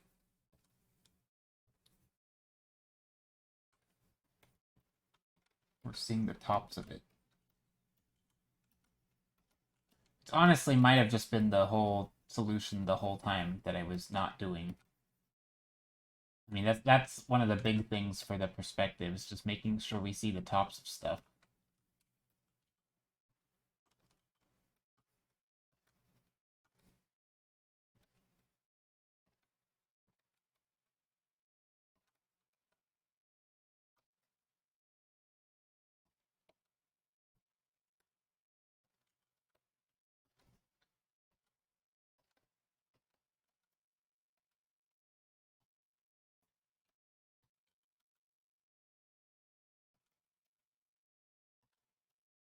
So that's kind of cool. And again, this kind of gives us that vibe that we are indeed looking up at things. Or, sorry, down at things.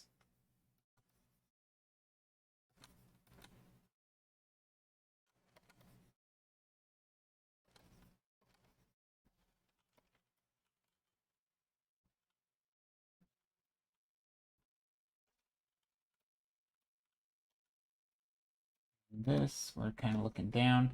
So again, I'm pretty happy with this. I think that was a good choice right there. I don't know why I didn't do this way sooner, to be honest. I guess because I didn't think about it. At least I think it was a good choice.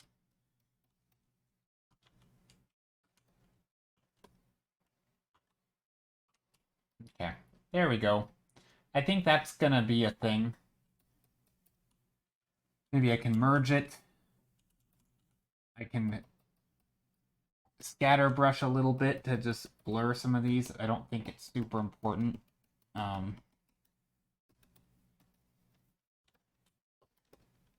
don't think all these little, especially when I have little dark spots like that, I don't think we need those in there. It's not really the main focus of this painting.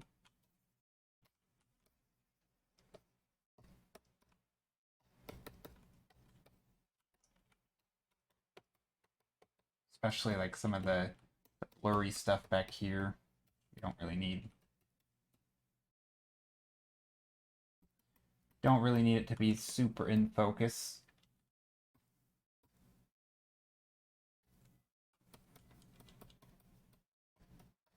Especially down here, like this is literally the fog and the moisture.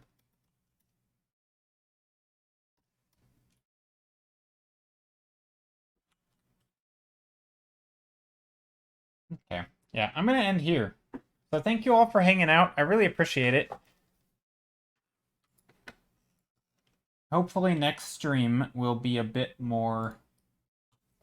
What's the word? I don't know. I think hopefully I'll be a bit more pleased with the painting from next stream. I definitely like this, but I think the struggles were things I feel like I don't know what it was. Maybe I've just had an off day. But yeah, so today was a thing. Today that this happened. That was a stream. We did a painting. We kind of had to backtrack. I literally overlaid the thumbnail back onto the painting and then just blended it in because I wasn't sure what to do. It looks really cool. It's something. It's like a very low resolution something. It's funny because it's so like it's so blurry and painterly, and there's so many brush strokes that don't actually have anything in focus. So it's kind of bizarre, but yeah. Anyway, you stop that. No, I mean it's kind of a weird painting, you know. It's like it has its issues. It's not it's not without its faults, but no, I think it was a good stream, all things considered. So thank you all for being here. It's a dreary. It's true. It is a dreary setting. Yeah, maybe that's what it is. I was just. I'm. What do you call it? What's that thing where you method acting, right? I'm method acting the dreariness of the painting. No, it's fine. It's fine. All right, we're gonna raid somebody. I don't know who. Let's find out. Let's go to Twitch and see who's on.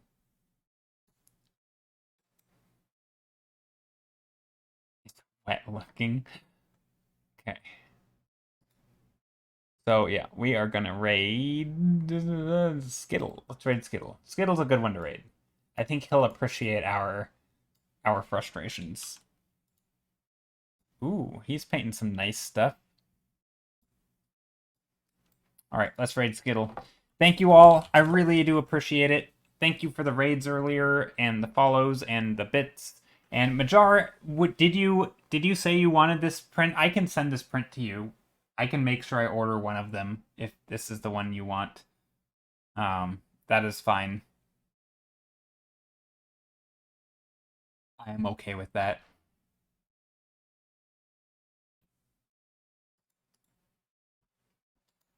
Or you could get a different one. But yeah, let me know. Okay, I'll order at least one of them if I remember. But yeah. All right, we're gonna raid Skittle. Take care, everyone. Be well. Hope to see you on Saturday with a not so swampy struggle painting. Hopefully, I'll probably do something. Maybe I'll have something planned for on Saturday. I don't know what it'll be. Maybe it'll be like a prompt or something. I don't know. I'm gonna have to think of something. So Saturday, I will. I'll have it all planned out. That's my plan. Anyway, take care, everyone. Thank you again. I really appreciate all your support.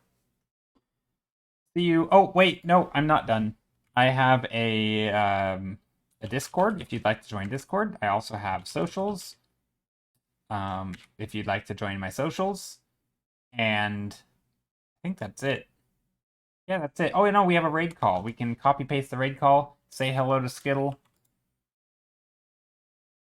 All right, see y'all. Take care. Thanks again for being here. I really appreciate everybody, each and every one of you. Thank you.